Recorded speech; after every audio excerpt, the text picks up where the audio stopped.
What's going on, everybody? I thought the countdown was to compose yourself. No, that was to actually go live. Hi. Welcome to a little Dicey D&D. My name is Salvador Sabraca. I am your dungeon master here in Forevermore until old prospector comes and fucking smothers me in the night, dude. As you can see, I've been laughing and crying and having a good time, and I'm very happy to be here to play some Dungeons & Dragons. We just have a few announcements before we jump into tonight's episode 30, which is fucking crazy, and the beginning of a little Dicey The Great Naledian Crown Arc 3. Just like Yu-Gi-Oh! Yeah! Arc V. Fuck, you're right! Wait, am I? Yeah. No, you are right. Damn it, dude. If this ever gets around, I'm gonna say this openly on Twitch. There's a dude that streams Yu-Gi-Oh! A lot, and his name is MBT, but his real name, and he says it all the time, so I'm not doxing or anything, is Joseph Rothschild. And I know the running bit is that no, he's not a Rothschild or whatever, but I watch his videos all the time, and I actually really like him. I think he's very funny. So if this ever gets back to you, MBT, I think you're cool. And I don't know my Yu-Gi-Oh! Lore. Yeah, I don't know my Yu-Gi-Oh! Lore. I don't give a name to the show, dude. Yeah, I don't know. Who gives a shit? But anyways, just now that I've alienated most of the people that watch this, we're gonna jump into some announcements. And one of the more fun things, as you could probably clearly see now that we've swapped over to the big thing. Don't do it yet. Don't do that yet. Don't you goddamn dare do that yet. Sorry. Thank God I caught it. I was looking over there, but Kayla was almost gonna ruin a fun little surprise. Obviously, you can see that we have our lovely guest Hannah from last time. Then when we played two parts of a one-shot that went very well and super fun.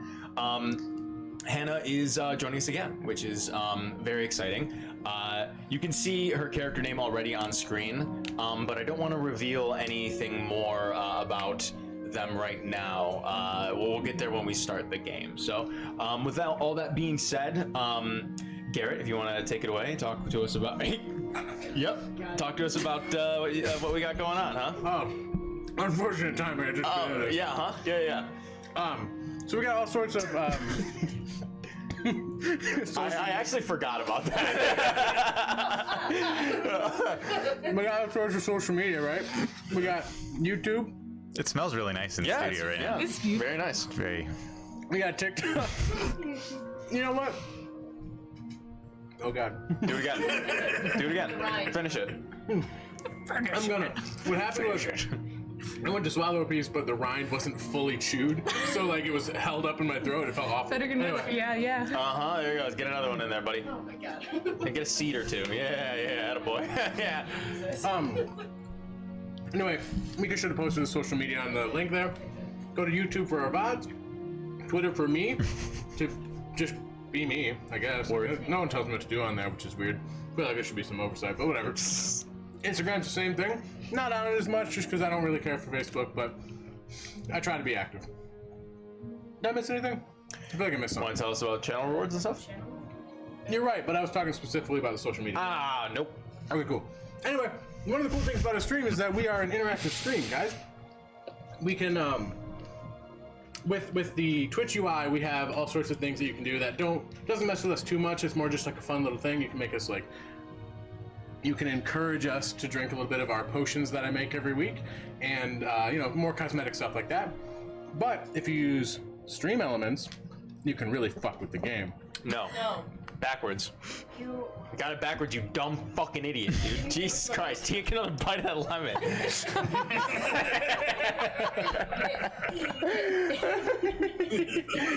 this my punishment for being so awkward? I Those love are it. good bites. Yeah, he's an animal. Those are big bites. You don't understand. I don't dislike this. This is for me. Scary. This is for me. This is for me. Oh yeah, get it everywhere. I got a little overspray. Oh yeah. I'm sorry. They say lemon juice is good for the skin. I don't know about Garrett's saliva, but lemon juice is pretty good for the skin. I think I have to get used to it. Anyway, Yeah, check yeah. that out. You can mess with us in all sorts of cool ways. You can make Jamie Wild Magic Surge. You can give disadvantage to Sal. Not allowed. You can give us a little bit of temporary HP. It's all sorts of fun. Anyway, I guess I'm going to skip over Hannah because she doesn't do announcements yet. Not yet. Matt, why don't you tell us about Yes, Smith? I do want to say before we give it over to Matt. Speaking of channel rewards, I alluded to this in the Discord on our announcements, but I did switch out a couple things in replacement. I added a couple new channel rewards, so go ahead and take a look at those. Oh, we got rated. What up? Oh shit.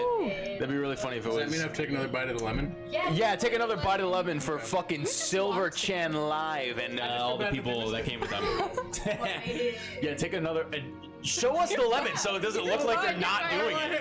No, we're cool. Word. Yeah, it's 11. It's halfway done. Sorry you guys had to see that. That's halfway done to you? To lemon. That's halfway done. Yeah, it looks like I it. had half a lemon. Anyways, hell yeah, thanks for showing up, you guys. We're about to jump in on the game. We're just gonna finish up some announcements and then we'll get started. So, yeah, like I said, and like Garrett just said, just to reiterate, since you guys just got here, we are an interactive Dungeons & Dragons Twitch stream, so you guys can use channel rewards as you continue to watch the show and build up those channel points.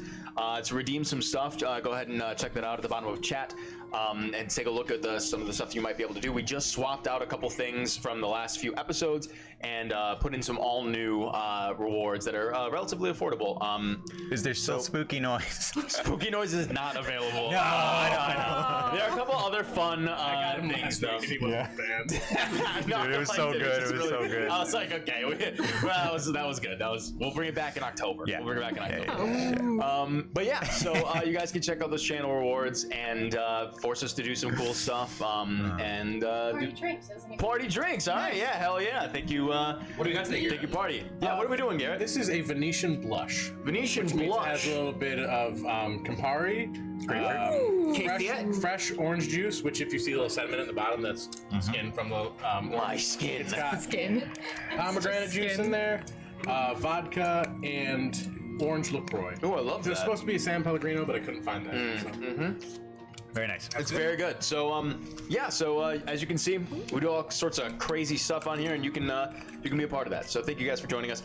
With that being said, I'll kick it over to Matt. We do have a Discord if you want to talk about that, buddy. Yeah, we got a Discord. We'll link it in the chat. That's where you can chat with us directly. We use it for just shooting the shit. Sometimes people will post either like some kind of fan art or questions for us about the campaign or about characters. Sal and I also do a weekly podcast on Saturdays at noon where we talk about sort of game design, class design, and other topics related to D&D. We're in the middle of a series where we are ranking the D&D classes, not by power, but by basically how well they facilitate your fantasy as a player.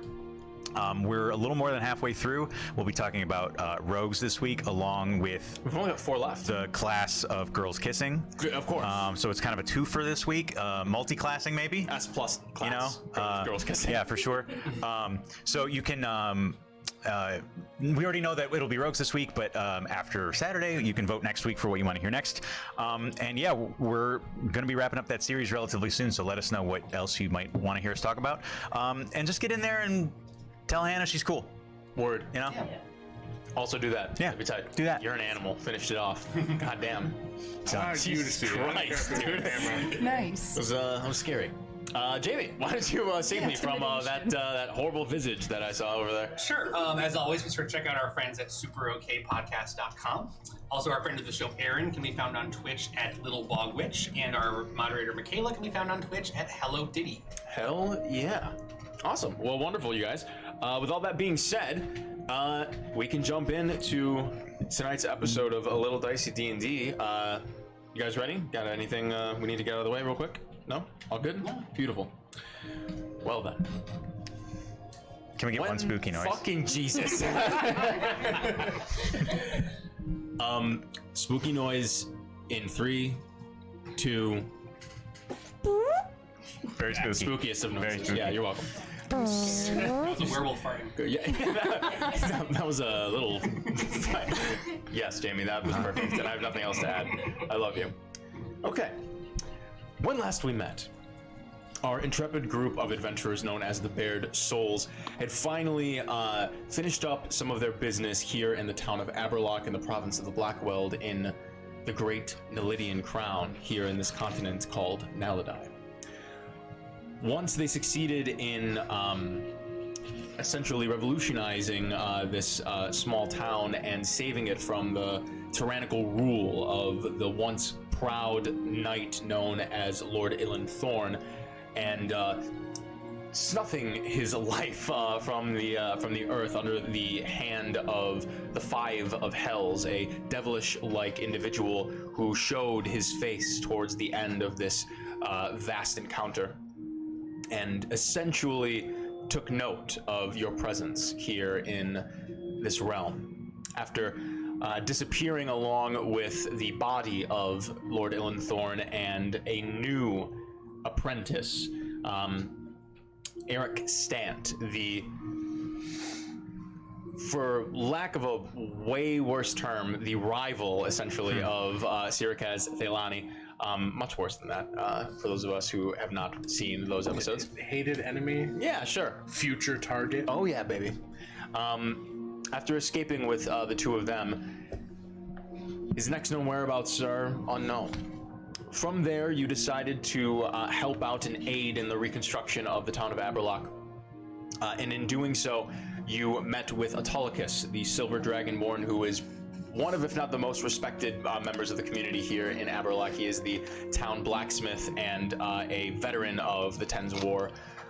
In addition to that, you did your best to aid Marcroft in his sort of reestablishment of a proper order here in the town of Aberlock, along with his partner Harry, and sent off some folk to retrieve his younger brother Rennie, to hopefully bring them back and to reunite them in this new town. In addition, Autolycus, the Dragonborn, requested that you join him at the meeting of the many different lords of the realm here in Naledi, that is held sort of annually at the capital city known as Crun Vale. You agreed to this and essentially sought out to tell your story to the king of the land himself, King Alistair Eodrin, and in doing so, you hope to establish either a new sort of understanding of the situation in Aberlock, maybe gain some more knowledge about the Five of Hells, or even just to retrieve some sort of boon for yourselves and collect a reward for your good deeds here in this town and in this province, in this kingdom. So once you finally arrived at Crun Vale, you sought refuge at the Wormwold's Den, and eventually made your way to this sort of grand meeting or half celebration situation you found yourselves in. Once there, it was announced that unfortunately the royal family will not be attending this grand meeting. However, the Prime Minister Gwern Rhiannon, the former headmaster of the High Wreath Academy of Scholars and Mages, would be presiding over the evening's the evening meeting. And instead of hosting some sort of large lord's round that you might have expected, he essentially just offered his room, his little study, to be available to anyone who would be coming in either single file or, in your case, a group setting, to essentially just explain their situation and to try to come to terms with what the crown could do to help, or just to get a better understanding of what the goings-on are in the realm.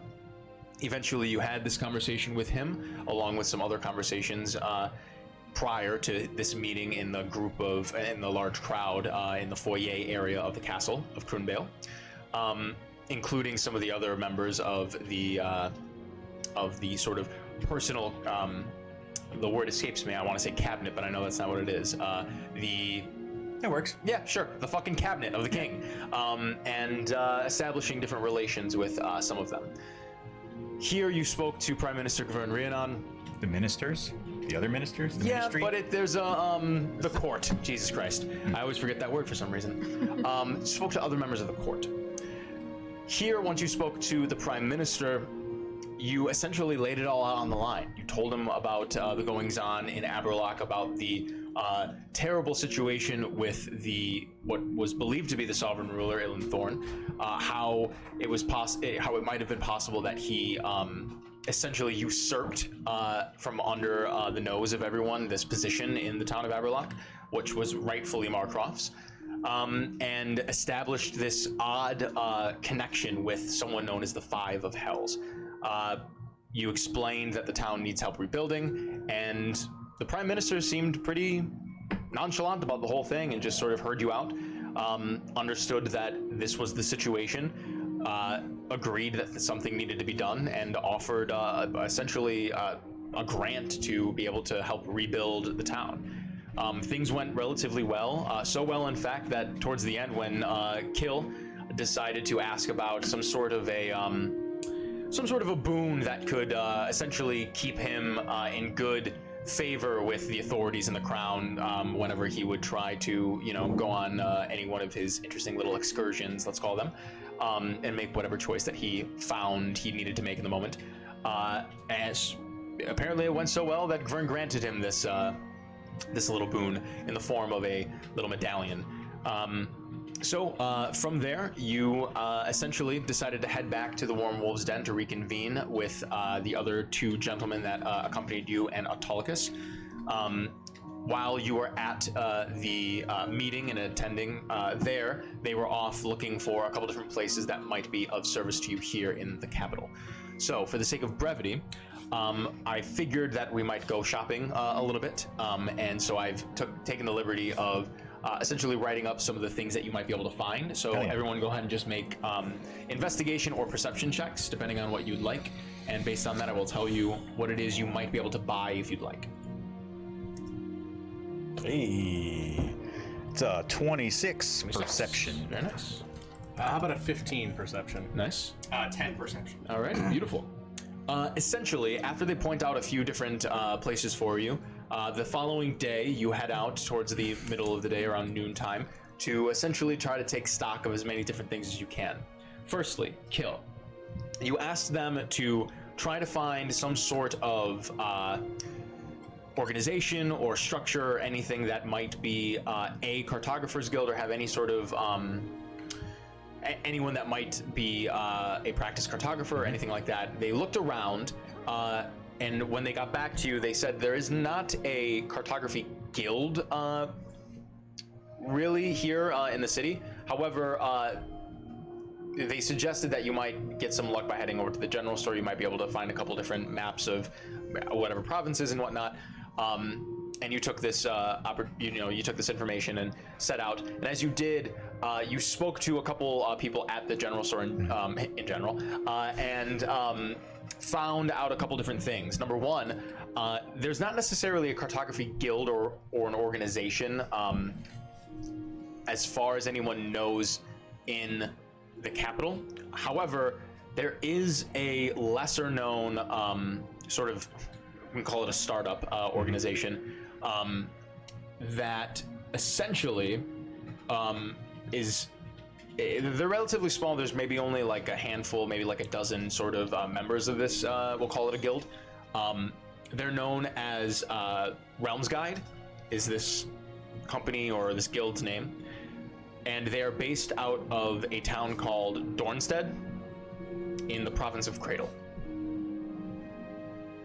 Cool. That is the information that you have on that.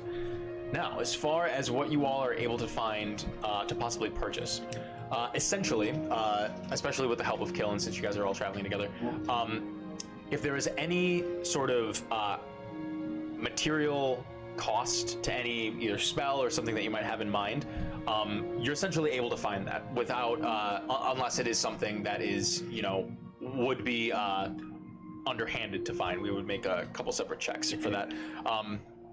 But if it's anything like, I don't know if any of you have access to Revivify yet or anything, but like something like you'd be able to find like, a diamond worth whatever, or any sort of material cost in that sense. But in addition to that, after searching around a couple different places, there's not necessarily just like a magic shop here really. There are a couple places that have practice enchanters and some alchemists and stuff here and there.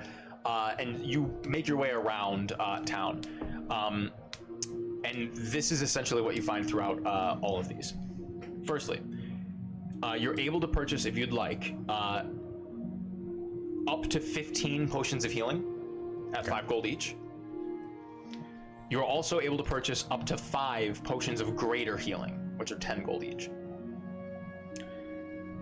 You find a couple interesting items that are a little bit more costly. It's possible that you could purchase a robe of useful items, which is 40 gold pieces. A periapt of wound closure, which is 30 gold pieces, basically a necklace. A cloak of protection, which is 50 gold pieces. A sentinel's shield, which is also 50 gold pieces. And lastly, a figurine of wondrous power in the shape of a marble elephant. That is 80 gold pieces. Damn. In addition to that, you also stop at a couple different places that are more arcane and sort of theory based. So they have things like, like different scholastic books and stuff imported from the Academy and all these things. One of them in particular is sponsored by the Academy. It seems they sell some of their creations out of here in order to continue to fund their research and whatnot. You find a couple interesting things that are relatively affordable. A potion of climbing, which is 6 gold. A potion of growth, which is also 6 gold. And a scroll of non-detection, which is 30 gold. Does any of that sound interesting enough to buy from you all? What's the figurine of wondrous power? That's a great question. I know what it is. Essentially, it's in the shape of a marble elephant, and you can use an action to activate it, and it will essentially just become an elephant that will serve you for 24 hours. And then And then it returns to I don't remember if it disappears or not off the top of my head, but after the 24 hours, it reverts back. I don't believe it is just used up, but it might be. Let me check. Anything else? Yeah, how much gold? So how much gold did we get from him for us? Did we get any? Or did we just get the 5 grand? For us, Yeah. nothing. It was Okay. just, yeah. It was 5 grand to rebuild for Yeah. the, and that was not delivered to you by any means.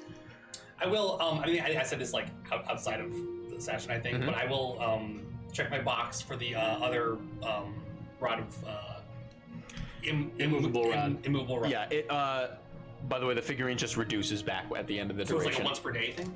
Yeah. At the end of the duration, the creature reverts to its figurine form. It reverts to a figurine early if it drops to 0 hit points, or if you use an action to speak a command word again while touching it. When the creature becomes a figurine again, its property can't be used again until a certain amount of time has passed, as specified in the figurine's description. For the marble elephant, it cannot be used again for another 7 days. Okay. How much was that So necklace good, dude. again? The necklace was 40 gold pieces. Oh, 40? 30, excuse me. The periapt of wound closure is 30 gold pieces. Okay. Okay. Yeah, that's pretty decent. You were inquiring about the immovable rod. Yeah. Essentially, that will be ready for you upon return Okay. to Aberlock. Okay. Cool. I'm just looking up a couple of these things real quick. Sure. Just to. You said there was like a bookshop. Essentially, not necessarily like a bookshop, but Like a magical. yeah, an Academy-sponsored shop that does contain like some textbooks and stuff and like theory books. Some of them are like way out of anybody's, like it might as well even be decoration. Okay. But they do contain like a whole bunch of like, you could essentially go there and purchase a spell book that doesn't contain anything in it, but you could start using that if you want or whatever. I would probably ask if they have anything related to the Fae, or if they have anything that, if the shop owner knows what the 5 of Hells is, if they have anything related to that. Okay. Go ahead and give me an investigation check. 17. 17. You inquire about this at the shop, and a couple of the workers there kind of head back into the what you assume to be storage area. Look around for a little bit. They come back, and unfortunately, they don't seem to have anything pertaining to the Five of Hells or anything like that. They do bring a book. Essentially, it's entitled Lords of the Realms, and they just said, we don't really know anything about that, but if there is anything in this book, it sort of details the believed, essentially like lore behind, you know, certain deities and things like Sort that. of a general religion book. Kind of, yeah. It's more of a, it's more of like a skull. Like it's kind of like if you took the, if you took like, you know, Intro to Mythology or something like that. Like it details like you know, all these different ideas about the deities, and they do they point out a specific chapter called the Nine Hells, and that sort of, you know, they were like, if you know, you could look in here. We're uncertain. We haven't heard of that, but maybe there's something about it in here. How much does the book cost? 4 silver. 4 silver. Yeah, I'll buy that. Sure. It's called The Lords of the Realm. Lords of the Realms. How much was the cloak again? Cloak was 50 gold. Okay. How much? Does anyone have a bunch of? Is there like as many of these as we want? Which? Or is there just one? Like the cloak, for example? No, there's one cloak. One cloak. Okay, no problem then. That makes it easy. Are you gonna buy the cloak? I'm the necklace and the cloak. Nice. Yeah. And I still got 100 gold left over. Still have 100. I still have 100 Oh, gold. So you've been collecting gold for the group. no. There's no way you have 3 times the gold I have, 4 times the gold I have have. a lot of gold saved up at one point. That's why I bought the I haven't spent it on a whole lot, to be honest. Why do I have no gold compared to everybody else? You also don't take a lot of. Yeah, you've been. Oh, maybe You've that's like throughout the 30 episodes, you like don't take anything. Kill famously doesn't give a shit about money. Yeah, but now I want, now I want Matt things. does. No, I want this. I want things. That's so funny. Well, then I will buy the Sentinel's shield then. Sounds good. How much was the elephant? 80. Oh, yeah, it's pretty pricey. Pretty pricey, but you get to have Pricey an elephant. You get an elephant. It's an elephant. Once a day, every 7 days. And it lasts for Cheap how for an long? A day. Every. Or until it's a day, or until its health goes to 0, or when you just don't want it. Kind of weird though that it refreshes after 70% of a week though. Isn't that weird? It is weird. Yeah. That is weird. Like who designed that? I don't know. You know, I don't know. Weird, like It's very odd. measurements. Who knows, man? I don't make them. Can I also sell some things? What would you like to try to sell? Well, I've got 2 dark ruby-like gems that I would like to sell. Ooh. Yeah. Some studded leather armor, because I got my elven armor. No reason to hold on to it. And then a very fine rapier and defender's knife. Getting the Sentinel's. Okay. Because I believe those are ornamental. As far as you know, yeah. I would like to find out if they are ornamental or very good first. Okay, for sure. How about that? Go ahead and firstly give me a investigation check to see if you can find Dislike. proper appraisal for this. 10. 10?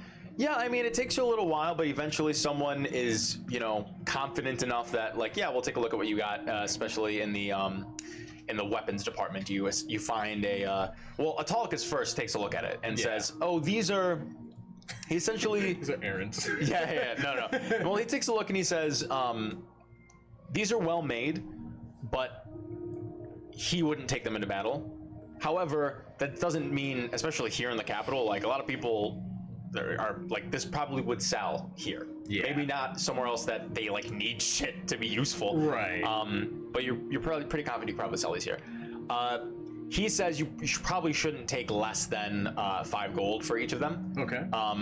But you know, do what you can. Eventually, you do find a more or less weapon shop. You try to sell to first. Go ahead and give me a persuasion check. Okay. See if you can barter properly. I think I got decent persuasion, don't I? Yeah. Bless you. 18. 18. Yeah. You essentially, you know, put it on the line. You walk in. Hey, I've got some really good stuff. The gentleman that works at this weapon shop or this blacksmithy appreciates your confidence. You slap it down on the table and say, I'm not going to take anything less than, I will allow you to pick any number between 5 and 10 gold, depending on if you want to push it or not. I'll tell you what, if you buy both, 8 gold. If just one, they're 5 each. Make another persuasion check with advantage. Yeah. 22. 22. He says, 8 gold it is, I'll take both of them. Hell yeah, brother. So you can mark that on. And in addition to that, the gems, he takes a look at the studded leather armor as well. This is not like the best set of armor that you've ever seen. It's seen some use. But he says, but not too bad. I'll give you a gold piece for it. Well, that feels fair. All right. The gems are a little bit more difficult to appraise. Yeah. You hear a couple different things. You essentially try your best. A couple people just take a look at them and don't offer you anything and just say it's not really a part of what they would want in their collection. However, you do find someone who is willing to take them off your hands. How many of them do you have? I have 2. 2 of them. Essentially, for both of them, he offers you another 5 gold. Yeah, all right. Fair enough. Okay. And then, was that it, or did you have? I can't remember. I don't think I have anything else that I can release. Well, you know what? Maybe I'll sell my old rapier. I never got rid of it. Nah, okay, I'll hold on to it. Okay. I've had it for a while. Sure.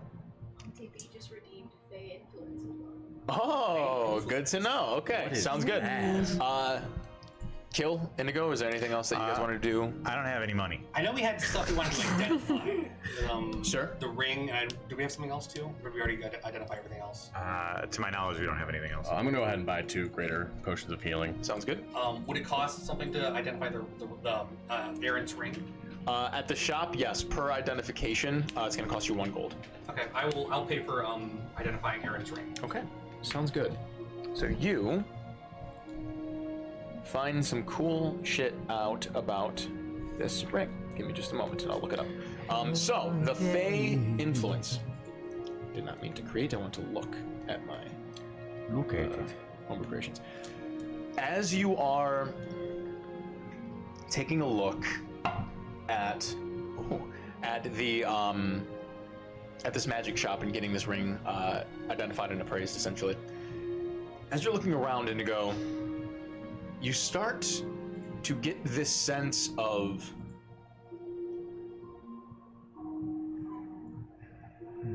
not necessarily deja vu, but almost a small sense of wanderlust. And it's this weird feeling that you feel like you haven't felt in a while.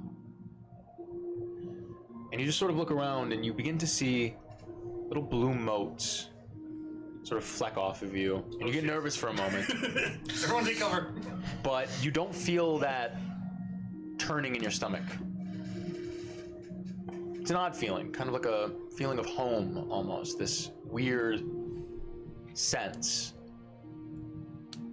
And suddenly you hear a fluttering near you.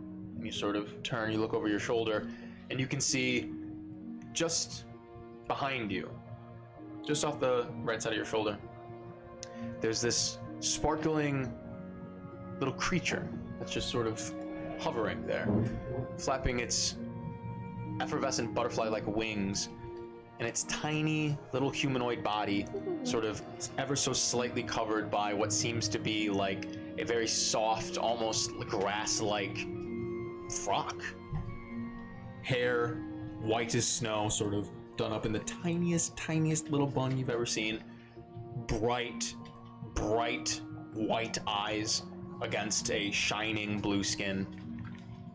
Seems like a tiny little pixie. It's just sort of fluttering just to your right. Hello there. They say, hello, And who might you be? my name is Effia. Effia? Have you called me here? I did. Did you? I have no idea. This is a strange place. I've never seen a tree like this. Just sort of looks around in the interior. Oh, so this building. is a building. It's not a tree, but Well, of course it's a building, but this is very odd furniture. Do you live here? no. This is a store that I am shopping at. Store? Yes. Let me teach you about capitalism. Turns into a demon. No, yes, this is a magic shop. So, I assume you look like a fae, I think. I don't know very much about my sort of culture, but yes. Well, so you're saying I brought you here? Well, that's what it feels like. Well, my name is Indigo. It's a pleasure to meet you. Nice to meet you as well. I didn't mean to invite you to this establishment, but I'm glad you're here. That's all right. Are you from the Feywild? Well, of course. Why? Where are we now? We are not in the Feywild. We are in the, I don't know what it's called. Prime material plane. Would I know that? It's called Petrichor. We're in a place called Petrichor. We are? Yes. Apparently. Okay. Do you? When do we go back? What's that? When do we go back? I don't know. Are you're not able to go back yourself? I don't know. I've never been to the other side. Interesting.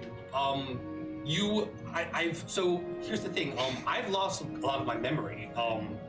I assume I was in the Feywild and then I somehow got here and then I lost some memories of the Feywild in the process, from what I understand. Do you feel like you remember everything, or is there anything you were missing? He thinks for a moment.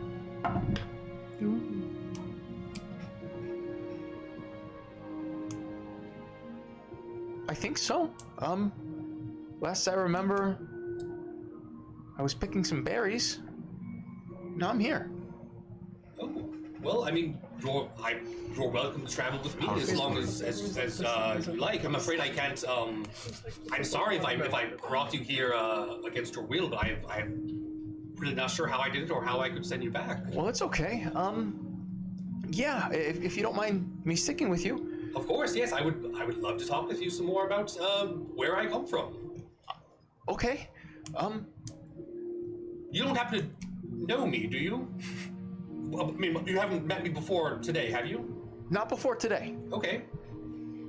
Well, it's a pleasure to meet you. Pleasure to meet you too. It's a little cold here. Oh, I could perhaps warm you up a little bit if you like. Okay. And he just sort of flutters in and like nuzzles into your robe up by your shoulder. And just sits in there. This is adorable. You befriended Effia the pixie. All right. Effia. Fun. Does it have glassy or translucent wings? Like a little thin butterfly wings, yes. The word for that is Hyalopterus. Oh. Do they still have any berries? What is it? What? Hyalopterus. I know that for a very specific That's a reason dinosaur. that'll bore the people watching, but I'll Oh, tell you that's later pretty if you crazy want. though. That's my favorite dinosaur. Nice. The Hyaloptosaurus? Hyalopterus. Hyalopterus wings. Fun. After some time, your ring is identified, and it is. Fuck this book. I have the real. Fuck this book. I don't give a shit. Let The me pixie's just like, find it. that's fake news. That's the liberal media life. Holy fucking hell. Come on, there we go. You guys sometimes. I'm still looking for it. Sorry, you I like totally forgot about this ring. I know I made it. I just need to find it. King of the Feywild? Ben Shapiro, you mean Jordan Peterson Jr.? Miss me with that. Jens Laurent Librum. The intellectual dark web. Wokeness is ruining the Feywild. Change my mind. Wokeness is ruining the Feywild. So good, dude. Change my mind, dude. You have given me no choice to join Governmental system. What are we? The whole point of the Feywild in like classic D&D lore is that it's just supposed to be like really beautiful, and the whole thing is like you're supposed to enjoy this place. And yeah, it's a little wild, but like that's kind of the fun of I it. should be allowed to take the name of any mortal I see. That's Absolutely. my right. That's my right. Oh God. Yeah, I was gonna say, I think the classic Well, Feywild yeah, is a little more they're kind of- nefarious than you're letting on. They were kind of like true anarchists. They were like they're against ownership, like they want public ownership of names. Okay, so give me just 1 second. I need to make sure this is in But fact also they'll just correct. You looking at the ring or Yeah, the Hack ring, your but brain and steal all your memories. That should be my right. It's classic. I totally forgot classic about fairy this tale shit. ring. open source? Yeah. They're really into Linux. Listen, I watched a video about satyrs recently. Like real life satyrs. Yeah. What? Yeah. I forgot to talk about realm satyrs. Uh-oh. They are I'm more into real a life satyrs. little worse. It's Well, they weren't always like a playable race, right? it's They were like mostly not Yeah, only bad, recently, yeah. but like I guess traditional. There's like no female satyrs for one, which I think is a very interesting fact. But that does mean that you have to like woo someone else. And there's a lot of like extreme from the way that it was described in the video was very frat boy culture. That's awesome. Yeah, That's which I kind of love. All they like, do Yeah, is that was an ethical all they slur. do is Yes, party. yes. Yeah, 100%. True. Yeah. Sorry, go ahead. It's okay. I have the description of the ring. Yeah. This ring essentially is known as the Ring of False Intent. This simple gold ring is elegant yet understated. The attuned wearer of this ring gains proficiency in the deception skill. If they are already proficient in deception, they receive a +1 bonus to the skill. A creature with expertise in deception gains no benefit from this ring. Cool. And this ring was like only Aaron could wear the ring, right? Or we tried to tune into it, and it didn't work, didn't it? Correct. Do I There's learn the one I want. specificity of what is it just tied to Aaron specifically, or? You learn that in order to attune to this ring, you have to have some sort of connection with the Lie Father. The Live Father. That's that. That is Jud. Oh. What did you think it was, Bruta? You idiot. Well, That's Yeah, the they're all Live so Father. different, obviously. Okay. Interesting. It reminds you a lot of the ring that Kaz found. Or the ring that Kaz. Oh, because ring had, yeah. one of the rings that you guys found. Yeah. The So one, when the this- one that I'm this- wearing right Yeah, now? yeah. This, Okay. This, C-Day. are you wearing that ring again? Yeah, I'm. Okay. Oh no, I'm not right now. No, You I took took it off Oh after yeah, you it's got a, possessed. that's right. At some point, it was discovered that you were able to, as long as you sort of connected with C-Day in some way. Okay. So it's another one of those sort of you have to have a connection with a deity. Rope of useful items. What's that one?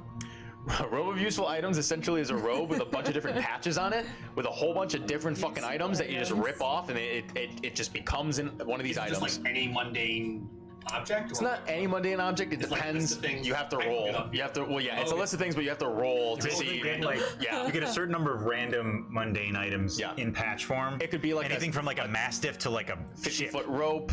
Yeah, a boat. Yeah. That's A giant awesome. ladder. Yeah, mastiffs is fun. Yeah, I rolled one for a chaos. one shot one time, and it was funny because I got like 4 ladders. Dang. And I'm Oh like, yeah, dude, 4 ladders. get wrecked, The dude. best one. The best roll you can get. 4 ladders. And once the items are used, they just like it just. It's they're real, and that's it. Yeah. How much does the rope cost? I believe it's 40 gold. Let me double check. Okay. Robe use items is 40 gold. Yes. Okay. I think I'll hold off, but Do you need some money? Honey, are you okay? I'm good. Alrighty. Okay. Yeah, that's it for me. Sounds good. Sounds good. All right. Is that everything for the capital for now? Yes. No, I'm gonna buy that robe. You want to buy the robe? Where yeah, dude. I Spend don't the know gold, why bro. I wouldn't have it. Yeah, It sounds so good. We're gonna have you roll for some stuff. Get that elephant, but it's gonna wipe me out financially, so I'm not sure. I will never financially recover from this. Well, how much? The elephant is 80. The elephant. 80? Okay, and this one was 40. It's like, yeah, I'll just buy both. Listen, I do remember. Daddy Warbucks over I here. do remember in the last campaign when I was playing Misha, I had like, I don't know, like 1,000 gold pieces or 2,000 gold pieces or something, and I bought like 2 or 3 like common magic items at like 5 gold each, and everybody was like, "What the fuck? You bought all 3?" And I was like, "Yeah, dude, they're like nothing." Hey, bro, I'm an animal. I don't give Easy. a fuck. Yeah. So essentially, you get 2 of each of the following things: automatically. A dagger, a bullseye lantern that is filled and lit, Okay. and you'll be able to see this on the when you add the item. A steel mirror, a 10-foot pole, 50 feet of hempen rope, and a sack. So that's just automatically on it. Stack up here. Now I'd like you to roll 4d4. Ooh. Can I borrow some D4? Or I'll just do You want this. my cool D4? I can add it. I don't know why I'm You being a don't, bitch you don't about want my it. cool new D4? No. Okay. Rude. Whatever. 1, See how it is. 3, so that's 5. Hmm? 7 total. 7 total. So for the first 2, you get... You do have to write this down. I'm gonna. For the first 2, you get 33. A 24-foot long wooden ladder. Yes! The next 2. It'll come in handy. Ooh. You get a riding horse with saddlebags. I'm getting 2 of each of these. So far, yes. So you have 2 ladders and 2 riding horses, both with saddlebags. Now you have 3 left, right? So I'm going to do these ones individually. So 1 of each of these. Okay. Ooh. What the fuck? What did I get? I guess this is like hella magical. That's really funny. This is really cool though. A window. A window? 2 feet by 4 feet, up to 2 feet deep, which you can place on a vertical surface you can reach. So I assume if there is another like space beyond it, you can create a window between like a wall. I'm just assuming, because otherwise what the fuck does that mean? Yeah. So why? Like a Looney Tunes hole. Yeah, I think you get a hole. Yeah, That's we'll rad. call it just a hole. It's like a portable hole. It's a portable hole, but a window. Yeah. And I only got one of Sounds those. sounds glorious. You only have 1 of those. Yes. Here's another single. Ooh. Oh, just a little off on that. That's funny. Oh no, this is even better. What the fuck? You get a silver coffer, 1 foot long, 6 inches wide and deep, worth 50 gold pieces. Oh shit. Yep. Major So it just magic. paid for itself, yeah. And then last thing you get.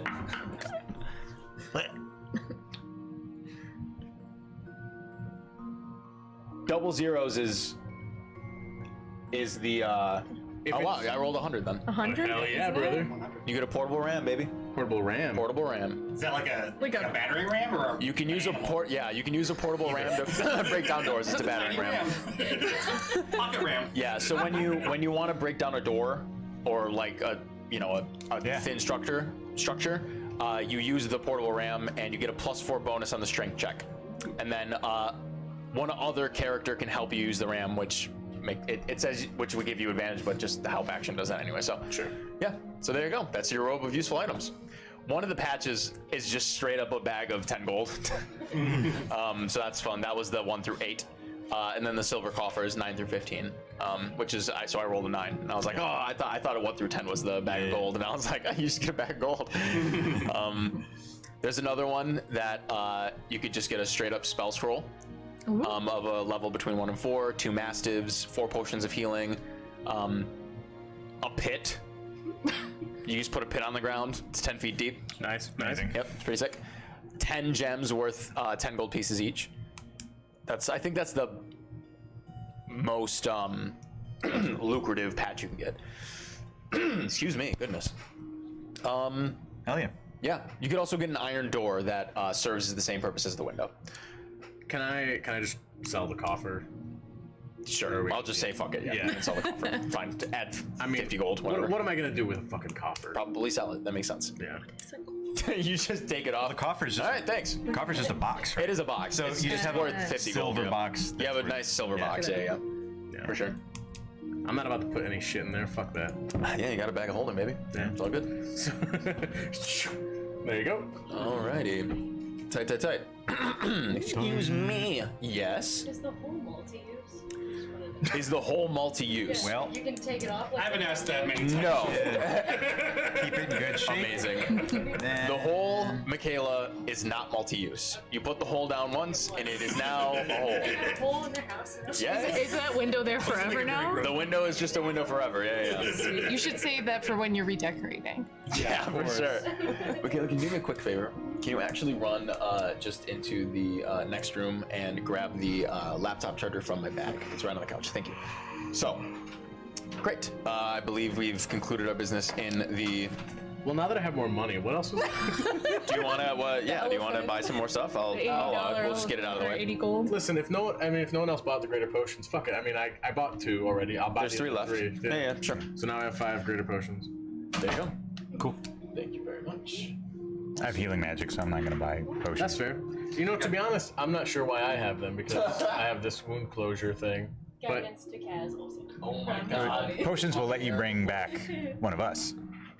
He supports the also. yeah, I'll do that. You know, No, just tap yourself I out. totally will. Yeah. If you want. I was gonna listen. But the Perry Act is cool. Yeah, that's really great for me. Because you're planning on dying a lot. Yeah. I get all up in there, man, I don't believe in Revivify, so and I piss people off. So. don't die. All right. I can see there being like, I mean, if resurrection existed in real life, there'd probably be religious like people not wanting to. Yeah, being like, no, man, I just want to be dead. Yeah. That's what God intended. God's will. What's the Let me go. It's like there you it's go. like in The Incredibles when he stopped the guy from killing himself, and he's like, "No, I wanted to do that, so you weren't right to do this." Very deep for The Incredibles. All right, cool. tough. Yeah. So, you guys all set in Krunvale? Yeah. Yeah. Yeah, it's better. So. Okie When I see you dokie. guys, I'll be like, hey, this is my friend Effie. Or can I call you Effie? It's very. If this is. Yeah, if that's easier this for is you to Effie. remember. No, I'm sorry. That was a bit presumptuous. No, it's okay. This is Effie, everyone. There's just one more sound in the name than Effie, but yeah. Wait, is it Effie or what? My name is Effia. Effie. Effie. Okay. Effia. Oh, well, nice to meet you, Effia. Yeah. Nice to meet you too. I'm Sir Castellani. Hi. Kaz, if you're nasty. Gross. Kaz. Oh, I like this one. Yeah. Oh, that's fun. Yeah. And there, Some sunglasses. her hair like lights up a little bit. She's like, yeah. She gets a little excited. She's an empath, I guess. Thug life. And her wings glow like a slightly brighter shade of. They actually turn color to like a kind of like a fuchsia. You look very radical, darling. Oh, thanks. I feel radical. And then she flutters back into your robe flap. Robe flap. Well, the rope flap. Yeah. On the Robe flap. rope. Okay. Sounds good. On the robe. So, you, Autolycus, and the other 2 gentlemen, whose names I cannot recall off the top of my head, Brumman and Morris, of course I remember those things, you all begin to make your trek back to the town of Aberlock. Quick question. Yes. Weren't we supposed to see Ogumrun? Uh, Or was that just like someday? Yeah, Oh, yeah. We possibly, also wanted to meet Urias. yes. Yeah. I was getting to that. Yeah. Don't you worry. Yeah, I figured. Thank you guys. So, you begin to set up for your trek back to Aberlock. As you were doing so and preparing at the Warm Wolf's Den, you are greeted by a familiar face who enters the tavern/inn. This seems to be Sorcha, the young lady who you all met at the Lord's meeting. She approaches you all and says, "Hello. I'm sorry. I did not let you know that I was arriving to meet with you. However, I was sent by Master Urias to essentially let you know that they are very interested in this, and she lowers her voice, 5 of Hells. They will be looking into this, and they encourage you to, how do you say, keep up the good work. If we find out any more pertinent information, we will try our best to contact you as swiftly as possible. In addition to this, apparently they spoke with Master Ogumran. They all got to inform me that is able not to be able to meet with you at this time. Okamran is, how do you say, predisposed? Busy, he is. So sorry about that. What business did you, if you don't mind me asking, just my curiosity, did you have with Master of Arms? I don't remember what we wanted to talk to him about. Well, I guess it's good that it didn't work out then, huh? Who wanted to meet up with Ergenrun? Master Oak. I wrote his name down. I wanted to meet Urias and talk didn't- about the Five of Hells. Didn't Rhiannon, didn't he tell you that Ogamrun would be interested to see you? He for said the the Prime Minister would be spontaneous- interested. No, he is the Prime The Prime Minister. Minister's directing me to Ogunrun? Yeah, I'm pretty sure. Does that sound right, Cassell? Ogremon would have no interest in you. Oh, then I don't Okay, know. I thought it was something about Five of Hells, maybe. Or.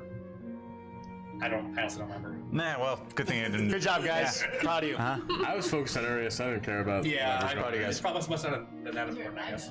Hell yeah. Okay. Yeah, well, he can't meet with us anyway. Good job, everybody. Alrighty.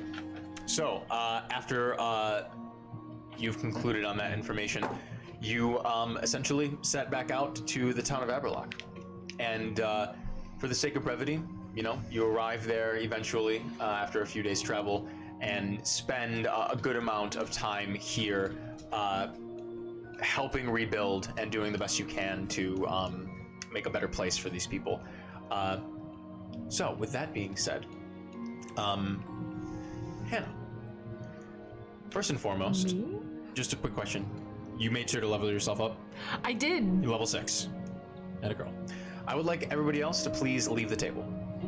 Bye. Everyone go home, please. Everybody go. You're done now. Yeah. Bye, guys. done now. This is my show now. Yeah, blast. Thank you, boys.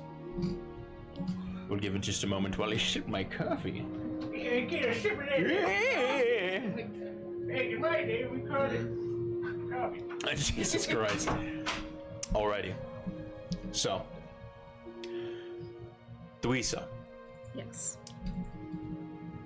it's been a long journey from your little town of 4 Point Cross. After you set out on this quest, reasons of which are your own, you've encountered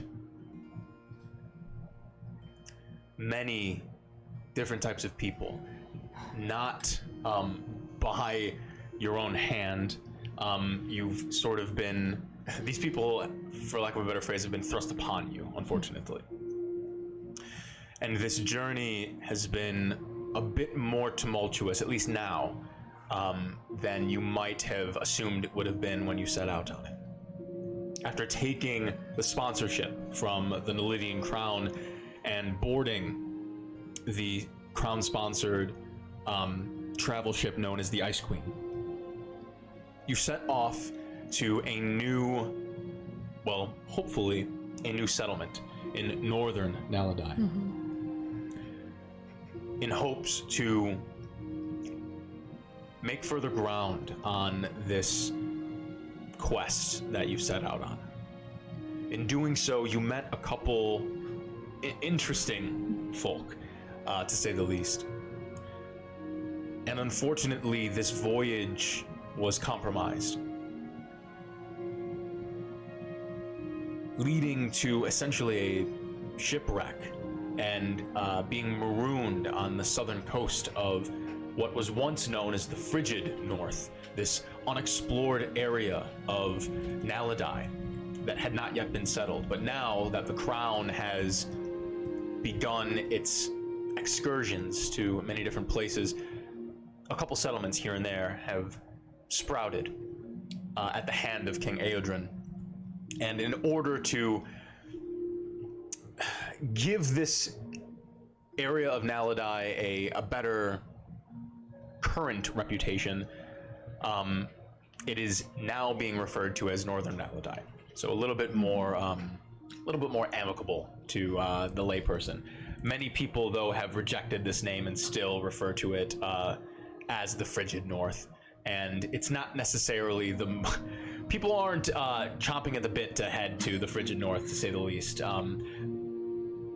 However, believing that some of what you are seeking could be found here, you chose to take the road less traveled by. However, in doing so, you found yourself marooned on the southern coast of what was once known as the Frigid North, this northern Naledi, miles away from the settlement in which you thought you would be heading to.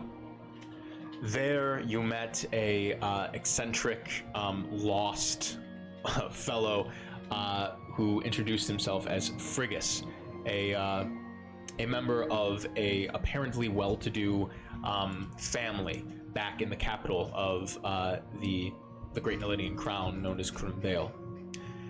He essentially swore up and down that he would reward you if you and the other survivors of the wreck of the Ice Queen were to aid him in an endeavor that would possibly unearth a elven artifact or try to find this lost elven monastery back from aeons ago, when this Frigid North was a verdant, lush, vibrant land, back when the elves were first settled here.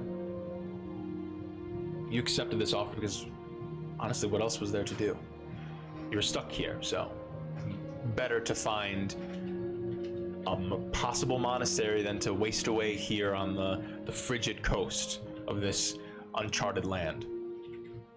Eventually, you did find this lost monastery and discovered that there were unfortunate, let's call them circumstances, for a hired group of mercenaries that Frigus had brought along with him originally to find this lost monastery known as the Blue Lotus.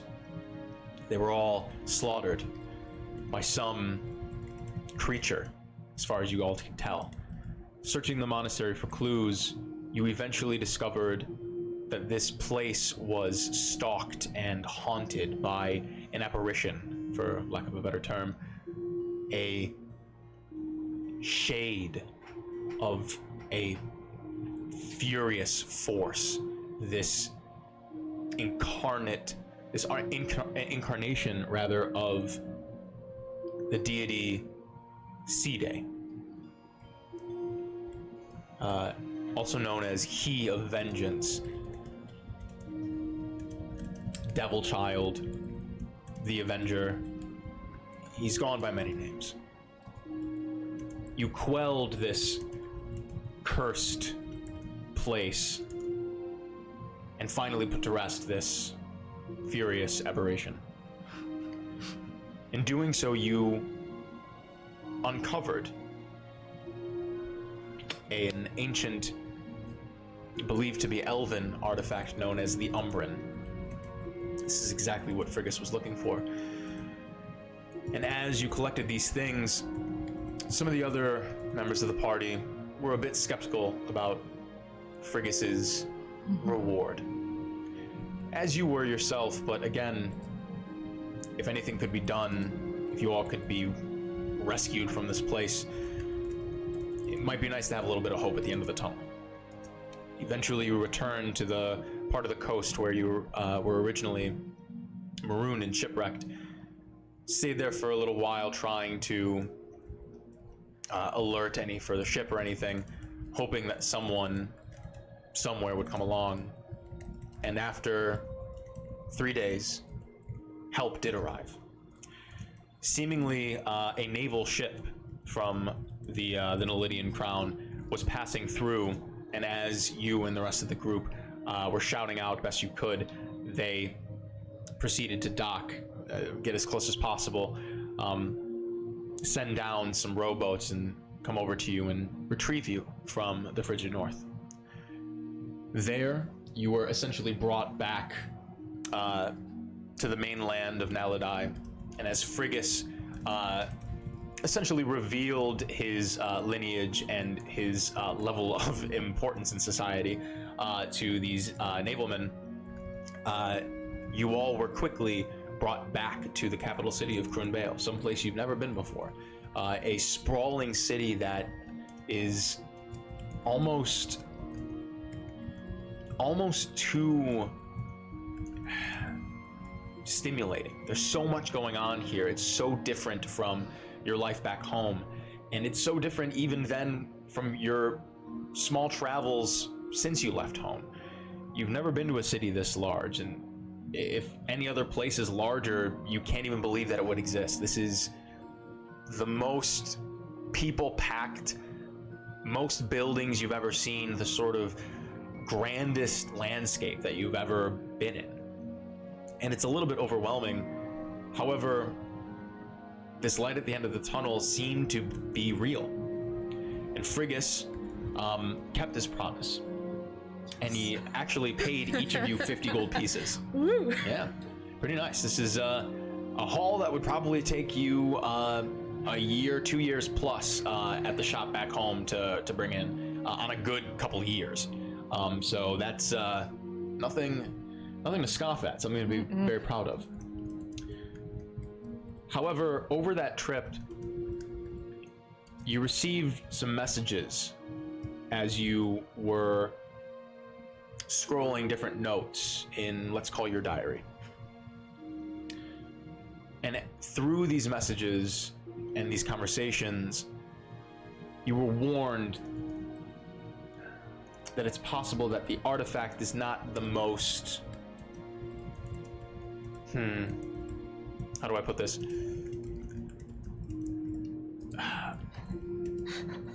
Not the most, not the brightest bauble of the bunch, if that makes any sense. Okay. There's an air of ominous uncertainty about it, at least according to the notes found in your diary. It's not enough, however, for you to rebuke this this newfound partnership, this payment. The rest of the survivors of the wreck of the Ice Queen part ways amicably with you. Some of them head back home. Some of them decide that they might want to stay here in the capital city now that they have this sack of cash. And you decide to stay at least one night here just to sort of get your bearings and see whereabouts you'll head next. You stay at a very, very small inn known as the Swaddled Mare. It's in a lower part of the city, not well traveled, not many people stay here, out of the way, sort of the way you like it. As you are collecting your things, it's about maybe, I don't know,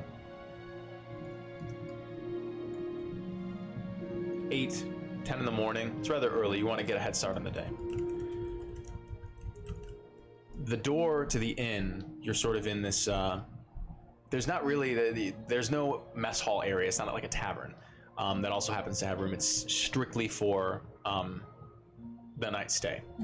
So this is just sort of like there's a foyer area, a desk with someone behind it, usually, and then you are led to the further parts of the inn to pick a room, etc.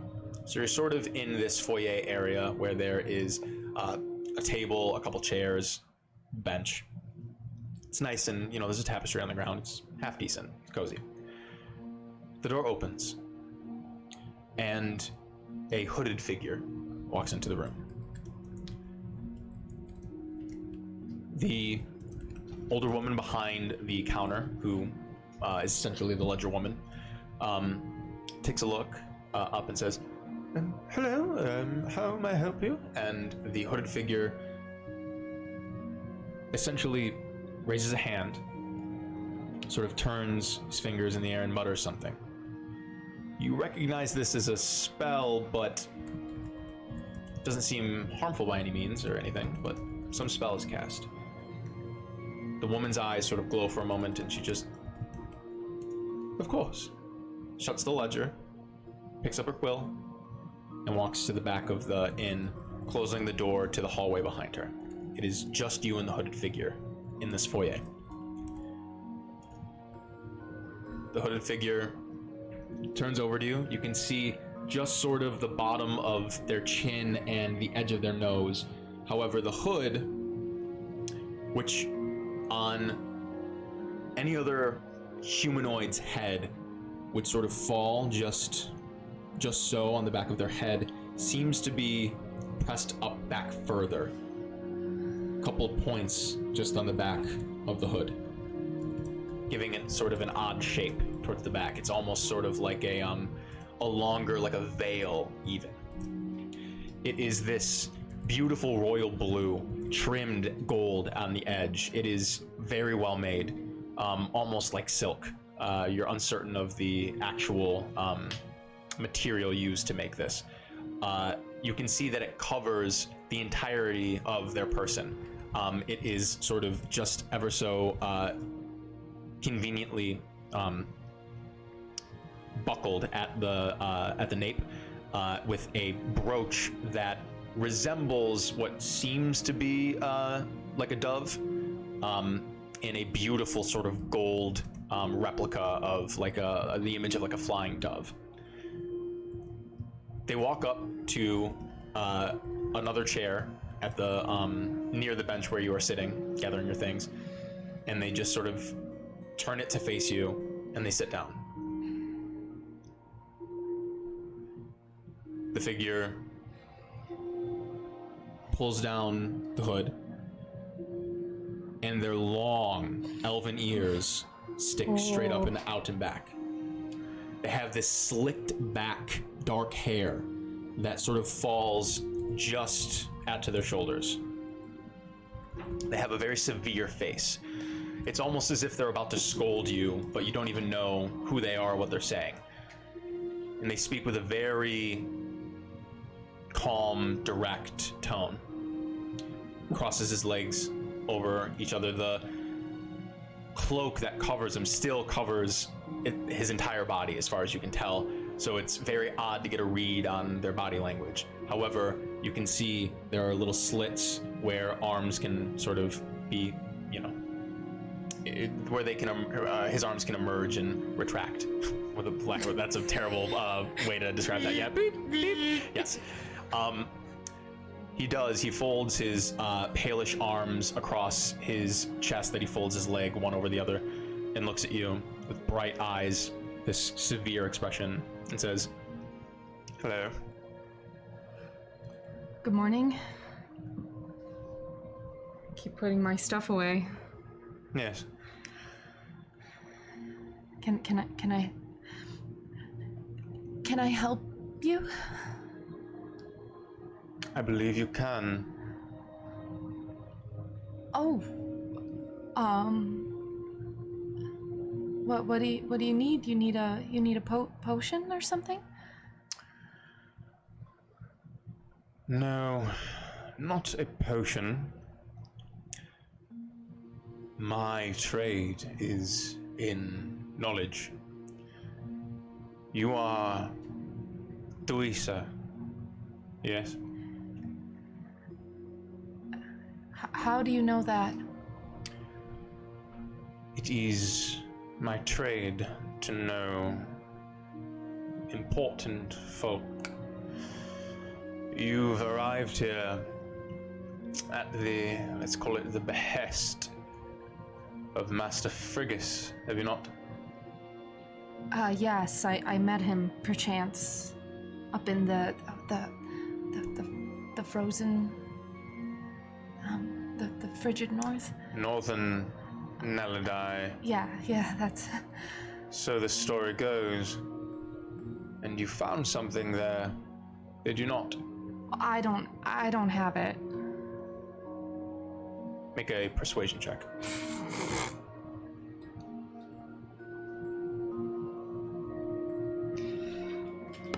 Pretty sure it's a. That's a 5, I think. 5? Yeah. He just sort of takes a long look at you. Whether you have it or not, I'm certain it will reveal itself in time. However, that is for a use in the future. You, Theresa, are of use to me in the moment.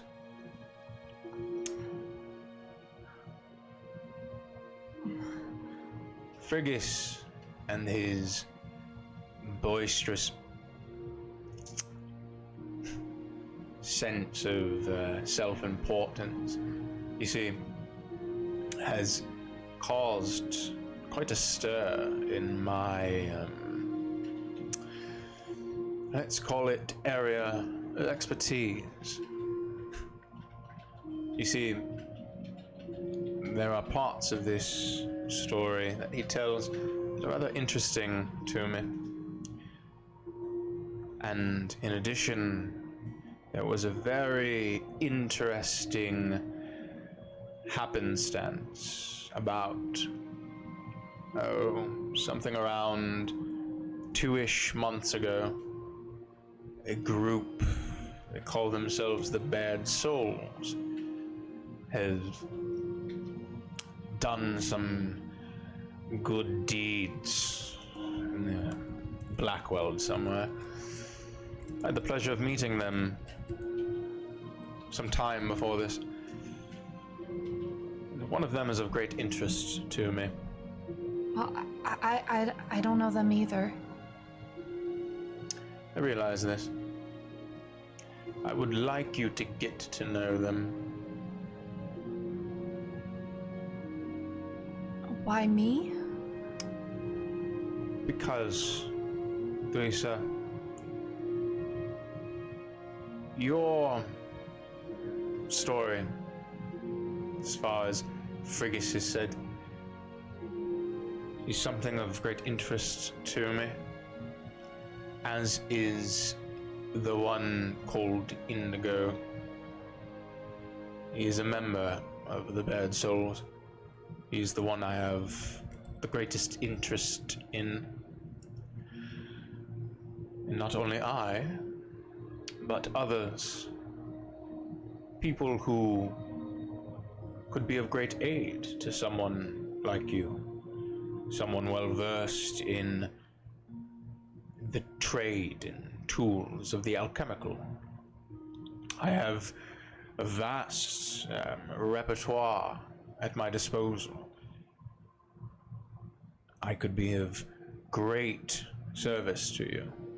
I could sponsor you. I could even take you on as an apprentice directly.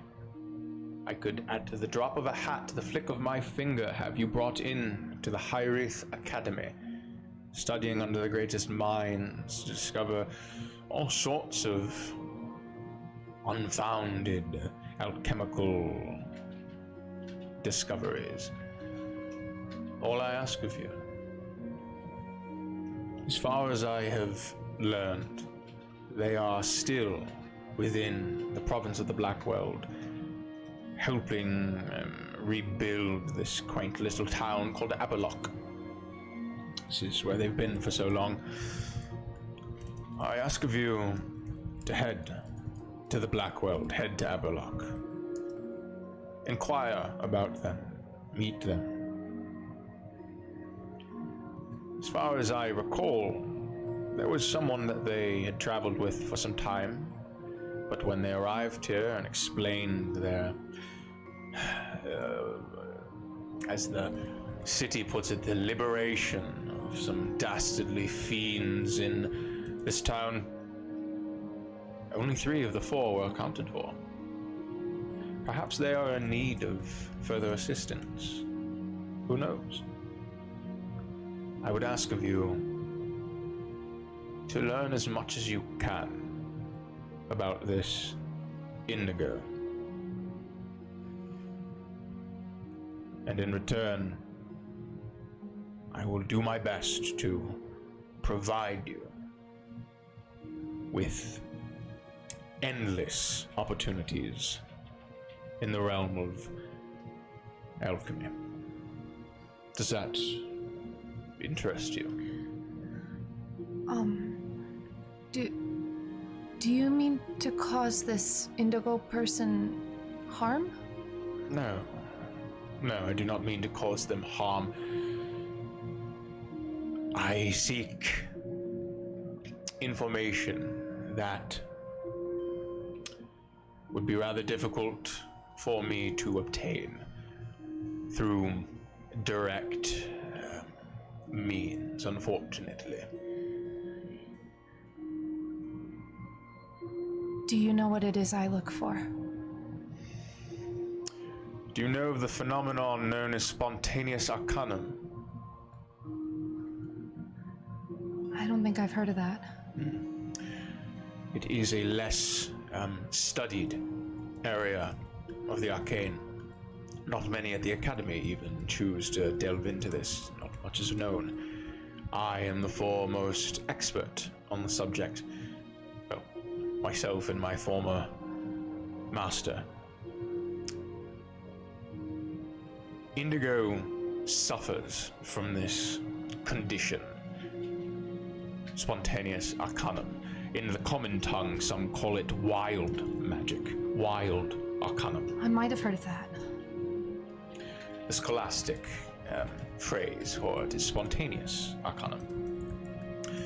It is rare that one is able to observe a, let's call it an episode of this eruption. It has been quite some time since I've met someone like him. However, of course, it would be unethical, naturally, to observe someone of his condition against their will. It's not something that occurs naturally in our realm.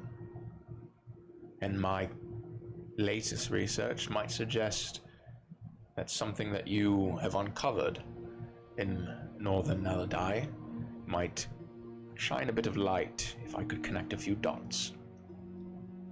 So you're close to this. My next step in understanding this condition.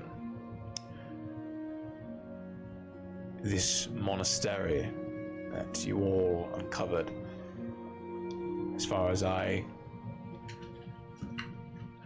have figured, after some odd days of research, it is connected with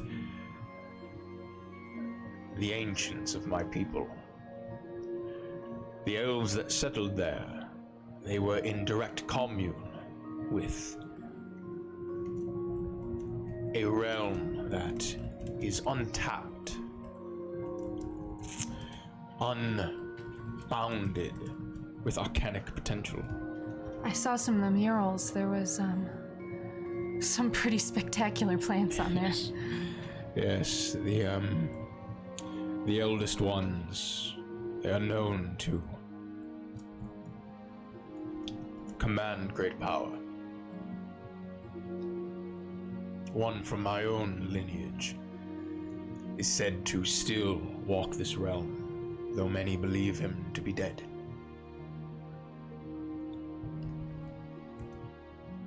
That's neither here nor there. Will you head to Everlock? Will you accept this offer of patronage?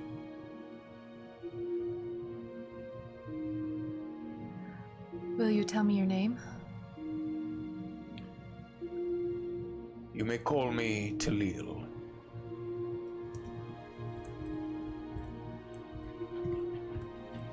Spell that in a weird way. Tehlal. No, that's not. It is a weird way to spell it. Trust me, mine was weird. I will warn you.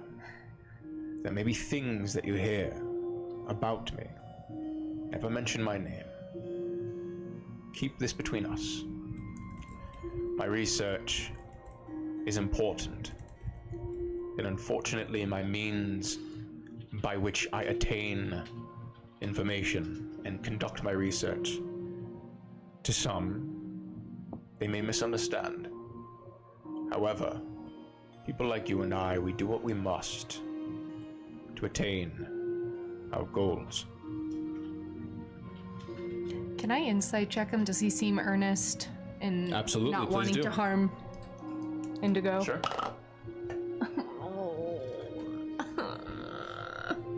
That's a 3. 3. He's very hard to read. I'm a little shook up right now. Sure. So that's what's going on. Yeah, this is definitely out of the ordinary. He's very hard to read. His expression has not changed outside of a few moments of...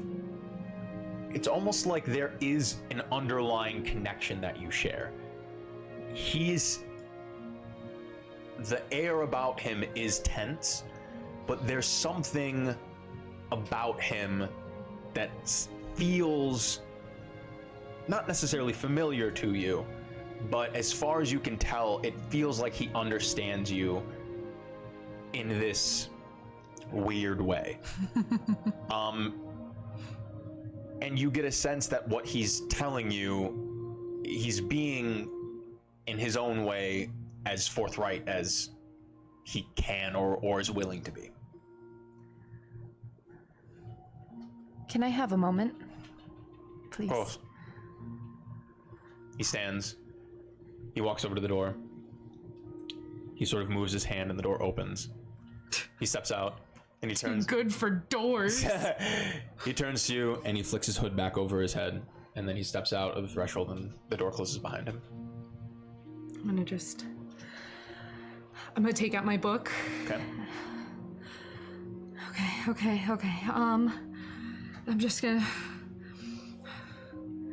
flip through pages, see if I see any new writing. Oh, I gotta make this decision on my own. Okay. It's the only date I have. Okay, I'll finish packing my stuff. I'll go out the door. Okay. You open the door, and he's standing about 5 feet from it, back towards you, facing out into the road. It's not too busy. It's still relatively early. There's some folk out and about. He turns over his shoulder. You can just see the outline of his chin and lips and the edge of his nose. Well, On the condition that it does no harm. as long as you do not do harm yourself, naturally. Well, you know, as long as nobody's trying to harm me, you know, We yeah. do what we must to survive. I understand. Yes. So we have a deal then. Yes. He holds out his hand as he turns to you. Good. Take this.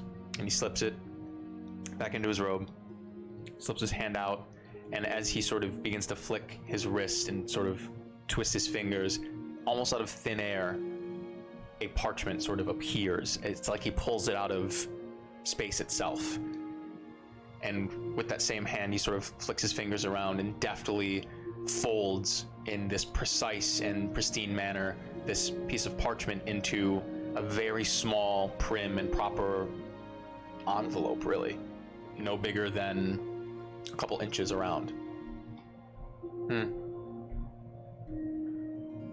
What is this? This is my calling card. You open it up, you will see my name. Speak it, and we can converse. Use it wisely. Do you have any tips for getting in with the group? I'm not.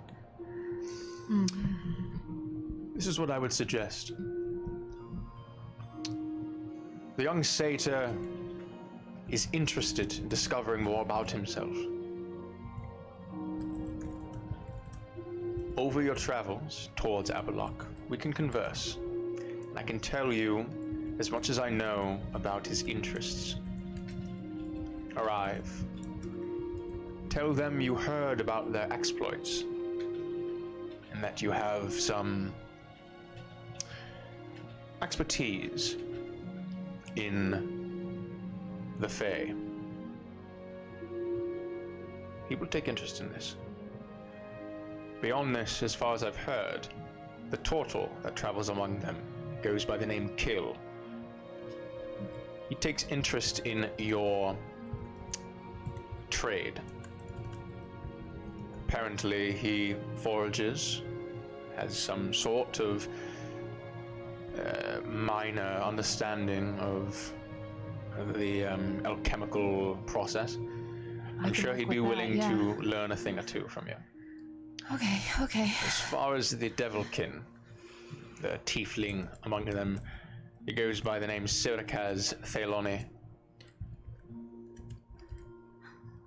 Okay. He's brash, roguish, and how do I say this? A bit of a dick. Do be wise around that one. The kind has not been kind to mine. To each their own. And I would suggest you keep your own disposition to yourself, as far as you can help it.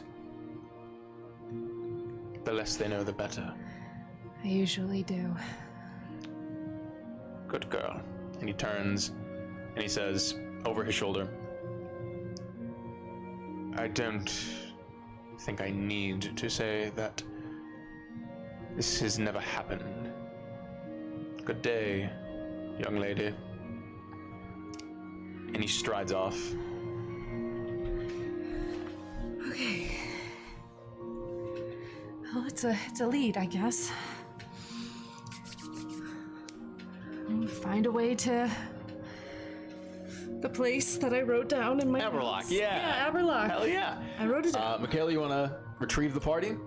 Thank you very much. Ooh, my dice cool. are on a roll today. Yeah, dude. Hell yeah. Come on in, everybody. Hello, everybody. Oh, everyone was snuggling. That was nice. We love it. Snuggle pile. It was so quiet up there. I was wondering if you were going to open the door and Listening like at the someone door. was going to fall over because their ear was placed up against it. They'll tumble into the room. Yeah. Hello. We weren't listening. Oh, yeah, I didn't know God, I anything. want to get into some Scooby-Doo hijinks. Yeah, dude. I loved it. Peering into the side. Yeah, dude, hell yeah. Nice. Okay.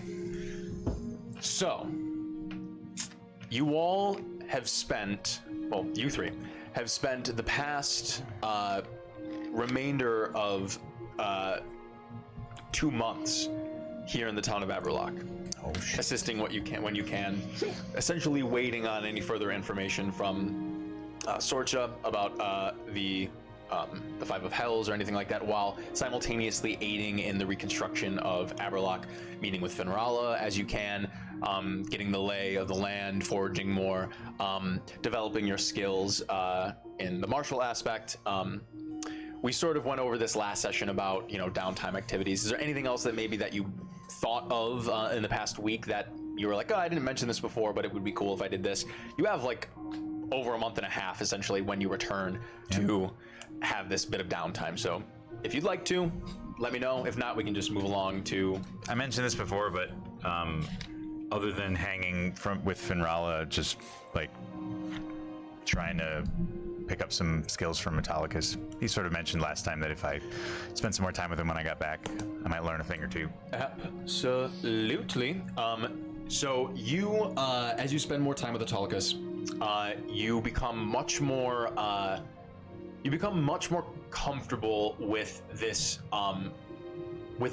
method of smithing and using this, elemental material.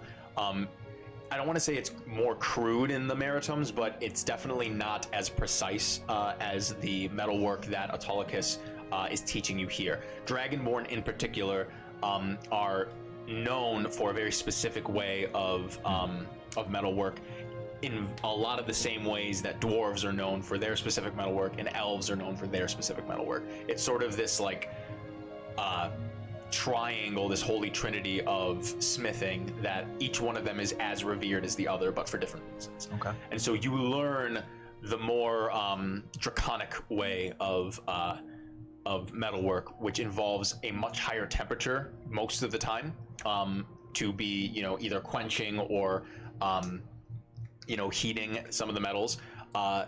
Whereas most of the other, you know, the dwarves and the elves, they quench with their particular type of liquid. The draconic method is to quench specifically with oil.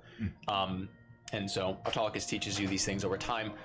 You create a handful of different weapons and pieces for not only the town, but some you keep for yourself and whatnot. So you can add up to 3 specific items or weapons that you might want of any martial item. Okay. If you want to add up to 3. And in addition to that, you essentially gain. You're able to add your proficiency modifier to your smithing tools, and he gives you a set of smithing tools specifically to keep. Hell yeah. Yes. Awesome. I'm gonna spend some time talking to Effia. Okay. Just kind of finding out anything about where I come from, and and also if she knows of any way to make contact with the Fae from this side, other than how I did accidentally, apparently. Yeah. Over time, as you begin to speak with Effia, it becomes very clear that they begin to slowly but surely, I don't want to use the word deteriorate, but their memory of their time in the Fae slowly becomes more muddled over time. Should have got on there faster. Well, no, you do ask them, and you find some information. It becomes obvious, and this happens relatively quickly, to the point where they become more familiar with this realm than they did with the Fae. However, some things you get out of them are that the Feywild in particular sort of has this, like, the very first thing that you ask is, you know, well, is this situation that you're in normal?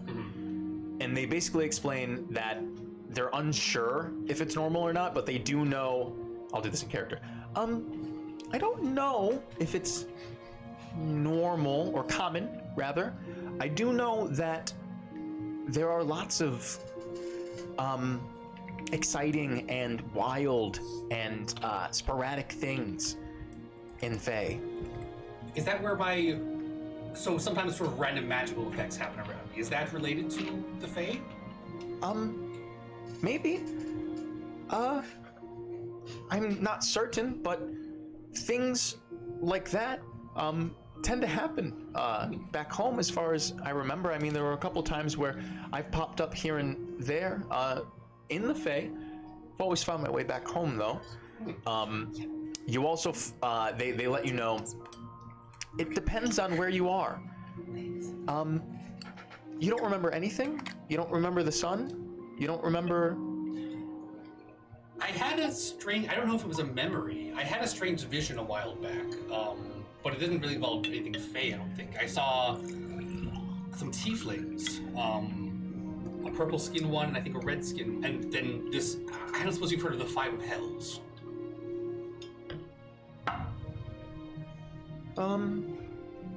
No. I'm sorry. Well, someone named the 5 of Hells knows me, so apparently I've interacted with them at some point. Oh. But, yes, so, but yeah, as far as the Fae goes, I don't really know anything at all. Well, I'm sorry I can't help too much. No, that's you've helped more than anything else I've found so far, so that's wonderful. Maybe there's someone else that you could talk to? I don't know. I did hear about another satyr somewhere south of here. Really? Might be worth talking to them, I suppose. Okay. I'd like to meet them too. Yes. I'm gonna make a point to write down everything they're saying about it, just so like they have a record of like if they're gonna forget this at some point. No problem. Over time, it becomes clear that they become more familiar with Petrichor than they do with the Fae. They don't necessarily forget the Fae, but it becomes increasingly more difficult for them to recall more information. It's kind of like whatever they remembered before, in a very similar fashion to you, they begin to replace with what they remember in the past couple of days and months, or days, weeks, and then months while they're here. And they actually become a little bit more comfortable around here, especially in Aberlock and the Evergrays around. And while they spend a lot of time with you, they also spend a handful of time exploring the Evergrays, especially when the moon is brighter on any given night. They like to go out and sort of really immerse themselves in that. You're a pixie, is that right? They are a pixie, yes. Okay. Okie dokie. Kaz, you good? I imagine all I'd be really doing is taking some like low-level bounties, just to sort of, if there are any, Yeah. kind of stay out of town. Give me a. Give me a general survival check. Okay. Let me make sure I know what my survival is. I'm not 100% at all on that one. Oh, cool. Straight. Hell yeah, brother. 11. 11. You do collect some wayward, like small bounties that you can get to every once in a while. However, there's one bounty that has evaded you, and that's the Butcher of Blackweld. And as time has gone on in these 2 months, you haven't been able to find him. And there have been reports every once in a while, and one situation where he has struck again, and it's been many, many years. But the Butcher of Blackweld has returned. And there's 100 gold bounty on this motherfucker's head. Keep getting away with this. You can't keep getting away with it. That's what everyone's saying. So you sort of, you collect the bounty poster for him, and he's like a goblinoid-looking motherfucker. And his signature sort of thing is that he does a lot of stabbing, like a lot of stabbing. Yeah. Call him the stabbing killer. They call him because he stabs people. I think one day We kind of got lazy. Yeah, that was it, man. And his catchphrase, of course, is "You got railroad." Yes. as in the middle of like trying to find this bounty that's evaded me, I one day just want to like throw down the fucking poster as I'm hanging out with these two, just like, I just can't fucking find this guy. God damn it! Like right in front of Kill. I never seen that guy before in my life. Yeah, man. I have no idea who that is. Nope. Damn. I don't know. Something about him. No. The guy I remember was wearing like real dirty rags and shit, and he looks good in this photo.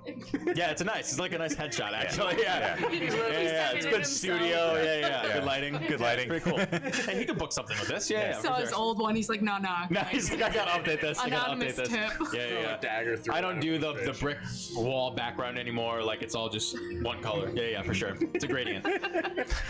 Yeah. So the dumbest. So that joke was for no one. So I do also want to read the that chapter of the book that I got about, see if I can find The Nine Hells.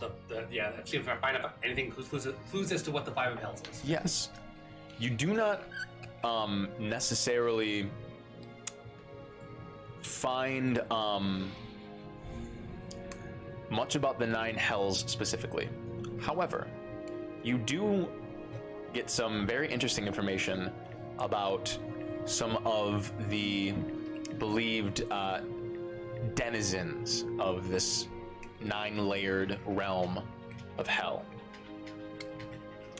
Firstly, it is believed the realm itself is believed to have been birthed by the prime deity known as Eridai.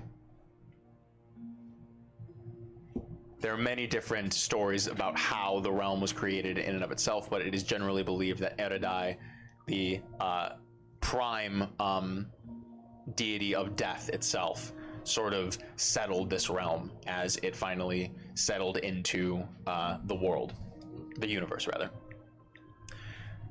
There are many denizens of the Nine Hells.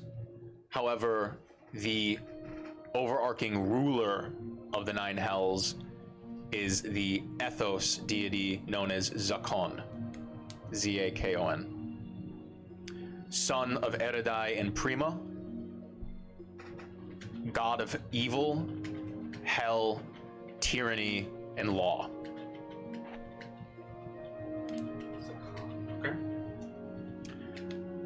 assume that's one of the forbidden worship gods. You don't know much about them to the point where it sounds like it, but like, bless you.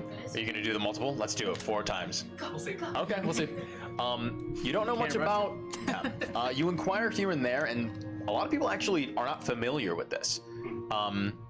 So maybe it's just forbidden by a mission. Who knows? Okay. I imagine. Well, if there's limits on who people can and can't worship, I imagine this would be. Makes sense. If they knew about them, Sure. this would probably be one of them. I would think. Yeah. In general, I believe it's frowned upon to worship the evil deities. master of the hells. In addition, it is believed that other denizens of any of the layers are, Electos. She is the Demos god of fury, also known as Queen of Chroma, the second born, claim of Immortum.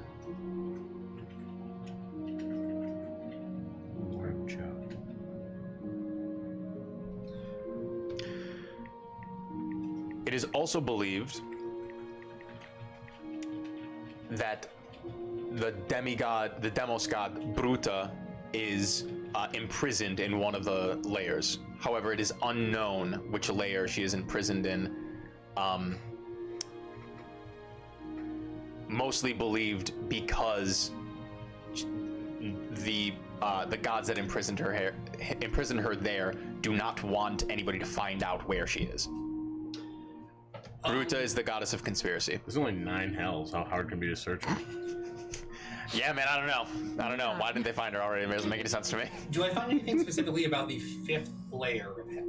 The 5th layer of hell, in this book in particular, is said to be the birthplace of Jud, the betrayer, father of lies, the first lich, claim of Immortum. Interesting. I'd probably tell the other party members about this and be like, so I was reading this book. I don't know if, so 5 of hells, I thought maybe, so apparently if there's 9 hells, thought maybe the 5th one might be relevant. Apparently the 5th layer is the birthplace of Jude, which coincidentally, this ring that Erend was wearing is somehow linked to Jude. So that could be a possible lead if we're going to investigate this further. Right, alright, so just, Judd's a bad guy from the 5th layer, probably something to do with the guy. The 5 of hells. Seems related. Do we know? fair. Do we know Judd's a bad guy? Well, if he's involved in, if we can agree that what happened here was bad, and if he was involved, then it seems, I guess we can't prove it's a bad guy, but it seems. If we take the presumption that the 5 of hells has something to do with Judd, I mean, fuck that guy, right? I mean, fuck Thorn, fuck that guy, fuck Judd. Very simple line. I don't At know. the very least, it seems as though if Erend was wearing this ring, then he must have had a connection to Judd at some point while he was doing all of this. So. Right? Makes sense to me. Yes, right, he had I don't know. I thought that 5 of Hells guy was fucking dope, though. Did Kill think that, or does Matt think that? I don't know. That's Hard to tell. I heard that in Kill's voice, so I don't know. Alright, fine. Weird. Accept the Where does consideration. Kill have to get? I mean, there's a big old burnt sigil in Aaron's house. I don't know that we ever figured out who that was actually to. My presumption was the 5 of hells that once we sort of Didn't into Jules also have a ring that looked like this?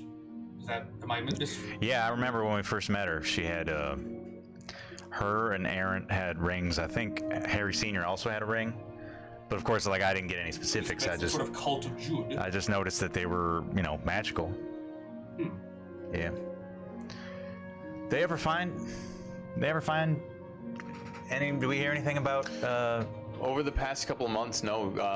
Many different searches were made, specifically for Jules and Erend and Harold Sr. Harold Sr. too, and none of them have been found yet.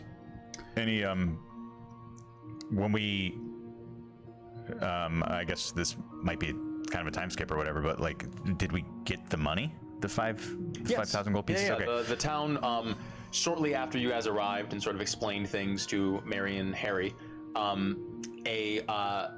a sort of delegation of tradesmen and other sponsored sort of members of the crown that were, well versed in woodworking and smithing and really all things like construction and trades, many different working trades, arrived via caravan to Aberlock, along with a sort of a, we can call it like a secretary treasurer type fellow, who within this caravan essentially brought a bunch of supplies, and then an extra sort of coffer of the gold itself. So this was delegated by mostly Harry, actually, with the help of Autolycus, while Marcroft sort of spent most of his time really like encouraging and rallying the people.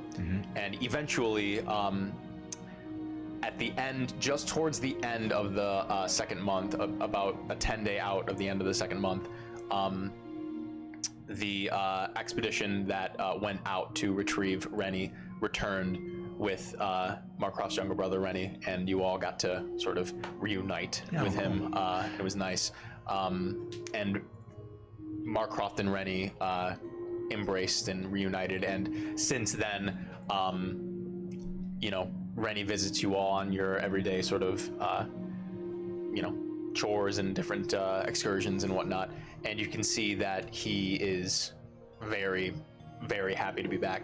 He does carry with him a set of tarot cards as he's returned, and he likes to do little readings every once in a while.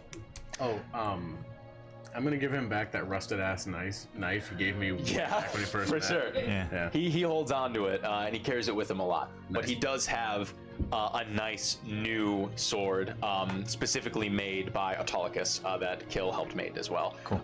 That is like way too big for him, but like Autolycus is just like pats his head and is like, "You will grow into this," and he's just like, yeah. Back to the conversation we were having before. I just remembered. Matt actually just remembered. Did Cassandra leave any of you guys anything before she left? No, she just disappeared Just in the middle of the the notes. night, didn't she? Because she had a. Do you remember I found that ring and I gave her that ring that one day? Which ring? Was it the one that I took from the cemetery? I think maybe it was one of them. Yeah, because I gave you a ring and kept a necklace. Yeah, and then I gave her the ring. But do you remember what it did? No, Because it was magical. Y'all remember that? I do not at all. This might be a different ring. Oh yeah, well, like, I don't know, maybe she never told you, but that ring helped her like lie better. That's why I gave it to her, because she liked lying so much. She was always bad at it, always right. always bad at us, always getting us into trouble by lying a lot.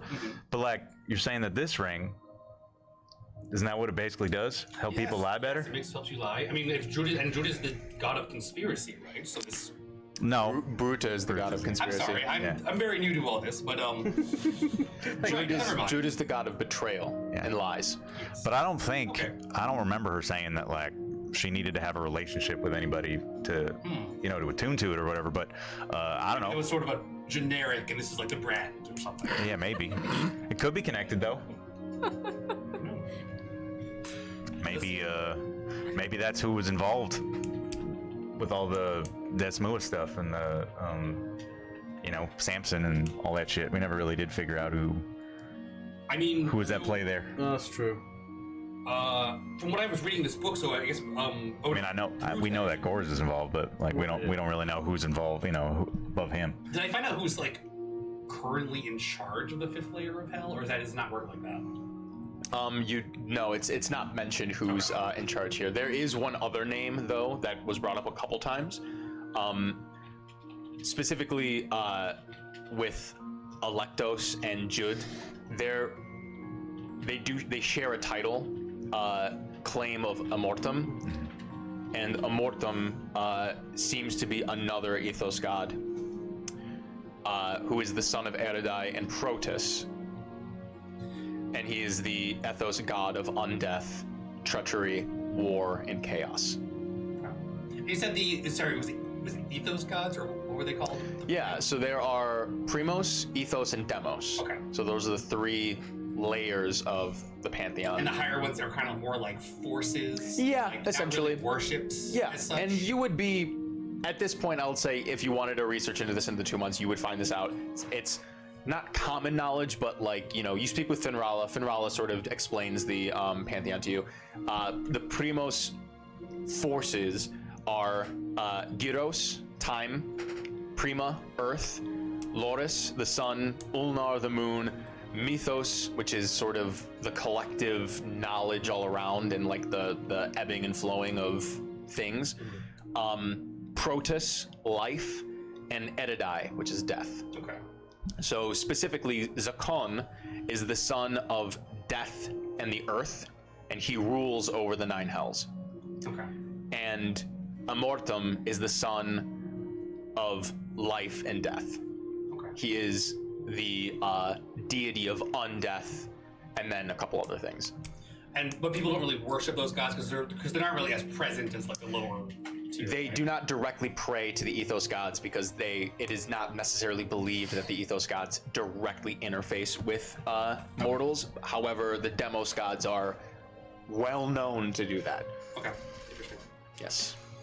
So maybe Gores works for one of them undead types. Would be. That makes sense. Out of game. Yeah. If you make our BBEG Judd and Gores is like a good guy, I'm going to punch you in real life. Gores can't be. I don't know. Gores is so likable. See what happens. I'm gonna punch you in real life. I love it.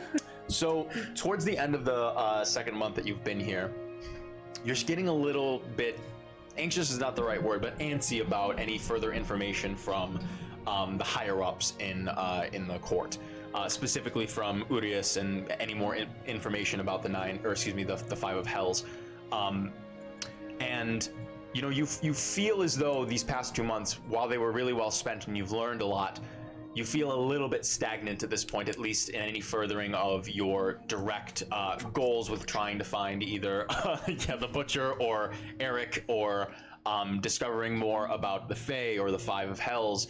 And there have been no leads on where Errant or Jules or Harold Sr. Are as well.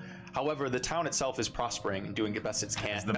Has the mine reopened? The mine has not. Progress? At this point, it's actually they're slowly starting to make decisions away from not necessarily reopening the mine, but reallocating a lot of their attention towards not deforestation, because Finrala is very adamant about using the area around them to their benefit while also keeping it as it is.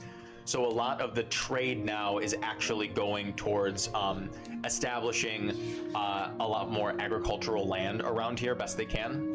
The soil is very it's very primed for a lot of different types of crops and different things. Specifically, the repurposed stone home is now this huge what's the word I'm looking for? Essentially like incubation hole, for lack of a better term, for mushrooms and funguses and other lichen type flora that can be grown there, and even that can be really well used in in the trade all across Naledian. So they're slowly moving away from using the mine as their main export here in this town. That doesn't necessarily mean that they're going to stop trying to sort of figure that out, but right now it seems as though they're finding more success shifting their attention away from it. However, one day, as you're all just sort of tending to your things, getting ready for the start of another mundane-ish day here in the reinvigorated town of Everlock. You're all sort of gathering your things now at what has sort of become your humble abode, the Grappled Thigh. Do you guys mind? Can I just?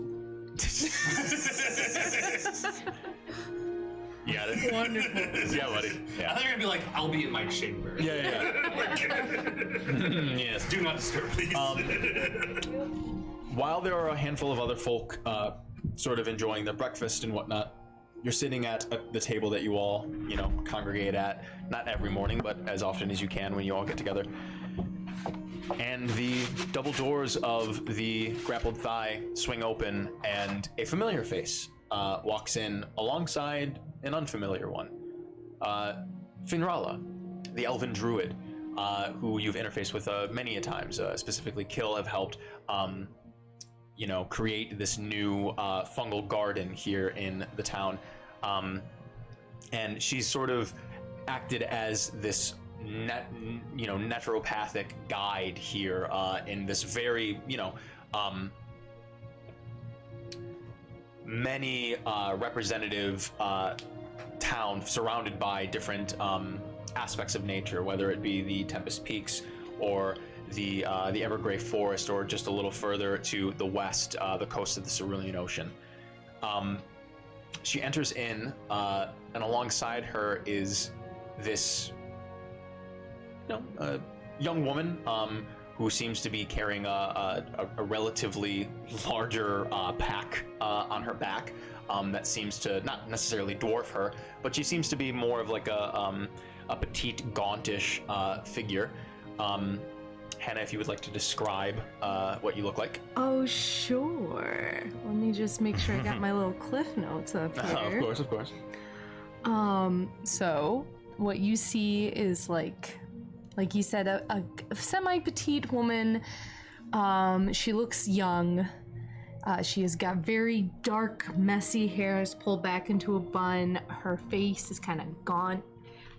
She's got a bit of a greenish tinge to her. Maybe she spent like some time on the sea recently, kind of. Looks a little bit seasick. Some dark circles under her eyes, maybe a little sheen of sweat on her forehead. And then she's got this big, large cloak that's got sort of bits of bumps and stuff. You can see like she's got a whole bunch of stuff sort of hanging off of her underneath. And you'll notice a very large, like squarish shape by her right hip. She's got glasses like mine because I like my glasses. Very, very dark green eyes. She just looks a little bit sick. Word. And Finrala looks at you all and says, I'm glad you're all here. Firstly, I'd like you to meet a friend of mine. Secondly, there's something that we should talk about.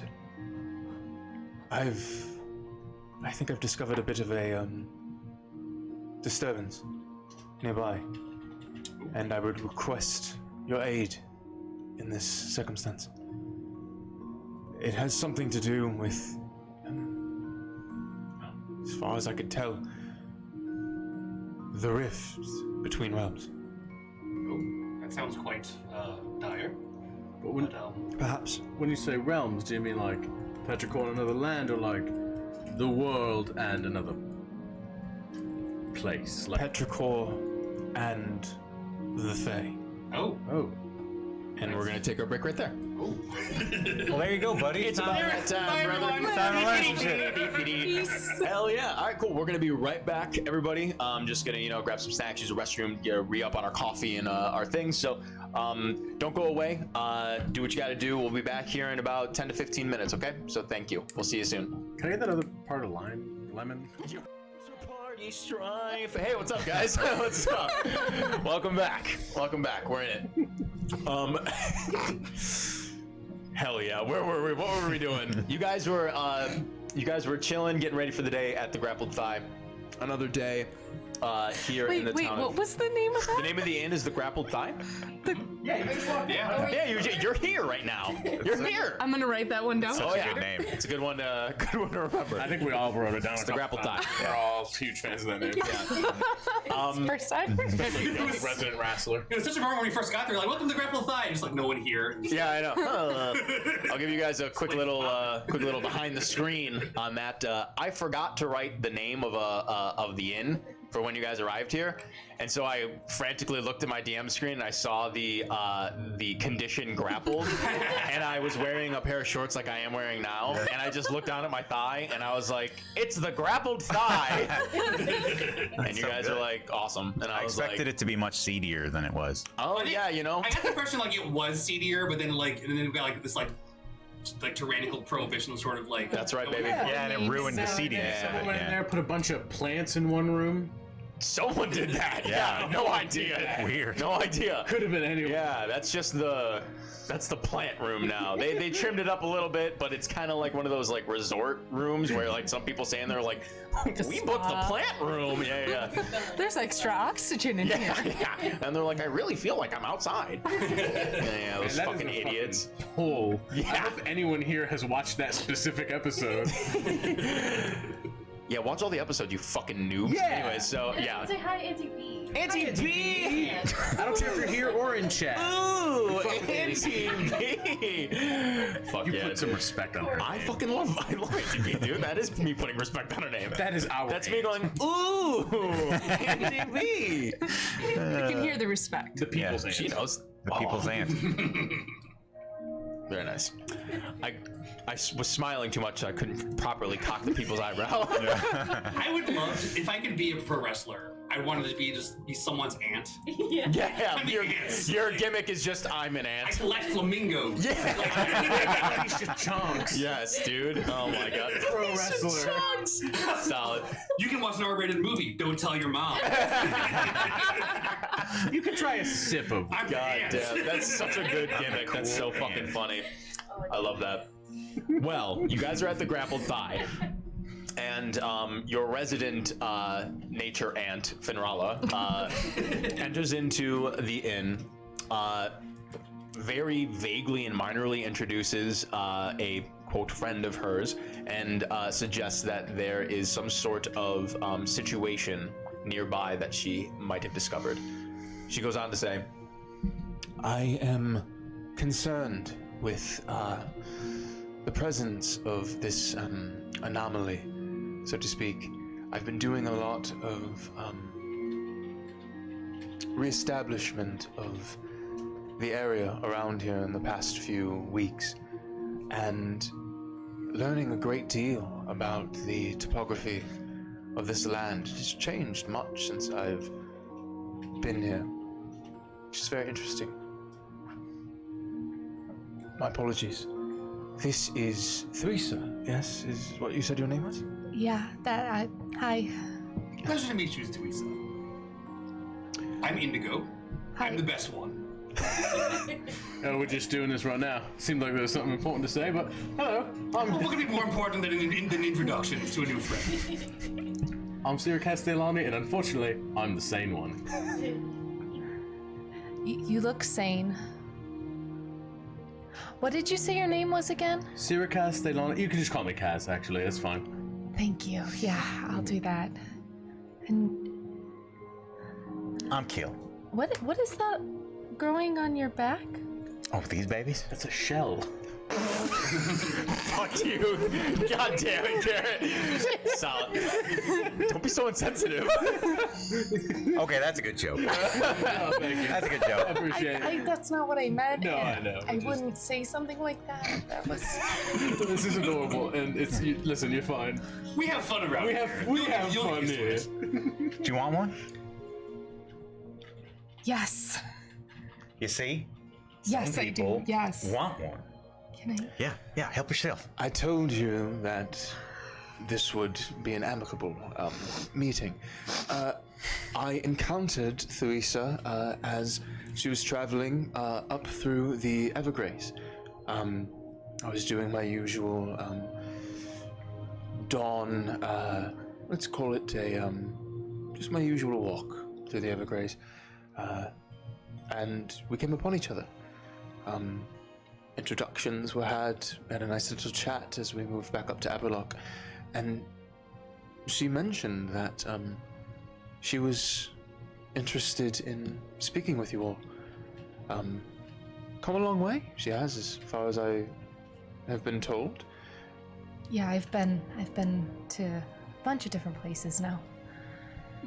It seems your exploits about our town here have reached some areas of the country, and your time spent in the capital has been proven fruitful.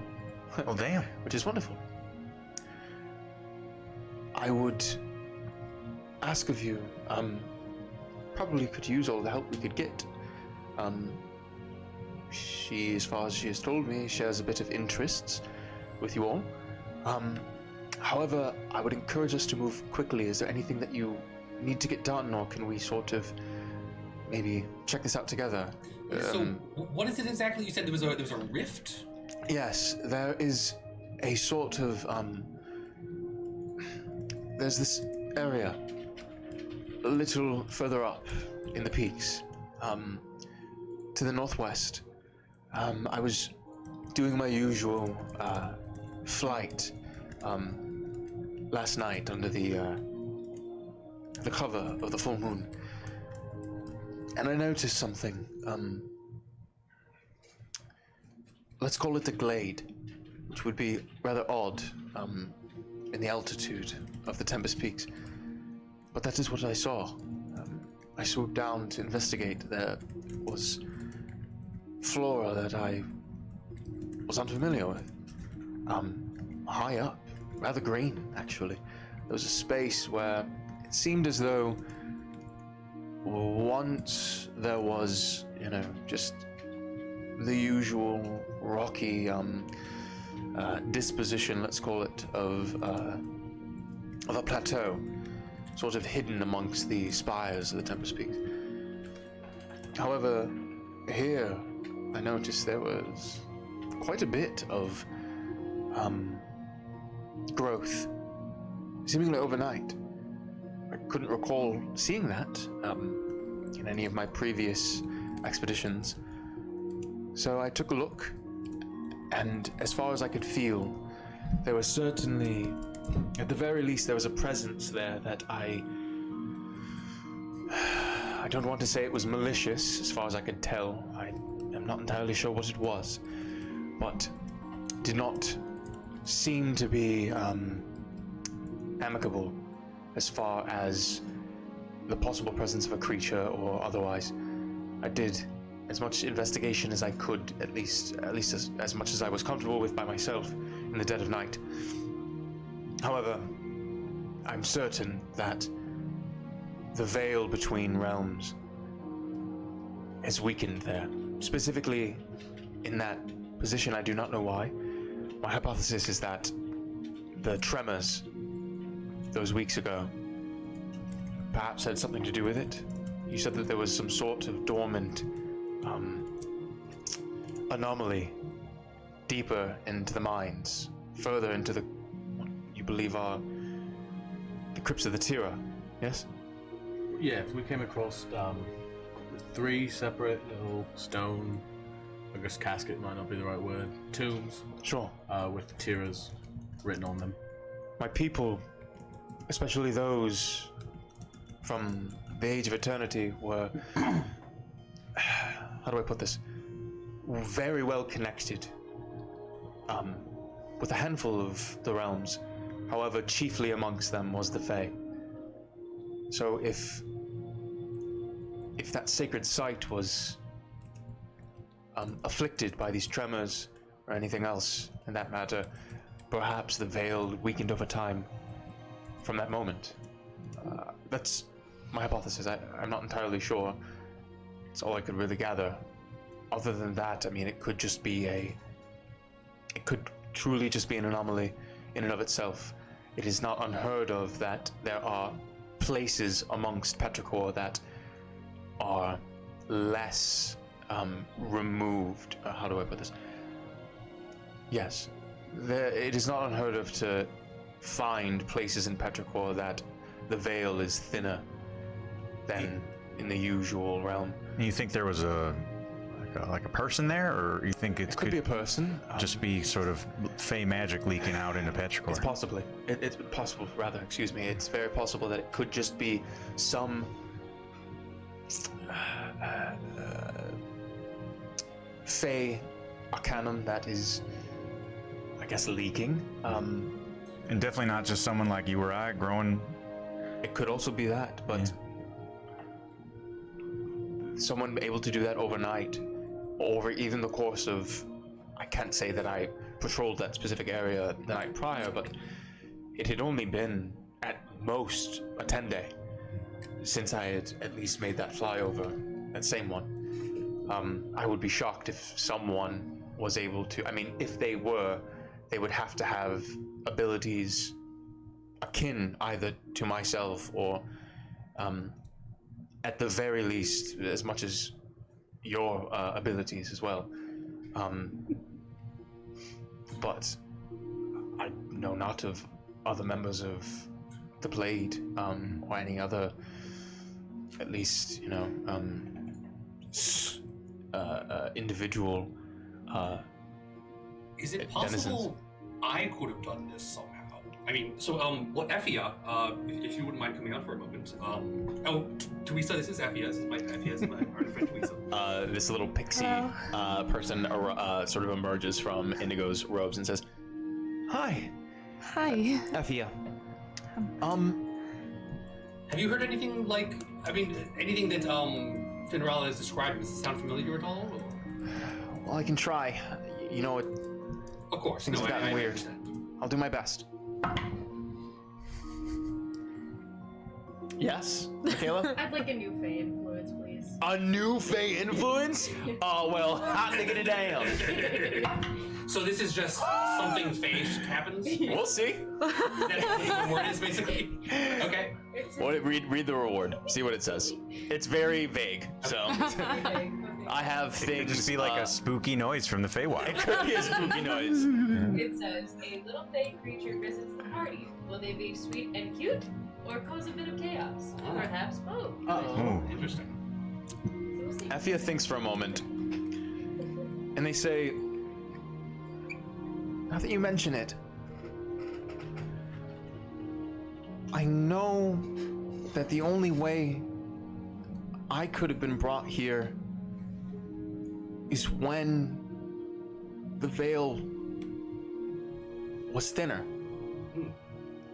The veil is the space between the Fae and the other side. And she begins to shimmer Oh, brightly. Effia? And her form begins to sort of scatter. Oh. And she's she's dead. sort of just, Well, hopefully she's... and Finrala just sort of cocks her head. Oh my. And that same sort of bright arcanic dust sort of begins to flick away until it violently reforms. And you see it just sort of begin to, and it just sort of erupts in a tiny little burst of this like dark purple arcanic illumination, let's call it. And it just sort of, and in the space where Effia once was, another sort of fey creature just sort of, and it just looks around. It's this very long, stiff-nosed, almost bat-like creature with skin that is like this dark purple with these tiny wings, but instead of like these effervescent, beautiful little butterfly wings, you just hear a and it's these like tiny little like wings of like a horsefly, and it just sort of like has this like gangly little body that's like very pear-shaped. Why? This, like skinny like top chest area that just sort of elongates into like, it looks like a little onion. Could it just but, not though? and it's just sort of like this round little belly with a very out belly button, and these like little clawed feet with like these tiny little T-Rex arms, and it's got this like almost like gaunt, like suction cupped face against like the bones of its face, with these like really like not serrated teeth, but like cracked, gangly teeth, and it just Whoa! make an attack roll. Oh, fuck. That's a 13. 13 misses, and as you swing, it just sort of and like very quickly like moves around and just sort of and just like its long little yeah, make an attack roll. It's got a long like weird like lizard-like tongue that just sort of like slops out of it as it's like looking around. It's a bright red eyes just like look around. You roll damage. Your hair. Do I have sneak attack? Great. I don't think you have sneak attack. Is No. another enemy within 5 feet? Well, no one's really. Well, actually, yeah, you've attacked it. Yeah, I get sneak attack. Sure. That's so funny. I don't think I need it, but it'll be fun. We'll see. Whoever bought this basically paid for its description. 12, Oh, we'll see. We'll see. That is 20. 20. You and it stabs right through its little onion tummy, and it's just like, and it just erupts again into this purple mist. I need everybody to make Constitution saving throws. Yeah. This isn't versus. Indigo, you get advantage. Dicey, you get advantage. And Fenrala gets advantage as well. Then I'm sorry. When do they become bigots? 24. 24. Okay, you save. Well, we all know if something is good looking, it's good, and if it's bad looking, it's bad. That's the trope. Yes. It's not purple magic, so. I'm not gonna lie, that was not a kill decision. That was Matt. Not You're wanting like, to, no, I don't not want wanting to to listen to this description any longer. Word. That was a Kaz thing. Kaz just went, ew. Ew, gross. Yeah, I rolled a I 7. hate it. Die. Exactly. 18, by the way. No. Success. 8. Failure. 22. Success. And Fenrala rolled she rolled a natural 19, so she succeeds. It erupts in this purple dustish mist, and you all just sort of That's where my point. and what was that? Those are my points. Oh, I got you. No, don't worry, Michaela. And kill. Yeah. You just sort of it's not like this thing hurts or anything. It just did what it did before, but just exploded, but erupted instead of came back together.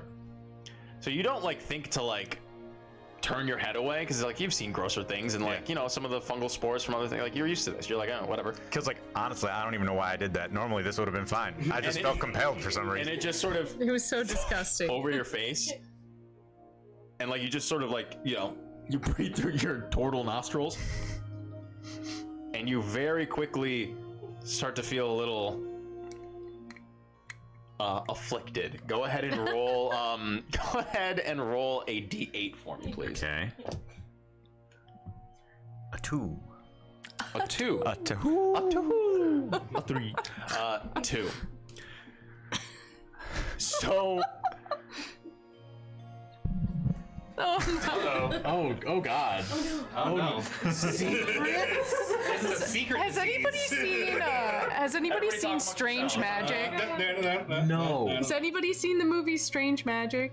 It's got Ellen Cummings in it. What is it? How old is it? I don't know. It was an animated jukebox musical. Anyways, the bad fairy in that was really hitting me for the description. Was that from when Disney was still doing its? Or not Disney, was but, not Disney. Other companies Oh, that's the were one with doing CGI. Yeah, it's got some weird CGI Is in it it. Disney or I thought it was? No, because I think they're still. It was when they were still doing the motion capture and everything was sort of. Oh, it kind of feels like Yeah. that. I know what you're talking about. I think I know the movie. I mean, I just love Yeah, that Ellen was a jukebox Cummings. musical. I just love. Yeah, I'm not a big jukebox musical fan, but I do love Ellen Cummings. That's for as long as I tell you. Okay.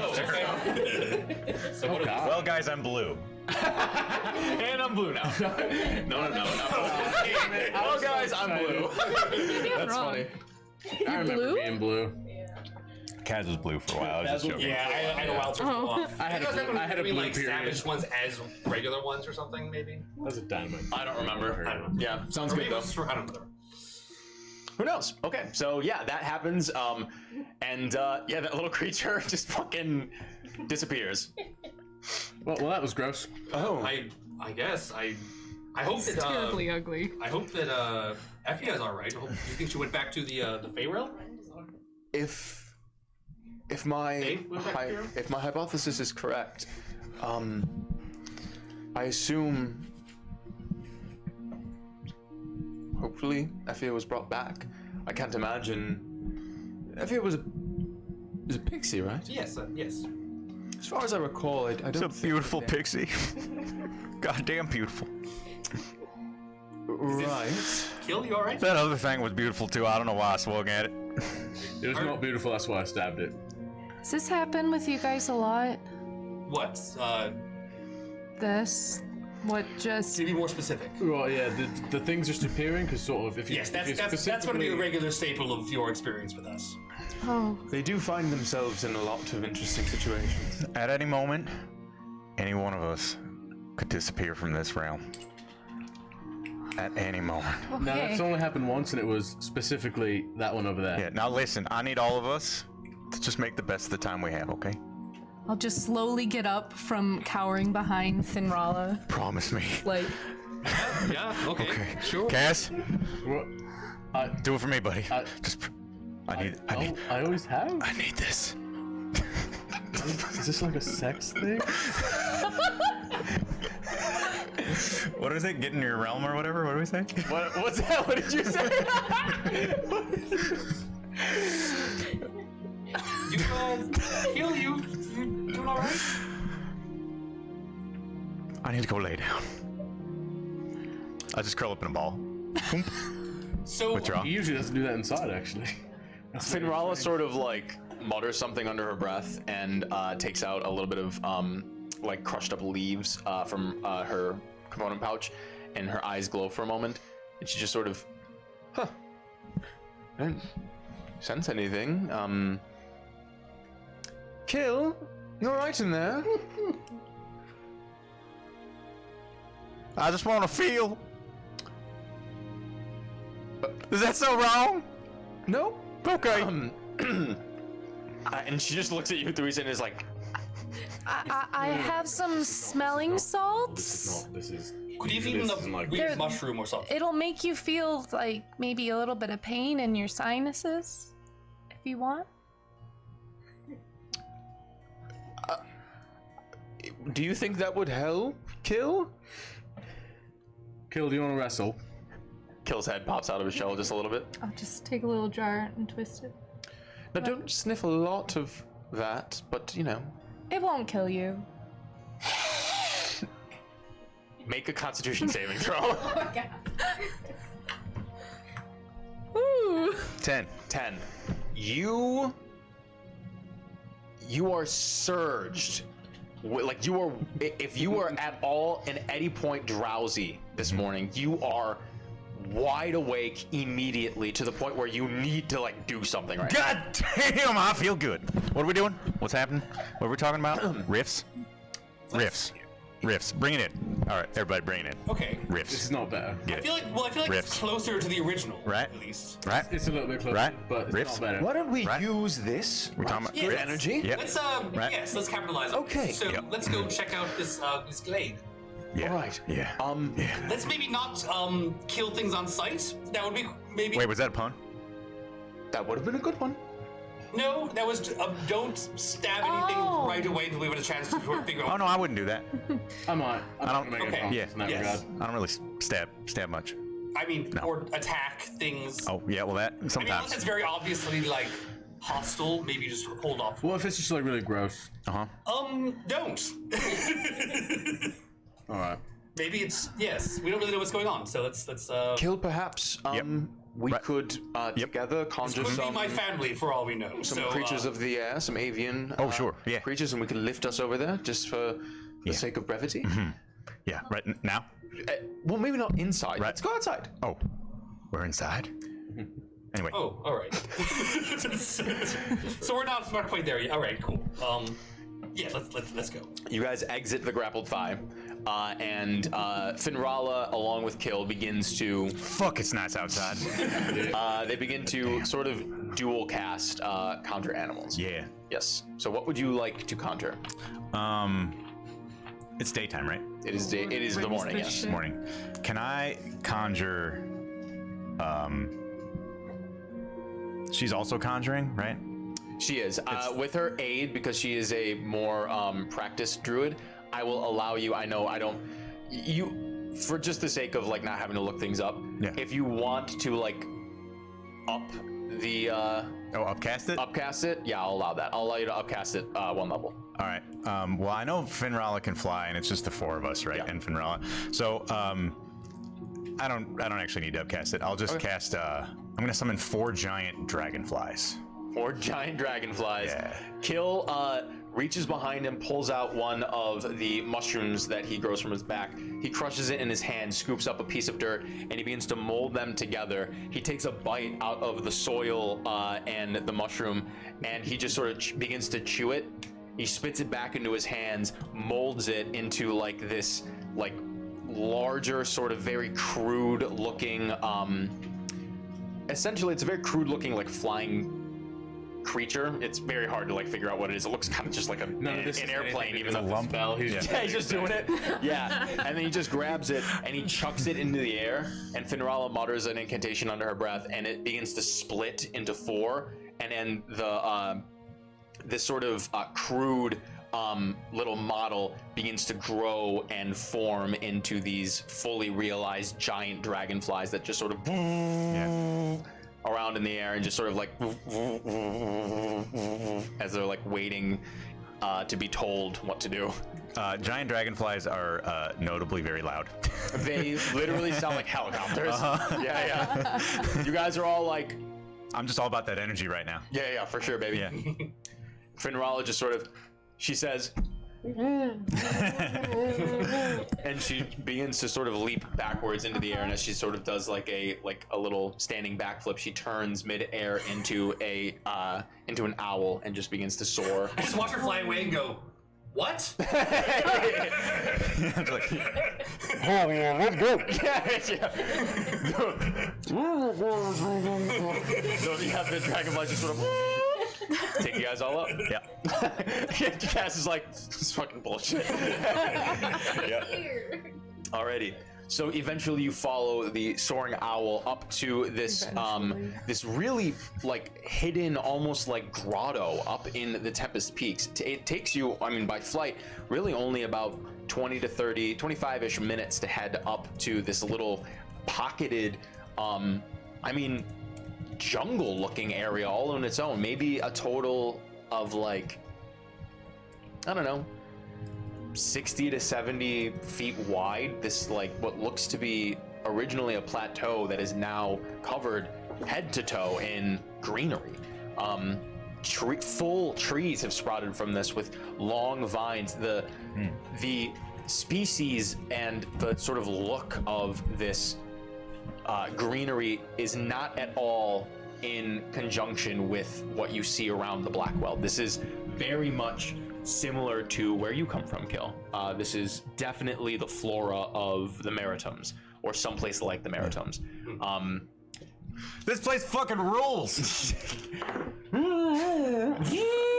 Is all you really hear, but you can see Kill is very excited about it. There seems to be a little area that Finrala sort of dives to, and she sort of reverts back to her full-on druidic form, and essentially starts to survey the area, the same space you can sort of direct the dragonflies to drop you all off at. Yeah, for sure. And you are released from the grasp of the dragonflies. I hop off. Because of course I've been riding majestically on this thing, and I'm just like, naturally. Yes. And they just go. Yeah, perfect, for sure. And finally, you're all able to hear again. Finrala turns to you all and says, "Well, that was a wonderful choice." Yeah, I thought so. Yeah, I mean, everybody's seen. No offense, everybody's seen owls. I mean, I made owls just a few weeks ago. I thought, you know what today calls for? Fucking dragonflies. Yeah, of course. How's everybody doing? A little bit deaf, but I'm good. Sure. I think. I'll kind of look around the area and like, so this is Fae? Are these Fae plants? Make a perception check, my friend. Are you okay? I'm fine. All right. 16. Good. I'm glad. 16. Yeah, you look around, and a lot of these, like I said before, this is very much like jungle terrain, hidden in the mountains and the Tempest Peaks. Just you know, further beyond, a little further north, like you can see there are snow-capped mountains further north from here, like on the horizon. This is not by no means a hospitable place for these types of plants, yet somehow, some way they are present here. As you begin to look around, you sort of realize that there are a scattering of little light green motes around here, just sort of floating around. Dicey, Yes. you begin to get that familiar, not necessarily lightheadedness, but this familiar feeling sort of begins to creep across your head, and you feel that same sort of, for lack of a better word, presence. And you begin to get this sort of intuition that you're familiar with about this area in particular. Something's here. Just place my hand on the lump, the large rectangular lump on my hip. Quick question. Did Effia happen to tell me anything about the Fey Lord? About the Fey Lord. The only thing Effia, at the point of when you spoke about this, sort of mentioned, she referred to the Fey Lord as the Great Lion. Okay. And mentioned that the Fey Lord is a wondrous creature. Did she kind of indicated like that he was kind of the one in charge of the More or less, not necessarily. I mean, it's not like Yeah, not necessarily in charge, but they're probably the most powerful being yes in the Feywild. Yes, Okay. certainly. To the point of like being like God, or just sort of like he's kind of like the top dog. Effia was kind of vague about that. Okay. They didn't necessarily know how to quantify that. Okay. She doesn't seem familiar with like God might be like not really a term used in the Feywild. not for Effia at the very least, as far as you could tell. Okay, just checking. Finrala says, "All right, let's look around a bit, keep our eyes open, and keep our wits about us." Yes. Yes, certainly. Okay. When do we have enough? I'm just like staring at the green motes. Yeah, for sure. And let's try to keep our hands to ourselves for now until we figure out maybe what's going on here. Yes. Yes. I put my swords away.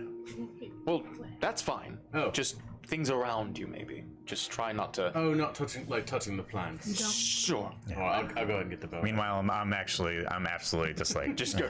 Kill. And not, yeah, not actually touching them, and I'm just like kind of like Sure. Kill. yeah. What? You good? Oh yeah, I'm great. Okay. Yeah. Great. Yeah. And she just sort of looks at you, Kaz, and Teresa, save some of Goes- those spelling slots for me later, if you don't mind.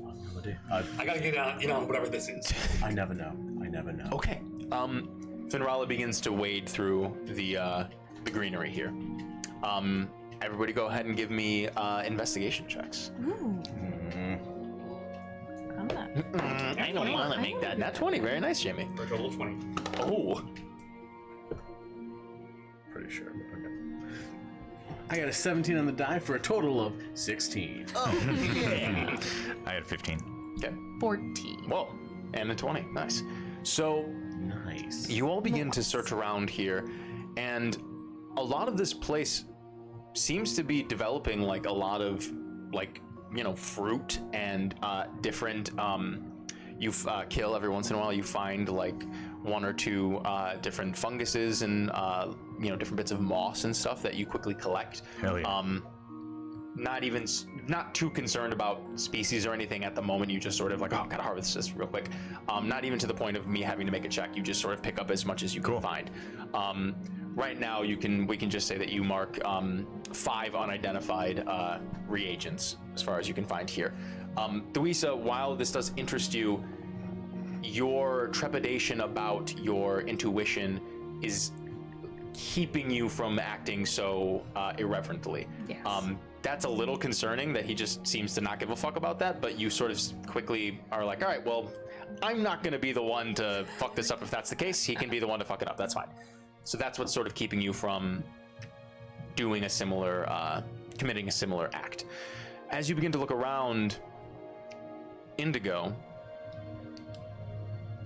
you quickly begin to realize that a lot of, at least this area, while it is relatively small, seems to be, yes, verdant, but even beyond what Kill has sort of already foraged, while there are a lot of products of these plants and shrubbery and whatnot, there seems to be even some further that have been plucked or separated somehow, some way.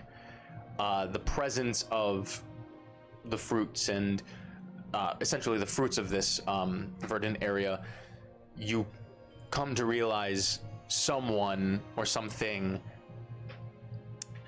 has harvested some of them. I think someone's been here before us. I think they may have taken some of the fruit there. And Kaz and Thuisa, you're quick to sort of come to the same conclusion and back up this claim as well. It very much so looks like, in addition to what Kill is doing, more of the products of this little environment seem to have been harvested. Do I recognize the fruit? Make a nature check. I've just got my bow out. I don't fucking. Natural 20. Natural 20. You do recognize some of them. Not all of it. All of it looks like it could grow in the Maritimes, and it's not like you've traveled the entirety of the archipelago that is your homeland. Yeah. But you do recognize some things. A lot of the more citrusy, smelling fruit from here. Not to get like super technical about things, but like specifically oranges are not native to Naledi, and they are exported out of the Maritimes, and you find oranges here, which doesn't make any sense. Florida Florida turtles, man, that's sniff right, smelling baby. salts and That's goes insane. right, baby. yes, our local Florida man for sure. Are there? No, but you find oranges here. Are there any egg fruit? Are there any egg fruit? Make a foresting check. Foresting? Or foraging, excuse me. I don't know why I said foresting. I'm drunk. Survival, yeah. That's a 16. 16? No. I definitely take a few oranges, Yeah. and then I'd like to take a fruit that I don't recognize. And You can mark down unidentified fruit. yeah, I'm gonna take a minute to ritual cast Purify Food and Drink, Okay. and then after that, I'm just gonna chomp down on this bad boy. Okay, for sure. Yeah. You begin to settle down, and he just puts like all these things that he's collected in front of him, and just begins to go about the process of casting this ritual. Thuisa, I'm just like, gonna eat some fruit. yes. Fuck yeah. Jesus Christ. While you are occupied with that, party drinks. Word. Thank you. While you're occupied with that, Thuisa, you begin to keep a better eye out of the situation in general. Very good, Garrett. Thank you. I'm glad you like it. And you begin while to sort of you cut through the noise of Kill's sort of ritual incantation, and you begin to hear what sounds like you can't quite place the sound, but with your passive perception, a little further beyond the thicket of where you are, it begins to get a little denser. But beyond that, you hear the rustling of the foliage around you. But even deeper than that, you begin to hear what seems like sounds of like snapping, either of twigs or something not too dense, but something dense sort of being cracked or snapped every once in a while. And, 2, 3, 4 or so times in a few moments, stops for a bit. You still hear rustling, and then you hear it like again. Guys, stop. Gonna eat some fucking fruit. Do you hear that? Everybody try to Do I listen. hear it? Go ahead and make perception checks. All I hear is ambient music. It is really dope Beautiful. music, dude. Violins. 18. 18. Dirty 20. Dirty 20. Dirty. 14. You all, as you sort of focus and listen, you do begin to hear this odd, sort of erratic snapping, and then sort of rustling, and then it sort of stops for a moment, and you begin to hear what sounds sort of like a.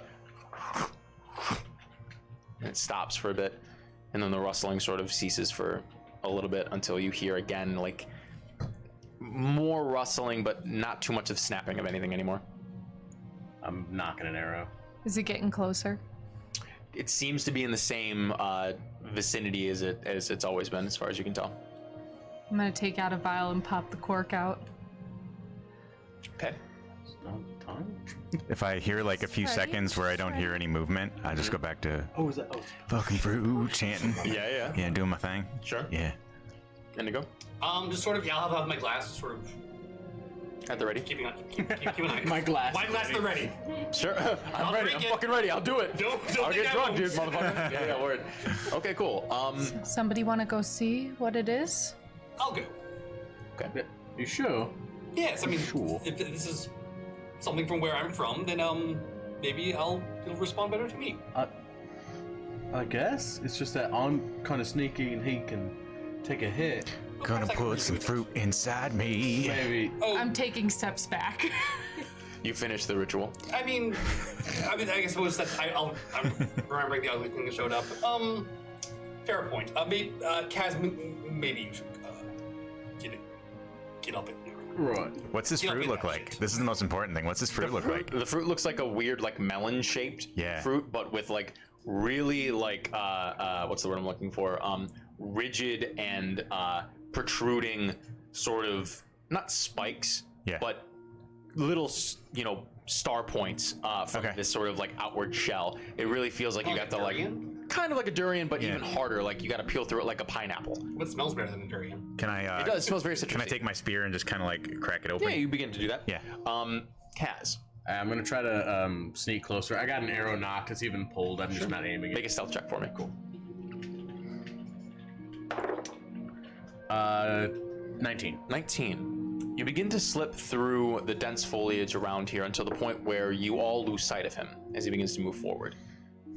And as you pass through, you're very careful to step around the areas that might be a little louder than you would like your presence to be known, which is not at all. And as you begin to slip through, you begin to finally open up, not to the point where you're stepping out of anything, but your vision opens up to a sort of small clearing in the very center of this, as far as you can tell, what you feel like is the very center of this really verdant, hidden grotto here in the Tempest Peaks.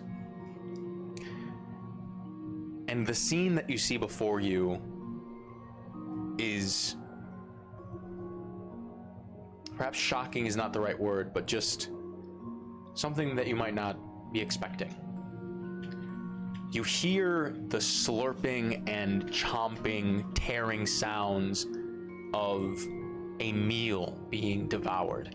Let's just kill eating this fruit. However, and the sight in front of you is this sort of hunched, humanoid-looking creature with long, thin, silver hair, sort of very patched on its head. This bluish-hued humanoid creature with exaggerated features about their face. It's like their cheeks are sort of wider than their head is tall.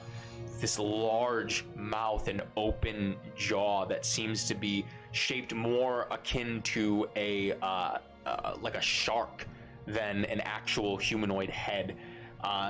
Their skull is ever so slightly protruding forward, along with an elongated, wart-covered nose with these dark black eyes, these serrated road teeth of this long-limbed, long-fingered creature covered by this sort of tattered, gray, dark, smoky robe that almost seems to be a part of their body as they sort of tear at what seems to be a mountain goat in the center of this greenery, blood speckled and scattered everywhere around, the grass staining this green into a dark red as they're tearing the broken bones off of their teeth, pricking away at them.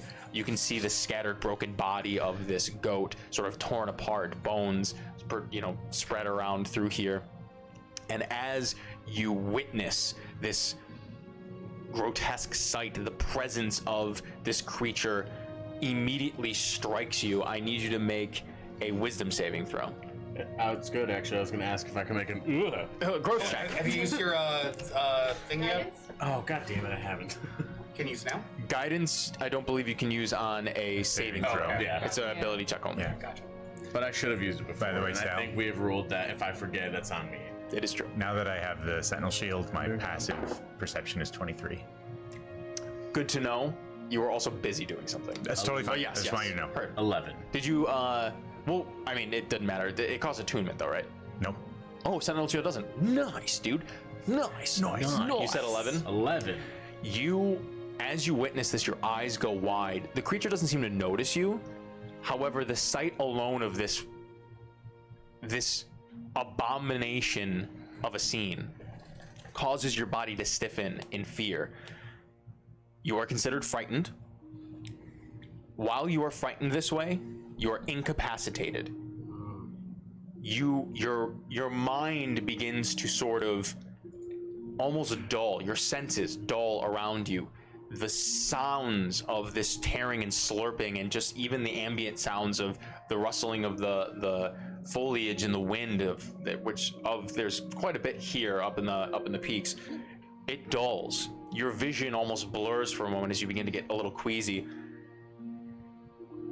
and you begin to sort of like touch at your face, and it's like your tongue begins to go numb to the point where your jaw almost slacks too. You begin to sort of look around in confusion. You are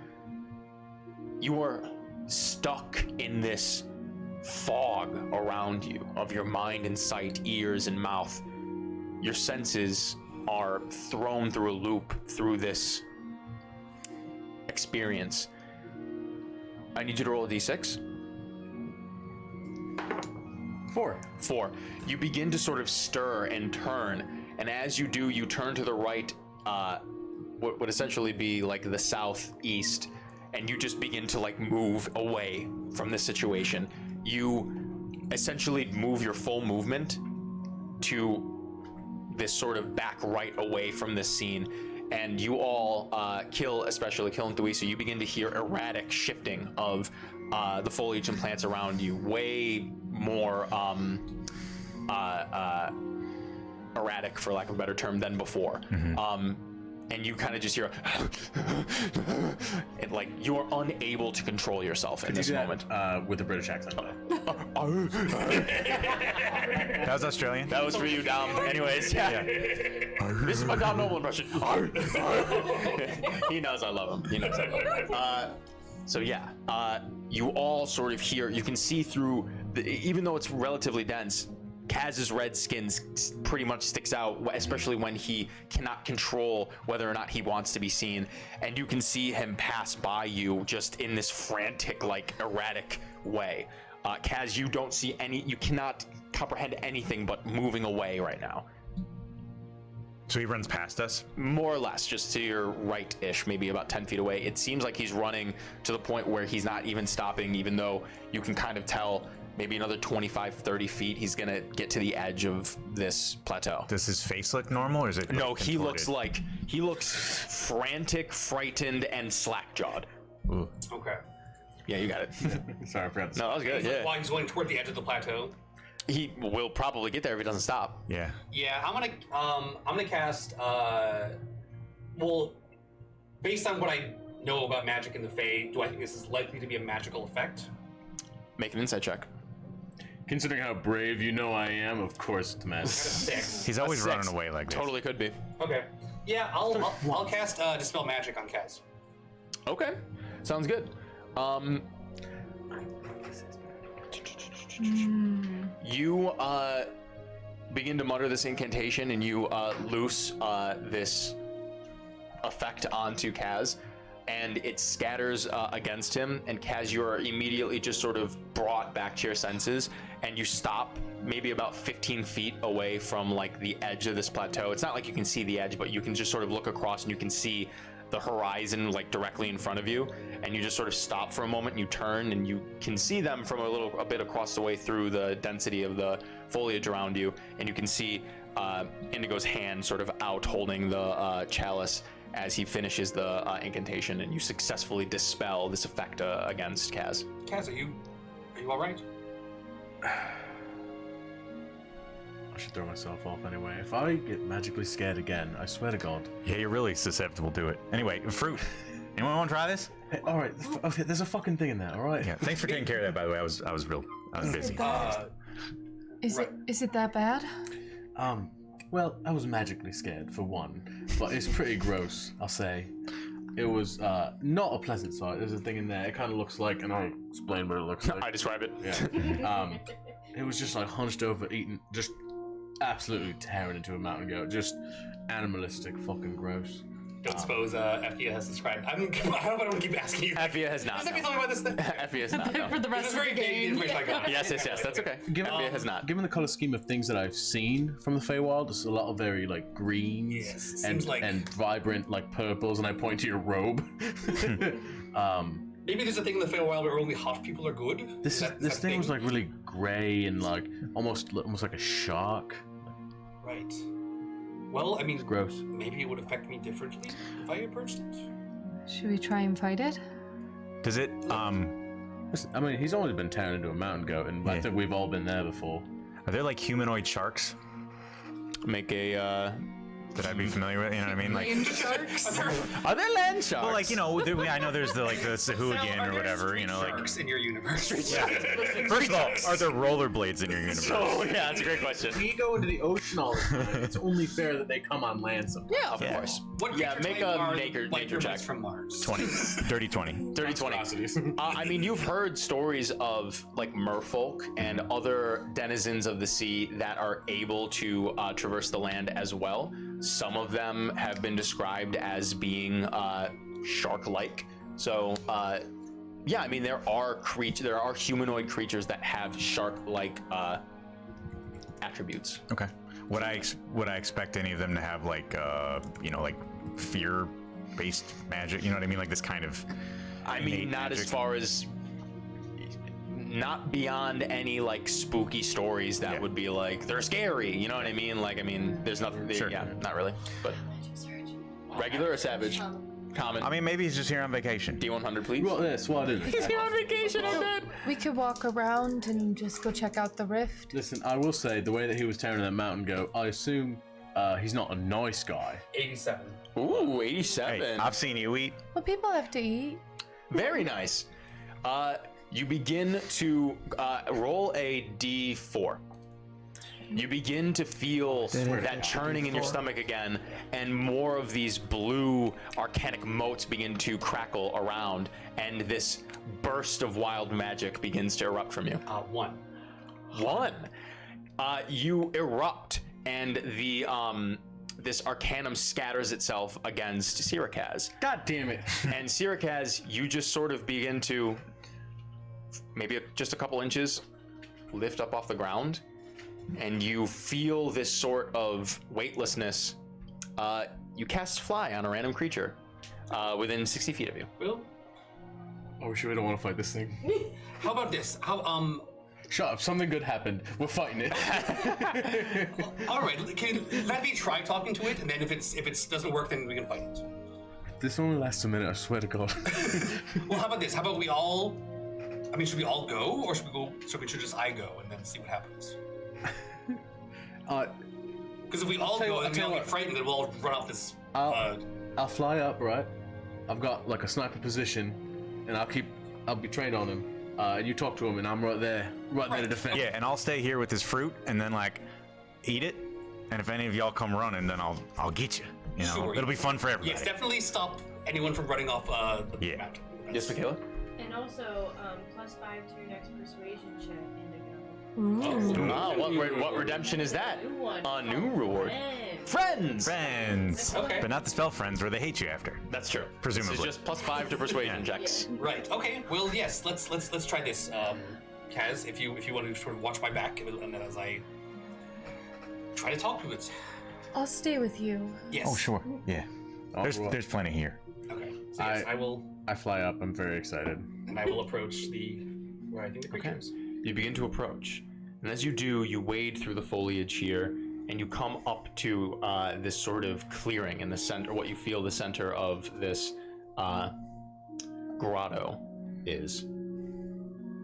And you can see there is this sort of mutilated corpse of what used to be a mountain goat. Now it is, if Kill did not describe it to you, or excuse me, if Kaz did not describe it to you, no, if Kaz did not describe it to you earlier, you probably would not be able to recognize this creature. It is torn asunder, bones snapped and scattered, hair tossed around everywhere. The skull of it itself has been snapped open. Brain matter. Corpse of the creature that Kaz saw. This is the corpse of the goat that the creature was eating. Gotcha. And you would not recognize this corpse as a goat unless Kaz explicitly told you so. However, there is no creature around here that is matching the description of what Kaz was saying. Do I have sight of it from above? As you soar above, you look downwards and you only see the landscape of the scene that you were witnessing before, the remnants of this maddening feast that you saw. No creature around though, as far as you can tell. Make a perception check with advantage from up there. Yes, Indigo? I was gonna see if I could maybe Indigo has no real skill at this, but see if we can see any tracks or anything about where. Make a survival check. It's okay. 21, baby. 21. Yeah. You look around and you begin to see Indigo sort of get a little closer to the ground and search around for what you assume to be more intimate details of the situation. Indigo? Dirty 20. Dirty 20. You do begin to see sort of parts of the grass here that have been, most of the grass here is shifting around, but there's this portion of the grass that is pushed over to the side, it's as if something was resting on it before, maybe a stone or something like that. The grass is just sort of flat against the ground in a certain area. And Kaz, as you're looking around, you do notice that while there's a good amount of wind here, you notice the same thing from above. You can see the sort of shifting of the grass as it flows with the wind, and there's this area relatively close to the corpse of the goat, maybe 15 feet from where Indigo is looking around, that is just this weird, not dent, but it's just this weird area where the grass is just flat down. I am training an arrow on that spot. I'm not gonna say anything in case. Flat grass. Yeah. But that's something. Flat grass, I don't fuck with it. And I've noticed that the area is flat, but not that it's not moving. To me, it looks. Yeah, no, yeah, it's both. I mean, okay. So all the other grass is doing this, and this area is just like this. Okay, I'm going to. In Sylvan. Okay. I'm going to say, can you understand me? You wait a moment.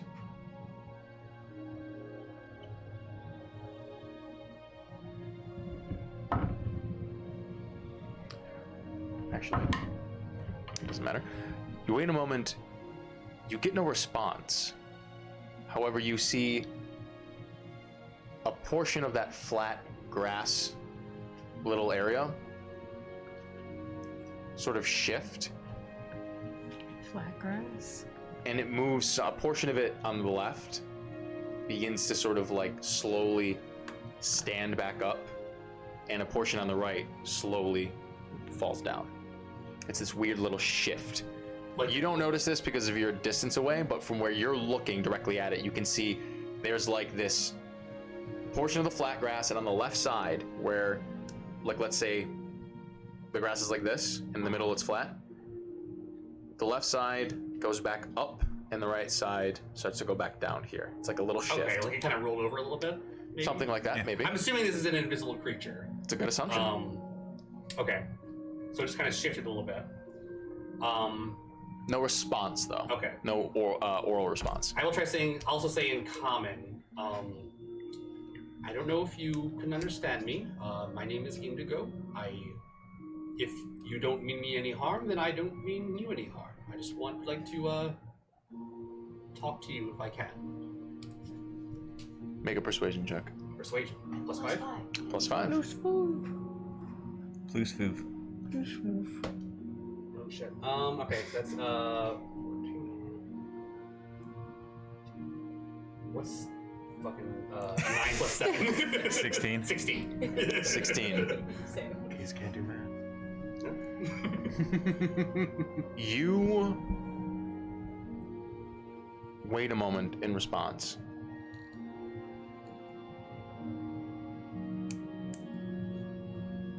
And after maybe about 5 or so seconds,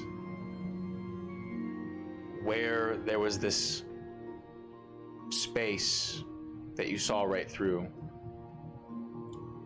the visage of this creature is revealed to you. They drop this invisibility guise upon itself, and they reveal that same description that I described earlier, this decrepit, almost dark, grayish, covered in like this weird half garment, half almost like weird like part of their body. This long, like wider skull structure than it is tall. Bright, deep, dark black eyes and rows of jagged teeth. Just sort of sitting there, knees coming all the way up past its shoulders, arms sort of wrapped around the long limbs of calves and thighs, and its elongated forearms and elongated fingers just sort of curl at the edge of their knees, way above their head, just sort of holding like this, looking like this weird, like almost like a bat sitting, but without any wings, just sort of sitting there. Long, golem-like hair sort of just draped over its face, staring at you. Do I make a wisdom save? Or? You don't. Okay. Hi, my name is Indigo. Can you speak? It blinks at you. I'll say in Sylvan, can you speak? Its eyes sort of widen a little bit. Sylvan, you speak Sylvan? It looks you up and down. Focuses and notices the lower half of your body. The goat half of your body. And you see its crooked, wide smile like a Cheshire cat open up. And it begins to stand to its full height of what you assume to be 9 feet tall. Now I have gotten this reaction before to the lower half of my body. And but it I rushes. think it's a little okay. It rushes forward. You lose an attack. Absolutely. Let's roll initiative, my Did I get to friends. We eat can this swap to fruit Orphan yet? Maker. I thought it was gonna be This whole time you've eaten the. You've been in the process. Describe the fruit to me, please. The fruit tastes oddly like a pineapple. Yeah. However, it has this spicy sort of aftertaste, and it's actually just really nice. It's like a jalapeno margarita. Yeah, it's totally like a jalapeno margarita. Dude, yeah, I definitely share that with Tuisa. Yeah. And I get like really, I know, right? I get like really like dramatic for a second. And I'm just like apologizing for being over the top. Sure. But then I go right back to being over the top. Yeah, most definitely. It's really nice. Yeah. And as you're sort of and then I sharing just hear this, the sounds of hunger, and I'm like, yeah, you hear, ah! And like you're just like, oh, you know what I mean? I'm just like, R.I.P. Silent Bob. R.I.P. Silent Bob. Word. It's the same sound he made before he went So out. true. All right, so everybody get your initiative. Oh no, it's okay. Okay. Okay. Alrighty, so. I thought this was gonna be like this is like the friendly Velociraptor that I can. Yeah. You hold your hand out. Fucking no. Do the Chris Pratt. Yeah, do the Chris Pratt. Cool. Indigo, what'd you get, buddy? 14. Okay. Kill. 21. 21. Kaz? 17. Bum, bum, bum. And for the first time in the campaign, Thuisa. 16. 16. Hell yeah, dude. Alrighty, so this grotesque, gangly, hag-like creature lunges at you. And firstly, because you were sort of already preparing your attack, you get your single attack off, Kaz. This is also considered a sneak attack because it does not notice you. Okay. So go ahead and make the attack. I rolled a 24. 24 hits. I rolled a hit first before Yes, I did 24 hits. No worries. Make sure it's on loop, too. Yeah. Cool. 16 plus. Nice. 21 damage. 21 points of damage. The arrow flies through the air downwards as a projectile slamming into the back of its shoulder, just sort of ever so slightly halting its gait as it lunges for you. You can see its sort of gaunt body, the garment wrapped around it sort of wafting in the wild wind of the Tempest Peaks. Shifting as it moves forward, it lurches as the arrow pierces it, and it lets out this foul, like, and it looks around frantically. Its wide mouth begins to open and sort of salivate with this almost like thick saliva that begins to form in its rows of teeth. As it turns around, it sort of looks into the air and notices you, and quickly sort of starts to gain, a better understanding of its surroundings. But it returns to train its hunger onto you. You said a total of 21 points of damage? Yes. Gotcha. 3, 3. Nice. 6. Okay. It's going to take its turn. It is at the top of the initiative. It's going to move its full movement towards you, Indigo, and it gains on you pretty quickly. As it gets over to you, it just throws its whole body into you, and it's going to attempt to slam into you. Now, shield I can declare after I hear the attack. As a reaction, yes. After I hear the attack roll, I can do that? Yes. Yeah, yeah. Okay. Then you kind of have to. You have to know it hits. Yes, so true. So that is going to be a 15 to hit. Shield's plus 4, right? Shield is plus 5. My AC plus is 5. 15.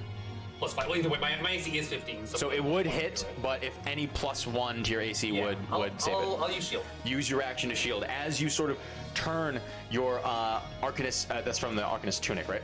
I think that was the cloak, but I could be wrong. Oh, either one. You turn your body, and the vestments of the Arcanist sort of begin to wrap itself around you. And as the creature attempts to slam itself into your body, it careens into you head on.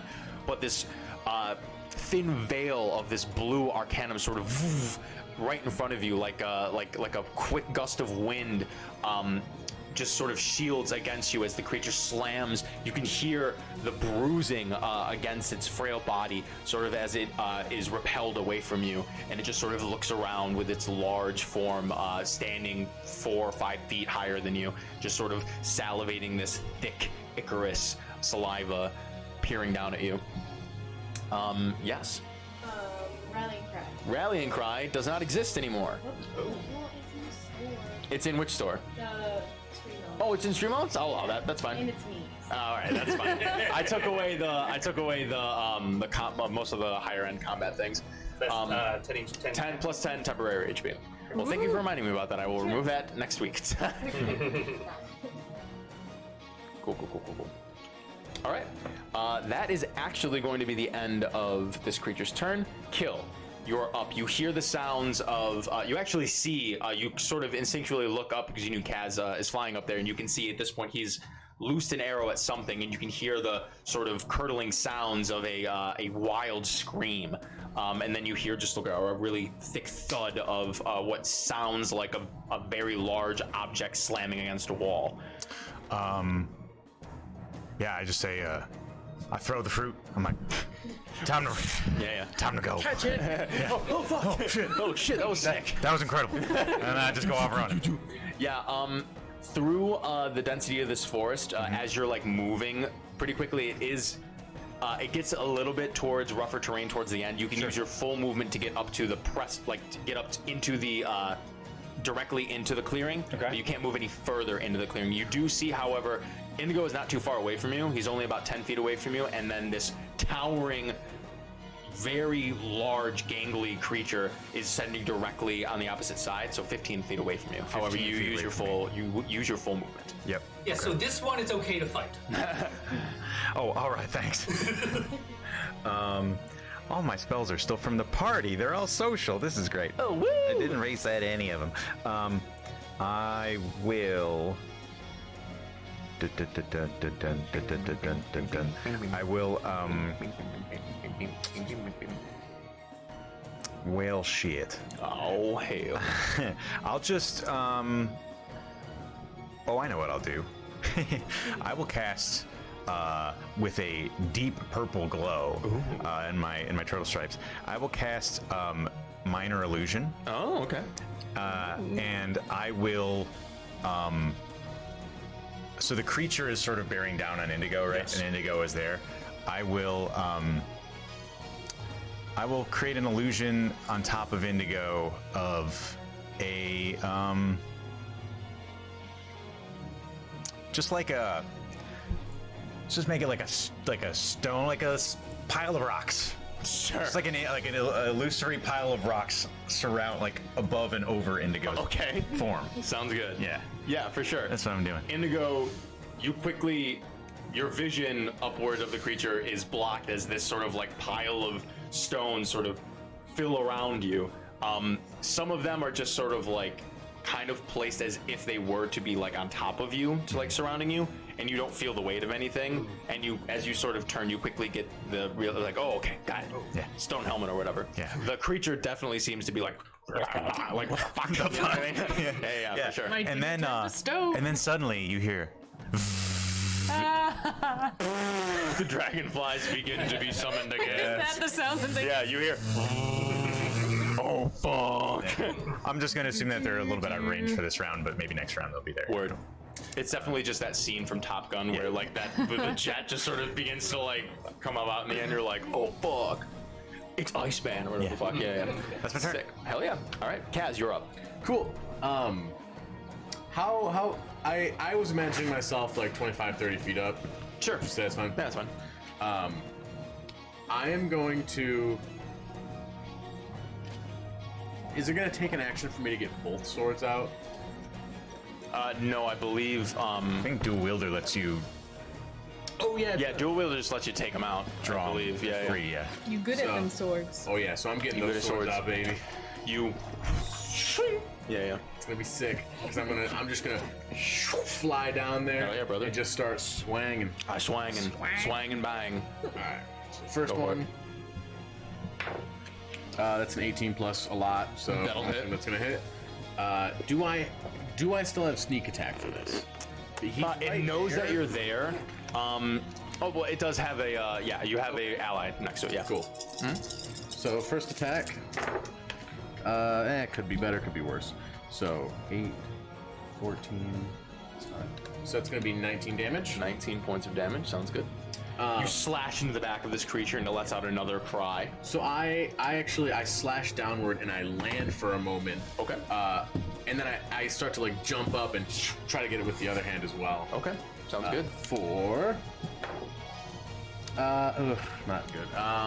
14 To hit, misses. Okay.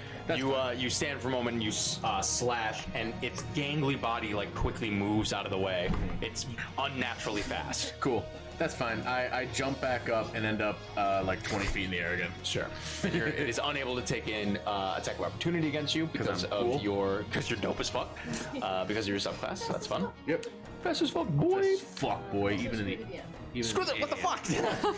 Fine. I will take disadvantage on my next roll. Oh no one got anything. Just fuck you, dude. Yeah. Just fuck you. I hate you.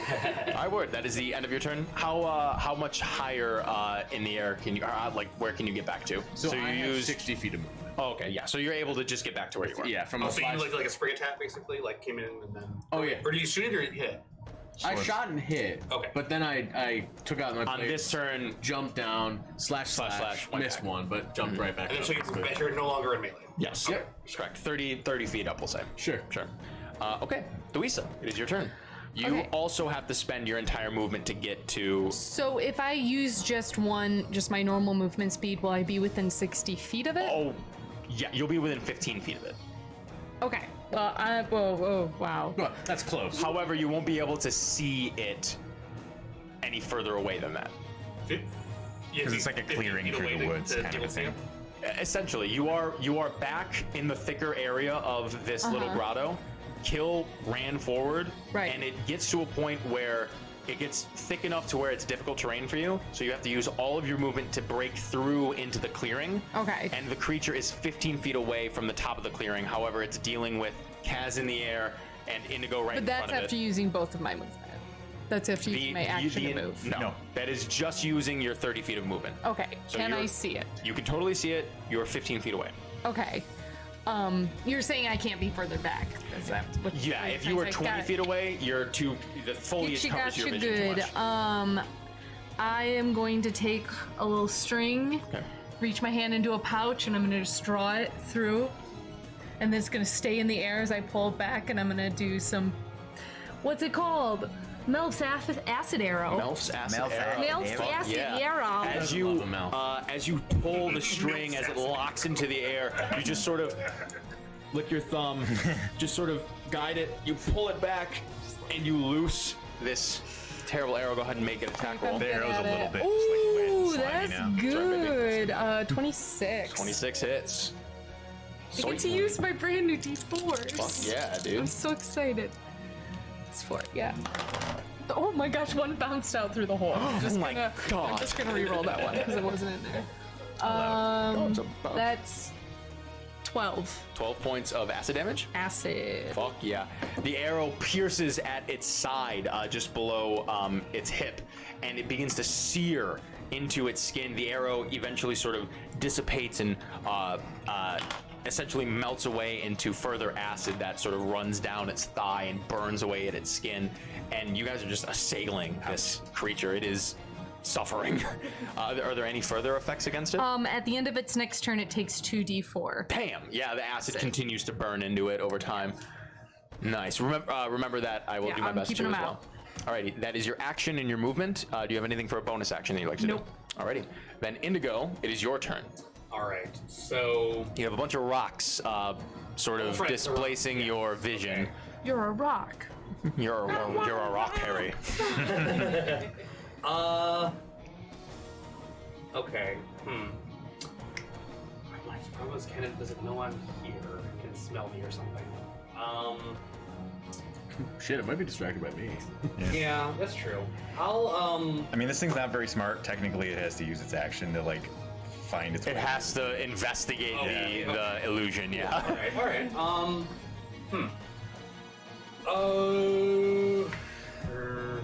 Okay. I'm just gonna ready to do a mind sliver. Do you have to see the creature in order to do the mind That's a good sliver? question. Yeah, I probably do. It would guess probably I'll- be in the description. I mean, can I take a? I mean, is it worth taking a hide action in here? Would that do anything? You could certainly.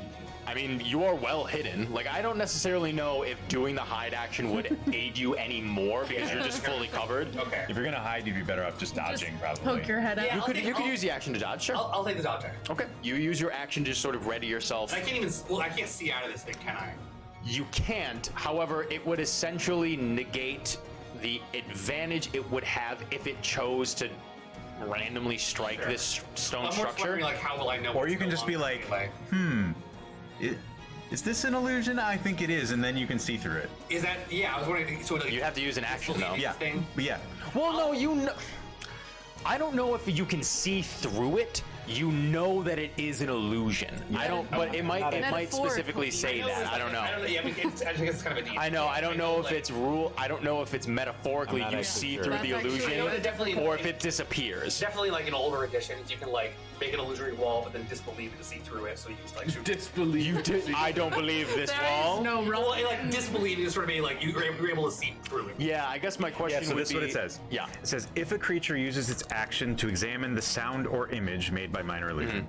The creature can determine that it is an illusion with a successful investigation check against your spell save DC.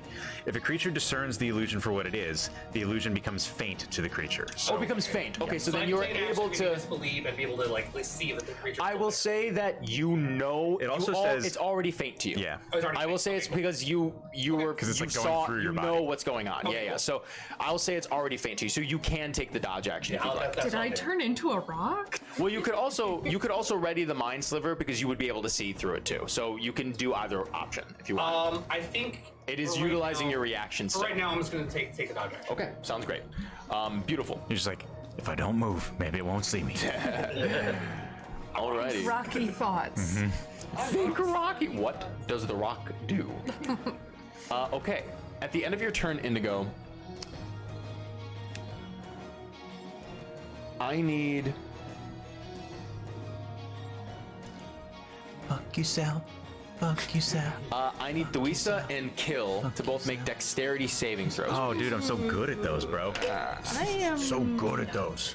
As the ground under you suddenly becomes slick and sticky with this like oil-like substance that seems to erupt from a nearby little thicket to just your left, maybe about 10 or so feet away from you. As you That didn't just secrete out of Tuiza. It did not secrete, no, Okay. unfortunately. However, it erupted out of. Unfortunately. However, it seems to erupt as you sort of turn your head as it sort of slides into the space around you. You turn to the left. You both notice this sort of like very tiny, like almost gnomish height, entirely bald, almost ogre-looking creature with yellow eyes, sort of elongated ears that flop down a little bit, with a protruding jaw and cracked teeth, with this like darker, almost like this dark navy sort of hued skin, with this almost like, again, another frock like garment around it, and it just sort of stands there with like almost no neck. Their head just looks like a thumb, like a dark navy thumb, like connected to their shoulders, like with these like almost like Doctor Who. have you guys seen those like the little tiny little legs of like a water bear, where they're just like three little pronged like things? It's dark navy, like fat rolled arms, or just these little pterodactyl hands, and its legs are just sort of Oh, are you like, talking about those like microscopic things? yeah. Oh, okay, yeah. and it just sort of like hinges back its jaw as the oil that sort of slicked out of its mouth slaps across the ground. So what did you get for your dexterity saving I throw? got an 18. 18 Amazing. saves. I got a 19. You both save. Oh my God. The oil is slippery under you. Jenka dice. However, you don't slip out and fall prone. Yeah, you don't slip out and fall prone. You feel enough strength to sort of like lift your feet out of it. You can feel if you stay in this area too long, you might either slip and fall, or you might like be stuck here. Oh. So, as a bonus action, it is going to. Oh my god, that's so funny. You see, it sort of begins to shake a little bit, and you can see from the pores of its dark navy skin, more of this oil begins to excrete out of it, and it begins to stain this sort of garment that surrounds it. Oil man. This is just me on a summer day. Is it the same creature or different? This is the same creature. So okay. So it erupted oil onto the ground, and now it's excreting oil from around it. It excretes a little oil. You don't necessarily know what's going on because you're not there to touch it or anything, Yeah, but it's we all definitely have covered in those days. oil excretion. It's staying in one place. It is, yes. Okay, that is going to be the end of its turn. Facial papers. Blot up that oil. Cool. All right. So back to the top of the initiative. It is now the large shark-faced creature's turn. It sort of is trying to gain an understanding of the situation. It just sort of takes a few steps back. Unfortunately, because you are holding your reaction. Oh yeah. No, you use your action I to used dodge. shield and then I dodged. I think I. Oh, so you use your reaction anyways. Well, no, that doesn't matter. That was way before. Yeah. So you use your action to dodge. You do have a reaction to make an opportunity attack if you like. Okay, no, that's okay. It takes a few I think I steps can back, punch this guy pretty good. and it just sort of like rears back its body and like unhinges its jaw, and just begins to like erupt forward. And instead of bile, like the little tiny thumb creature before it, it erupts this frigid burst of icicle-like, essentially just a burst of like cold air and icicle wind that just sort of erupts out of it. It's going to cast Cone of Cold directly in front of it. So I need you, and you to all make con saves. Dodge doesn't do anything against it, does it? Dodge. It might save against Dex stuff. No, I don't know. Dex, but not con. Not con. Okay. This is Constitution. That's So these this is Gen not, Con unfortunately dice not going to are help you. nerfing me It is well. confused enough about the situation that it said, "Fuck it, I'm just going to AOE." I rolled really bad. I will withdraw into the shelf for this. Yeah, that way it won't roll a 1. You put it on a 1. Wild Magic It's a Surge. roll. Common. Okay, roll a D100. I got a 9. It's not gonna roll, but This happens at the same time, we'll say. That's So a full you save. fail. Plenty of natural 20. I got an 18. I guess I haven't rolled a natural 20. 18. These are tried and tested dice, though. I did just roll a 19. I think I know. Okay, it was 97. 18 succeeds. I 97. feel like we definitely got this one before. I feel like we have to. I feel like this is the music. Yeah, I think it is the You are music. surrounded by faint ethereal music. That's so funny. That's so tough, dude. You get blasted by this, but you sort of are kind of like, oh, like just in the back of your head, you're like, oh, this is kind of. It's actually this weird house track because in the background is also this. Yeah. It's very odd. Yeah. No, I really want it to be elevator music right before you get blasted by this. So it's like, I'm gonna blast them. Okay, you suffer. Dragonflies start droning in rhythm. Theresa, what'd you get? Oh, I got a 24. Con save, you save. So, Indigo, you suffer the full amount of this damage, and Kill and Theresa, you suffer half as much. Ow. So Indigo, Forgot the you numbers. suffer 35 points of cold damage. That's a lot. And Theresa and Kill, you suffer half of that, so we're gonna round down to 8. Is it 18? Round down to 17. Yeah. Yes, sorry. And then I round yes, down, 17. And then I take half again. Yeah. So I'm only taking nice. 8 because you of take, weight. You suffer 8 because of yeah. Mhm. That's always You nice. take half from cold damage. Yes. Awesome. Incredible. Bum, bum, bum. incredible.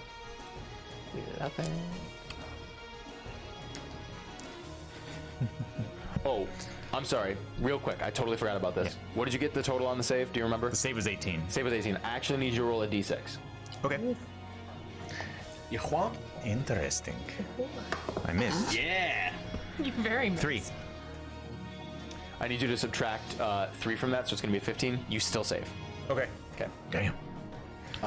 Okay. That is the end of this.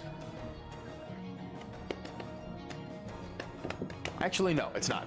It's going to use the rest of its movement to move over towards the mutilated goat. It scoops up what's left of like this sort of like half of its torso and just fucking gullets it. Just lemons it. Oh, just lemons it. It's going to regain a little bit of health. Yeah, whatever. Yeah, whatever. I'm coming right back in, baby. You ever seen that old video where he's like, with Will Sasso? Yes, and he just erupts him out. It's so funny. That's so good. That's like an old Vine. I think, really right? old, Yeah. Okay, beautiful. Acid damage. Acid damage. God damn, you right. Here. Go ahead and let him suffer. Girl, you right. Yeah, you right. Oh, oh no, wait. The faint ethereal music. 7. 7 points of acid damage. good. Word. Telling. Is that concentration? Is why it's suffering, or It's just once. It's Oh, just, it just happens once at once. the end of its next Still very turn, nice. and that's it. I cool, believe. cool, cool. Oh, yeah. All right, Kill. You're Yes, up. sir. You do get the innate sense that if you stay in this oil-slicked area, it probably will get a little bad for you. Yeah. Cool. Can I leave the oil slick area? Yes, you can leave the oil-slick. You pop out of your shell. Yeah. Bonus action, pop out of my shell. Yep. How far away is the creature? From you now that it's ran over to the goat, it is now 25 feet away from you. 25 feet. Okay. I'll start by telling my dragonfly boys to attack if they Sure. if they can. Yeah. So they have 60-foot fly speed. This is the Yeah, second round. they definitely fucking air raid this this creature. Yeah. In the back of your head, you think, attack formation. Attack formation. Okay, so we'll do their attacks first. Go for it. So they.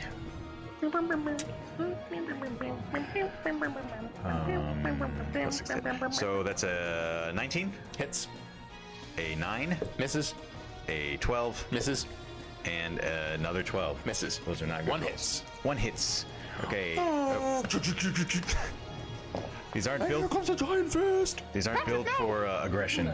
7 piercing damage. Ooh, it bites in with its mandible. Yeah. Very nice. Love that. And then they'll kind of just like flank this thing so that it can't like move. You know what I mean? Like sort of like surround it.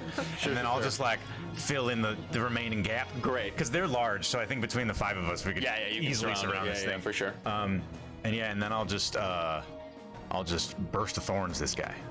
Go for it. Yeah. You know what? Actually, I won't do that. I will. However, actually, now that I think about it, I don't know if you'll actually no, you might. So the oil slick where you're standing is difficult terrain. Okay. So instead of spending 5, you have to spend 10 to get out of it. Okay. So 10, and then it's 25 feet away from you. Or sorry, so you move 10 out. It is now 20 feet away from you. So it's perfect amount, actually, right? Oh, you actually, spend no, 10, you move because 20. I only have 25 movement speed. Then you're 5 So feet I away can't from quite it. get there. Okay. You have 5 feet of space, unfortunately, in between you. That's fine. What I'll do then is I will just activate my symbiotic entity with my action. Okay, sounds good. You focus your energy into the fungus around you, and the mushrooms on your back shimmer and shake and erupt, causing the spores to float around you, and you begin to sort of move your hands in this incantatory fashion, and the spores weaponize around you. Are you staying just outside of the oil? Yeah. You're not moving it? Yeah, that makes sense. Okay, sounds good. That is the end of your Actually, no, turn. I'll move up a little bit more. Okay, do you want to get... I'll just move all the You're way fully? up, so Okay. I'm 10 feet away from Yeah, it and you... instead of 5, yeah. got it. All right, Kaz, you are up, my friend. Hell yeah, I'm doing the same thing I did, man. Yeah, you get it. If you hit, it's sneak attack because it's surrounded. Even if it wasn't, if I'm the only creature within 5 feet of it. Oh sneak wait, attack. I need you to make a Constitution saving throw. Me? Yes. Was I in the oil? Nope. Just need you to make a Constitution saving throw. General? Okay. 21. Yep. Never mind. No worries. Cool.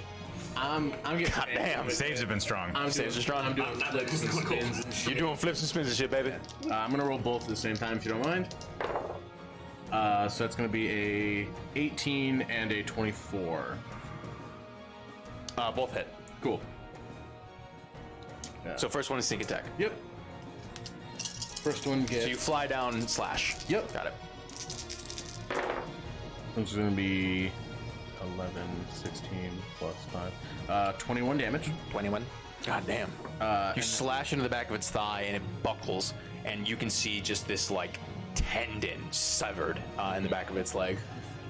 And then the second one is gonna do 6 damage. Nice.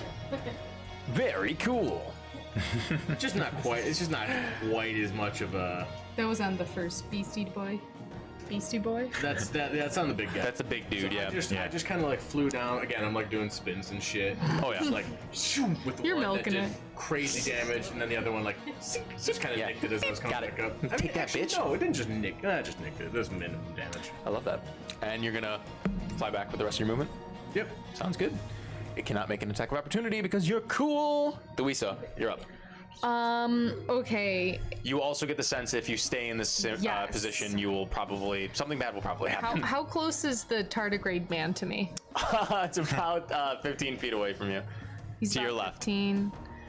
Okay. I want to back out of the oil away from him if I can. Yeah, you certainly can. You have to spend 10 feet of. Actually, no, you have to spend 15 because Kill was in the space to your right. So you have to do. Right.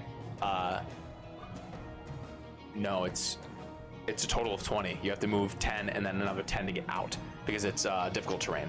So you have to spend 20 feet of your movement to Okay. get out on the other side. Am I still within 30 feet of oil boy? Yes, it is 25 feet away from you. Okay, I'm gonna take out a little vial, shake it up, open it up, some vapor comes out, and I breathe it in, Oh yeah. and then I'm gonna whisper, "You're gonna be dead soon." Isn't that funny?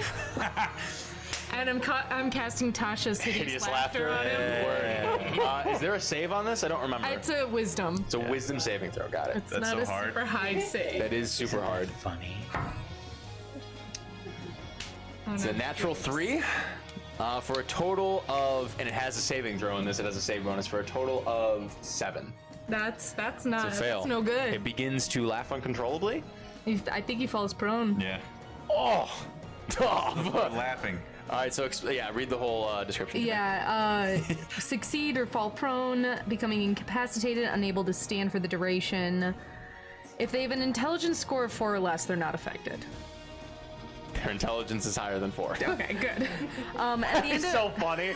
Actually, it's dumb as fuck. Yeah, it doesn't get your joke. It doesn't understand anything about this. If you have to explain a joke, it means My joke was very funny. It was very funny. so at the end of each of its turn, each time it takes Damage. At the end of each of its turn, each time it takes damage, the target can make another wisdom saving throw. So anytime it takes damage or at the end of its turn. It's, and it. it's at advantage if it's triggered by damage. Oh, cool. Okay. That was on Tardigrade Man? Yeah. Yeah.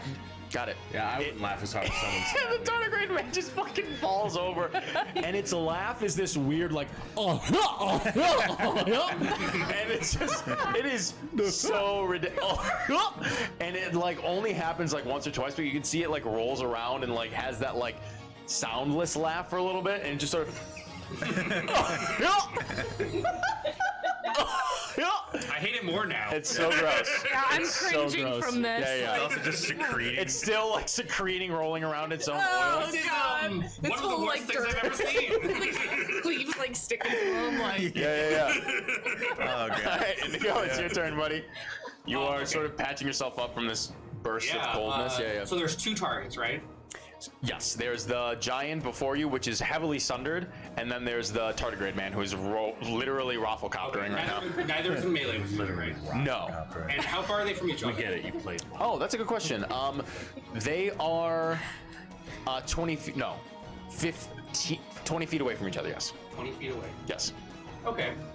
I'm gonna move back as far as I can while still being able to see the giant man with the big teeth. Yeah, you can move. You can use 20 feet of your movement to get to the edge of the other side, and you can see both of them. However, you do reveal yourself out from That's the. fine. The rocks are not protecting me that much. Yes. So, Yeah, that's fine. Yeah, and I'm gonna cast a level 2 Chaos Bolt. Amazing. You begin to conjure the chaos bolt and loose it out. I think I'm gonna do it with Tides of Tides of Chaos. You begin to tap into this chaotic energy that you're so now familiar with, and you use it against this creature. Go ahead and make your attack with advantage. Okay. Where's my spell attack? Oh, here we go. Okay, so that's gonna be 18 to hit. 18 hits. Cool. 8. And this is level 2, so it's gonna be plus 2. What's happening over there? I'm bringing it down, baby. Yeah, baby. living in the moment. Did we actually give him drugs for that part? That- When I went back there, I just slipped him a little thing, and he just got down. I was like, "Here you go, buddy. This is what's happening." And he goes, "Yeah." oh, this Yeah. this is confusing. That's gonna be 20 lightning damage. 20 points he's of kicking lightning in. damage. Good god dang. Alrighty. You loose the chaos bolt. It slams into its body and erupts in a static lightning burst. And as it does, it rears back and tenses its body. And as it sort of is released by this burst of electricity, you can see smoldering bits of burnt skin and hair and whatever garment this was around its body begin to sort of lift into the air. It is looking horrible. Still standing, and this seems to be a very large, hardy creature, but it's very, very fucked up. Praying for the last hit. Is that the end of your turn, my friend? Yeah. Okay. I'm flying. It can be cool. It's the tardigrade man's turn. He spends his turn laughing. At the end of his turn, he gets to make a save. Yes. Okay. So this is a wisdom. Yes. Oh, Natural 18. Yeah, he beats it. Okay, it's sort of like. That's not funny. Oh, yeah. And just sort of like stands back. Well, it doesn't because that's the end of its turn. It's back up. Okie dokie. Fucking stupid. Like if Goofy suddenly got really serious, like Yeah. yuck. Kingdom Hearts 2, right? It's shucking time. It's shucking time. Okay. Fucking do this. Terrible. He loves it. Is Conquer Animals concentration? It is. I need you to make a concentration saving check. Okay. Because I didn't have you do that when you suffered damage. You're right, and I That forgot. one time. Ooh, that's not good. Is it higher than 10? It is not. Your dragonflies. Yep. They disappear back into thin air. Nope, but you know what? I was in my shell, so I would get this at advantage. That's true at the time, yes. It's 10. 13. Oh, yeah, you succeed. They are. yeah. Joke's on you. Yeah. Word. Okay. I always Cool. have faith in you. Single tier. Out of nowhere, kill. Yeah. You die. You die out of nowhere. Goofy. Goofy.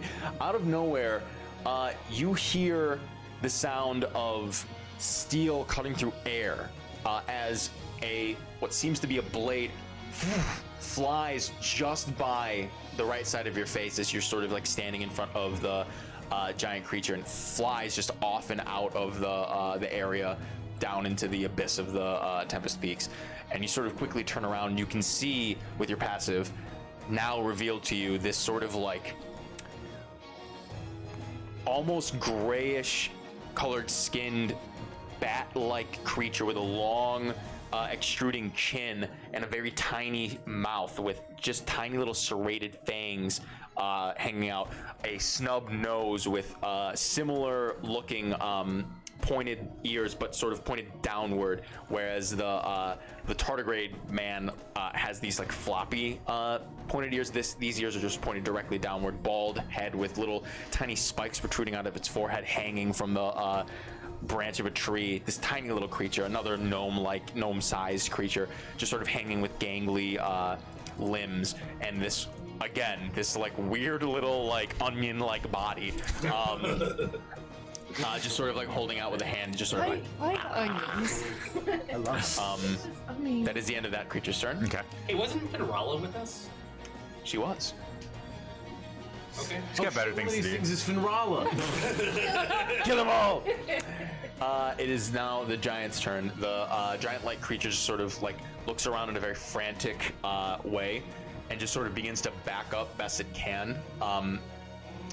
Can it move through these creatures? I can't remember. No. Not unless he's 2 sizes bigger than large dragonflies. He'd have to be enormous. He's not enormous. Yeah. No. Or gigantic is what it is, right? Or something like that. I think it's enormous. Gargantuan. It's a gargantuan. Gargantuan, right? gotcha. Yeah, there's it's medium, large, huge, gargantuan. This is a huge creature, but so it can't move through it. It's going to look around and it's going. Yeah, it's gonna seeing that it's surrounded and super frantic. It's essentially just going to reach down into the ground and like it looks almost like it's going to like dig its long clawed fingernails into the ground itself and rip up. But what it does is as it reaches down, you can see the frost begin to erupt from its digits. And as it reaches just ever so slightly above the ground, you can see the air coalesces into moisture and then crystallizes into ice. And it rips from the ground this growth of ice all around it as it shields itself and rips up a wall of ice surrounding it. I need all of... That's cool. Let's see. It casts wall of ice. Yeah. You create a wall of ice on a solid surface within range, which is... This is within range. You can form it into a hemispherical dome or a sphere with a radius of up to 10 feet, or you can shape a flat surface made of... Yeah, okay, so it's doing a... Make a wall or a dome. Yes, It's making a dome. Okay. Each panel must be... Okay, whatever. If the wall cuts through a creature's space when it appears, which it will, the creature within its area is pushed to one side of the wall, so outside, and it makes a dexterity saving throw. So all of the dragonflies must make a dexterity saving throw, and because it is 10 feet. Hold on. How thick is it? Yeah, how thick is it? It's 1 foot thick, so you are not affected by this. Okay. So it's making it just immediately around it. Yes. Cutting through the dragonflies. Okay. So they all make dex saves? Yes. Okay. What the fuck is their dex? Hey, their dex are good. They don't have save proficiencies, but okay. That's a 18. Okay, that's a save. A 17. Save. An 11. That's a fail. And another 11. Okay, got it. So 2 fail, 2 save. They suffer a total of. The ones that fail suffer 37 points of cold damage. The ones that save suffer half that, so we'll say 16. No, we'll say 18. Yeah, we'll say 18. Yeah. Okay. The 2 that failed are just scattered. obliterated. Cool. And sort of magic. The icicles dust. and it just. Yeah, they just erupt into spores and sort of drift away. The other 2 are like. yeah, word. For sure. Yeah. I love that. Okay. Yes. Because you forgot to take it out, we're also going to do 4 gods of blessing. Fine. I'll allow it. 10 to your next attack. Y'all get plus 10s. Hell yeah. Gotcha. Okay. Thank you, NTB. I also used Screw the DM on the dagger attack, by the way. That's why it Gotcha. fully missed. Forgot to mention that. Okay. Cool. The wall is an object that can be damaged and thus breached. It has an 8. I will not tell you the AC, and I won't tell you the hit points. So Are you sure? I'm very sure about that. yeah, this is I know we can attack with weapons. Can we attack with spells? Because spells normally attack creatures. Yes, but you can't see the creature, so you can attack if it is a attack rolled spell. Okay. You can attack the wall with it, but the wall is not going to make saving throws. So Sure. Okay. Just checking. right. Because a lot of spells you Can can't. I hit with my chaos bolt? Like. So also though, you do see that there is this sort of space just outside of the wall where you can see the air coalescing into this like super thick, frigid air 5 feet outside of the wall. Like it's visible. It's frosty. It's very frosty about 5 feet outside of the wall. Okay. Yes. So yeah, Cool. You know how air gets wavy when it's like hot? It's sort of like the opposite. it's the opposite of that. Yes. Awesome. Okay, that is the end of that creature's Is turn. this solid frosted ice such that you can't see through it? Correct. Okay. It is your turn, Kel. Well, shit. Hail, hail. I could try to break this thing down, but how far away is the dude that threw the sword at me? From you, he is. Let's see where you moved. He would be 25 feet away from you. 25 feet. Can I get there with 25 feet of movement? Yeah. Or is that includes the any difficult terrain? There is no difficult terrain set between the two of okay. you and the dagger guy. Got it. He's All out right. of the way as much as where you would not walk through Perfect. the oil or anything. All right. So with this, I will say you do notice with your passive sort of perception insight that because the dragonflies are within that sort of area just outside of the air and the frigidness, you can see that it probably is not going to be good for them if they stay within that frigid area, or at the very least they can do what they're doing and then like dip out. Yep. That probably might be best. yeah, it makes sense to me. I'm going to myself. I'm going to just run over to the new guy that threw a sword at me, Okay. and I'm just going to say, I'm assuming that that wasn't a friendly gesture, and I just take a crack at him. Go for it. Make an attack roll. Burst of thorns. Yes, it's plus 10 from. Oh, fuck. Oh, fuck. That's a 34. Yep. Yep. You definitely hit. You certainly hit this creature. Okay. And this is a D8 plus a D6. 10. That's 15 damage. 15 damage. 3 of which is necrotic. Gotcha. You swing the hammer so violently and so quickly as it's sort of hanging from this branch. It doesn't have any time to react as the blunt, flat part of this, I mean the literal head of the hammer, slams into the side of it with such violent force that as it cracks into the bark of the tree, you shatter the side of this tree and break almost halfway into it, collapsing, completely squashing this tiny creature like a fucking cockroach as its insides are erupted from the blunt force trauma that you inflict upon it, and you kill it in one swift strike. Well, that's a little disappointing, actually. All right, anyway, I tell the dragonflies go and hover back up in the air. Sure. It's a little, they're a little like, Yeah, for sure. they're both gonna fly over to the tardigrade boy. Okay. And what do they do exactly? They bite him. Go for it, make attack rolls. They give him a kiss. Give him a little kid. With their teeth. Give him the Glasgow kiss. Oh, that's a natural 1 for the first Misses. one. Rip. And a 17 for the second 17 one. hits. The one that rolled a natural 1 just sort of like moves up and attempts to bite it, and it just sort of uses its momentum from when it was laughing to just sort of roll over, and it just sort of and gets out of the way. The other one though reaches up behind and begins to gnaw at its lower back. Yeah, 8 piercing damage. 8 points of piercing damage. This one seems to be a little hardier than that more lithe creature that you slapped in one go. However, it does suffer the piercing damage from the mandibles of the dragonfly, and it lets out a in pain. Cool. Yeah, it's disgusting. That's my turn. Alrighty. Kaz, my friend, you are up. This thing is fully domed. There's no. Oh, it's domed out, my friend, yes. Okay. Fucking dome, bro. You can attempt to attack the dome if you like. I mean, to be honest, I don't have anything else to do. I'm sure I can't see the tardigrade guy. Like, You can see the tardigrade guy. Yeah. It is being assailed by the dragonflies. fuck it. I'm gonna go ahead. I'm gonna attack this fucking igloo shit. Okay. Yeah. Fucking igloos. It's fucking stupid. Are you slashing at it, or? Yeah. Okay, cool. I don't You have- swoop down, you begin to slash. Go for it. Crack. One is a 10, which is gonna miss, and another one is like a 26. Oh wait. One is a 20? One is a 20 dirty and a 36. Yeah. Got it. Well, This is the first attack. for the right? first, I did.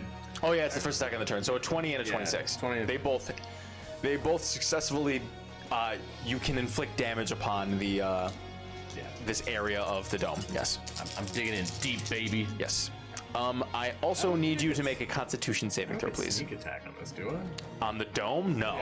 The dome's like, whoa. Oh no! Hey. Oh yeah, so it's specifically a creature, which makes sense. So I'll just roll damage. To the dome. That's so funny. All right, I got a 6 Little and an googly eyes on the 11. dome. So 17 damage on the dome, Okay. and there's no way I'm beating it with a 4 on con. You suffer 14 points of cold damage as you enter the frigid area, and the icicle-like air strikes against your lungs as you begin to try to breathe through these attacks. It is horrifying, this pain from inside. How much damage did you deal? I'm sorry. I did 17 damage. 17 damage. Gotcha. Okay, good to know. And as I It fly, begins to crack, and as you strike against it, it definitely is vulnerable. However, the air around it is intense. as I fly. Does this thing hurting me count as that guy hurting? No, it's the wall. Fuck you. Alright. So as I fly away, I'm just like, oh, that was nippy. I'm rock hard. Can you hellish embrace the dome? That's what No, because you can't cause an object to make a saving throw. Okay. Sal, Yes. does not to be that guy, but does Garrett have to make concentration checks for fly? Garrett doesn't. Does he? That's why I had him So that's roll before. Oh, that's what You happened. rolled. Cool. You rolled like a 20 something. I rolled pretty high for The that. DC for that, because you suffered so much damage, was like either 18 or 19, Okay. and I was like, you're about to fall fucking 30 feet. Glad I- However, No, I'm none of you are thinking about that. So I will say, while that was brought up, I'll say you do what Kaz wants to do. Kaz is not thinking about it. Sure. I'm well aware. Okay, cool. Fair enough. Yeah, that shit was hilarious. You do sense, though, I will say, Indigo is aware that you are concentrating on a spell. Does that mean I can't do other concentration spells? You can, you would drop the fly spell. Okay, good to know. Yeah. You do it. You don't generally Just do cast it, too many it's fine. concentration spells. I mean, Not generally. But yeah, I mean sometimes you do like not like that. However, that is the end of your turn, Kaz, yes? it's not a pattern. Yeah, that's my action, my bonus Seems like action. bread and butter. Gotcha. Yeah, Dewisa, you're up. Mostly. Okay, so I can't see the one guy. You know where he is. You cannot see him though. Fair enough. We're gonna try making a flaming sphere. Okay. To try maybe melt the ice. Okay. Is that going to cause a is flaming sphere an attack roll? Oh, it is a. Let me look. Wait. I think it's a dex save, right? a dex save. Like, So if you can set a fireball somewhere, it's got to do something against an ice wall, right? you can. Them's the rules. What do you, Yeah, unfortunately, like it just doesn't. I know it's the weirdest. Like, This does not do anything. yeah. would I know that it wouldn't do anything? Come on. I would say you would be Yeah, it would be. That is very weird. Yeah, I mean, I'm trying to think. You're high Fireball intelligence, doesn't I'm assuming that you would. I am high choose a intelligence. point, and it like.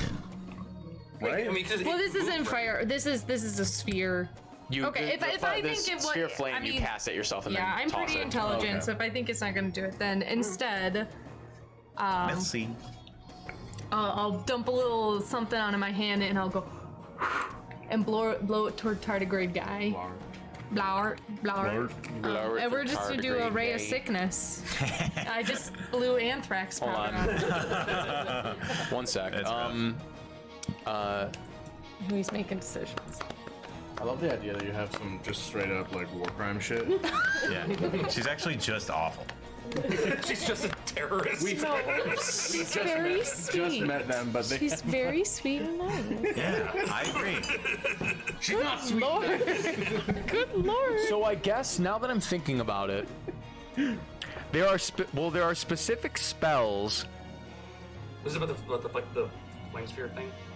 Yeah. It does do But however, damage. yes. However, I believe the specific wording on that spell though says each creature within, right? Okay. So then, unfortunately, it's specific to creatures. I guess once- However, there are specific spells like shatter Right. and other things that affect Right. objects. Disintegrate. Specific disintegrate as well. And then any attack roll based spell or action can affect Could- an object because okay, an object has a DC or It has says an otherwise. AC. Because for some reason, Eldritch Blast you can't use on objects. It's specific. That is very weird. That is very weird. I don't know why Eldritch Blast Yeah. does that. However, other things usually they don't specify can affect an AC, whereas AoE-based spells generally don't. So kinda makes for whatever sense. reason, yeah. Otherwise, you have to worry about like if I cast a fireball, is the house going to catch on Right. fire? Like, Which is not necessarily the case, yeah. Right. So yeah, okay, cool. So I'm just gonna just wanted to clear that up. anthrax Yeah, she instead. just used a bioweapon on this. Yep. There you go, bioweapon. Got some HP. Biowarfare, baby. This giant microscopic. Sorry. okay. 15. 15. math. Screw this TM, fuck me. Oh, okay. we add 10. Right? Fucking 25, yeah. Yeah. Jesus Christ, Oh, yeah. 25 definitely hits. I mean, 15 would have just barely hit. That's really funny. Oh, okay. 8 points of. Is it poison? Can you move, please? Yes, poison damage. 8 points of poison damage. Yes. As you inflict this poisonous arcanum against this creature, you begin to sort of see its body turn into from a dark navy to more of like a sickly, almost forest green that boils against its skin. You can see it just begin to like roil and bubble under its oily skin, and it just sort of and just like coughs up blood and begins to shrivel and wither until it and its body twists and turns as it sort of almost seizes a little until its body erupts out of the orifices in its head, and most of the Its body erupted out of its orifices. That's metal as fuck. It turned in on itself to the.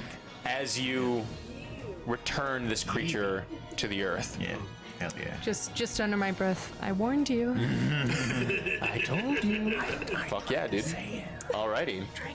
That was disturbing. Good job. Is that the end of your turn, Clock Louisa? that with my 23 passive. You I'm just certainly like, noticed that.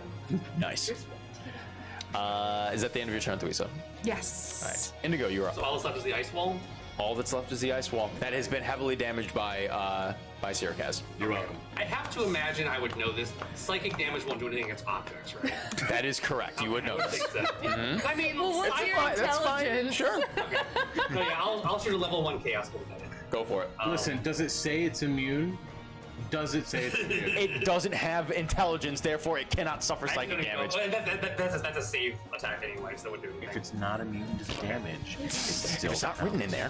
So that's, I mean, it's for sure gonna hit plus 10, and it's a wall. So it's I rolled a 13 on the die. That's So 23 plus 30, whatever else. I think. Yeah, that hits. 30 hits.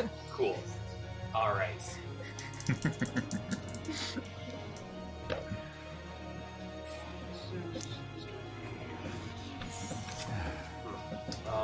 I just had an inflammatory thought.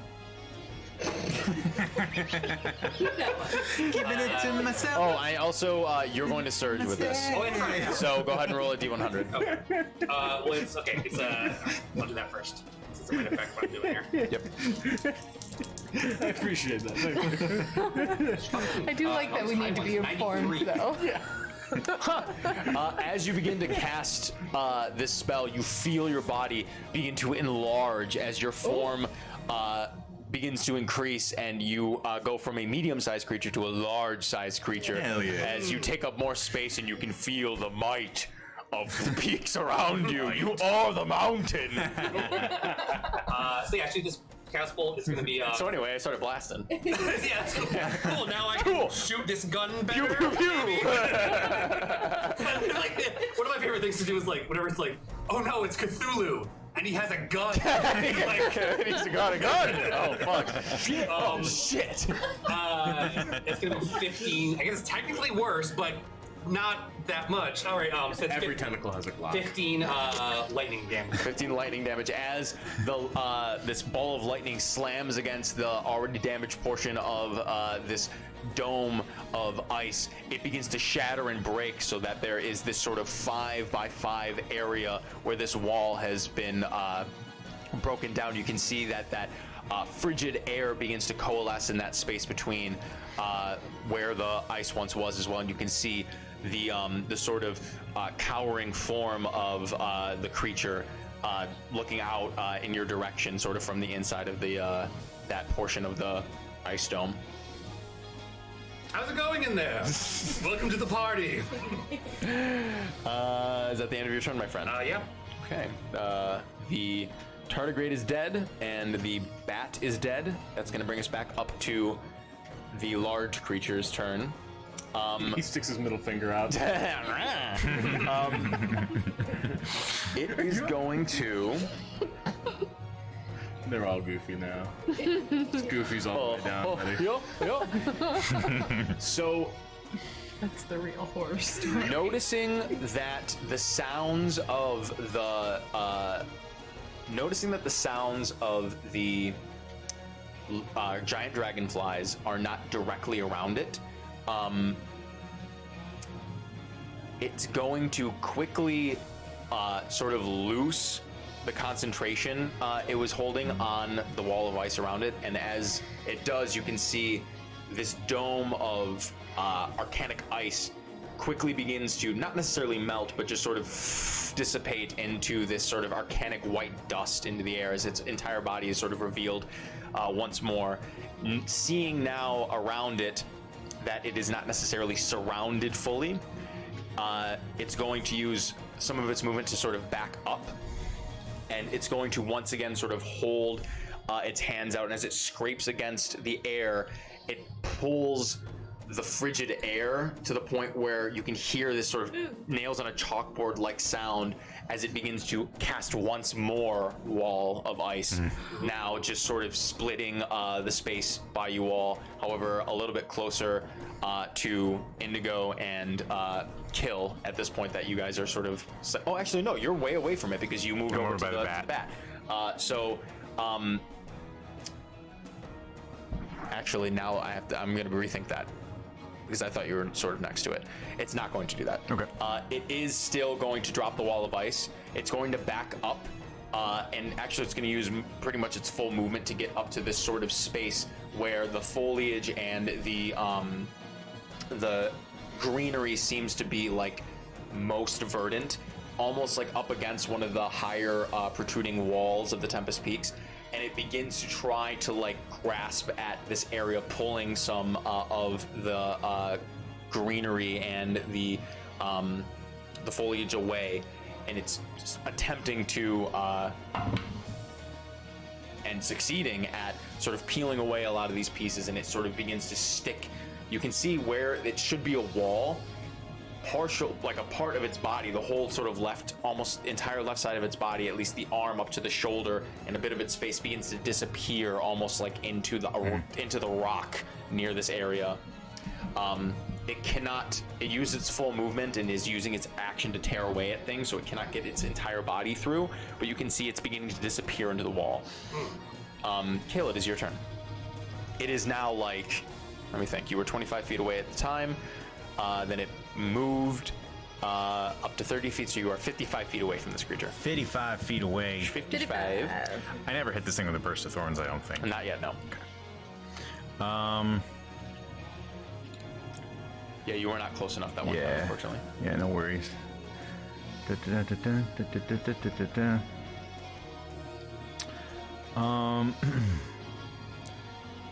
Yeah, I think neither of the things that we killed are. Yeah, never mind. That was a dumb question. Sure. I will just take my daddy's spear. Hell yeah! I'm just gonna fucking throw it like a javelin. Go for it. Yeah. That's a 22 to hit. Is this at disadvantage? I don't know. I never do this. 60 feet. So yeah, disadvantage. Gotcha. Yeah. Nope. Well, it's a 14. 14 unfortunately misses. Yep. You loose the spear, and it's just a little too far away. It sort of sticks into the ground, maybe about 10 feet in front of it. A great attempt, but you haven't done that in a hot minute, and it's quite a ways, and it's very windy up here. A little rusty. Yeah. Yeah, I'll just move in its direction, my full movement. Okay. Sounds great. And you were 30 feet away from it at this point. Okay. And yeah, that'll be it. Okie dokie. Oh, I'll send the 2 dragonflies after it. Sounds good. Go for it. That's a 18. 18 hits. And that's a miss. 7 piercing. 7 piercing. It is so goddamn close.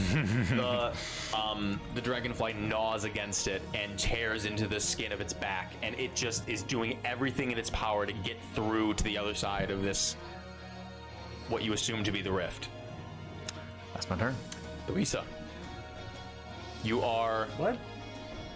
Sorry, Siricast. You're totally I know, right. I was- No, totally my bad. Going for the kill. I know, baby, my bad. It's my bad. I'm like, I don't have anything. I had He's got clicked this. on you before, so the highlight was on you, and I thought it was Kill's turn. So when I clicked, when I clicked next, it went to Thuisa, and I was like, oh, cool. Go for it. Try it, motherfucker. All right, I'm going in. I'm going in. wouldn't have let Swords him. are swinging. I know. I appreciate that. You're fine. Swords are swinging. So you are Someday. you're 30 feet into the air, Right. and so you have to move 30 feet down, plus 20 feet in the direction. So you move 50 of your 60 feet to get That's to him. fine. Okay, go for it. I'm not worried at all. No worries, baby. All right. First Actually, attack. both the dragonflies block your path, so you can't attack it. From above, bitch. That's also true. He can come straight down. That's true. And also, they're allies, so he can move through them. I'm just trolling. That's gonna be a 26. Hits. Is the? I'll go ahead and I'll roll the damage here. Yeah.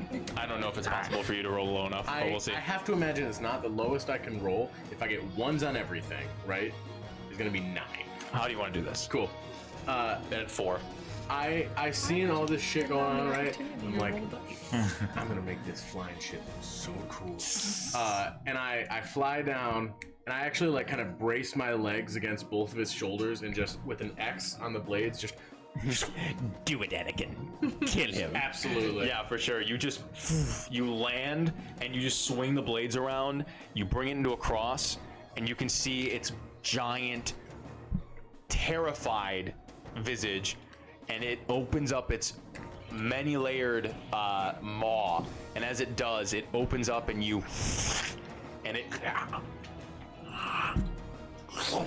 and its head rolls off the ground. I backflip off because I Make an acrobatics check. do I even need it? I can fly, bitch, but I'll do it. We'll see. It's just like a really look, you get slow stuck. Yeah, you get backflip, stuck in the like. Physics Yeah. are weird, dude. fine. It's very obvious. it was That's a the flying. 28. Yeah, you certainly do a leap. You realize that you can sort of control your hang time, so you just start doing like a quad centuple backflip. Yeah, yeah. You're And you just sort of nauseous by the land. end. And I do that and just like. Yeah. I turn to Indigo and I go, very impressive. Hell yeah, dude. And we're going to end the session there, you guys. Fuck yeah. Thanks for sticking with us a little longer than we usually do. I figured it was a fun, new night of, meeting new characters and friends and everything and getting started on a new adventure. So, we went over a little bit. So thank you so much for sticking with us. I hope it was a good time. I had a fucking blast. I hope you guys had a good time too. I'd like to officially welcome Hannah to our fun little game. So that was super fun. Thuisa is a wonderful character. I can't wait for you all to get to know her a little bit more. And I can't wait to see what we have next in store for the Great Naledian Crown. So I can't wait for these guys to try oranges. so true, dude. So true. None of us have eaten an orange. We all have gangrene. So he's or what's it called? Scurvy. Yeah. All right. So Matt and I will see you guys this Saturday at noon. We're gonna be back on the podcast talking about rogues and girls kissing, of course. And then we're gonna be back here on. Out of context, it just sounds like this. Yeah, no one has any. Yeah, of course. And then you can join myself, hopefully Michaela as well, and then I would love to have Hannah, if we can figure it out, on as a guest on Reroll on next Tuesday. That should be a really good time. We'll talk about this episode and sort of my inspirations about the upcoming campaign. So make sure you head into the Discord, go into the questions and tab and whatnot, and just type up some stuff you might be thinking about if you want some more information on things that you saw today. And if you were new and just joining us, thank you guys for joining. I know that episode 30 seems to be like a what the fuck just happened. She got blinded by this external but I battery. just- God damn. I turned on a flashlight. God damn. Why does it? What the hell? I love it. Very good. You can also start your car. Nice. What? Yeah, dude. We don't have time to get into this. I love it. Sorry. It's incredible. Anyways, we'll catch you guys later. Check us out in the Discord. Check us out on social medias. And Matt and I will see you on Saturday. I'll see you. Hopefully Hannah will see you on Tuesday. And then we'll all be here next Wednesday, same time, same place for the Great Naledian Crown episode 31. So, see you guys later. Yeah. Fuck yeah, guys. Good shit.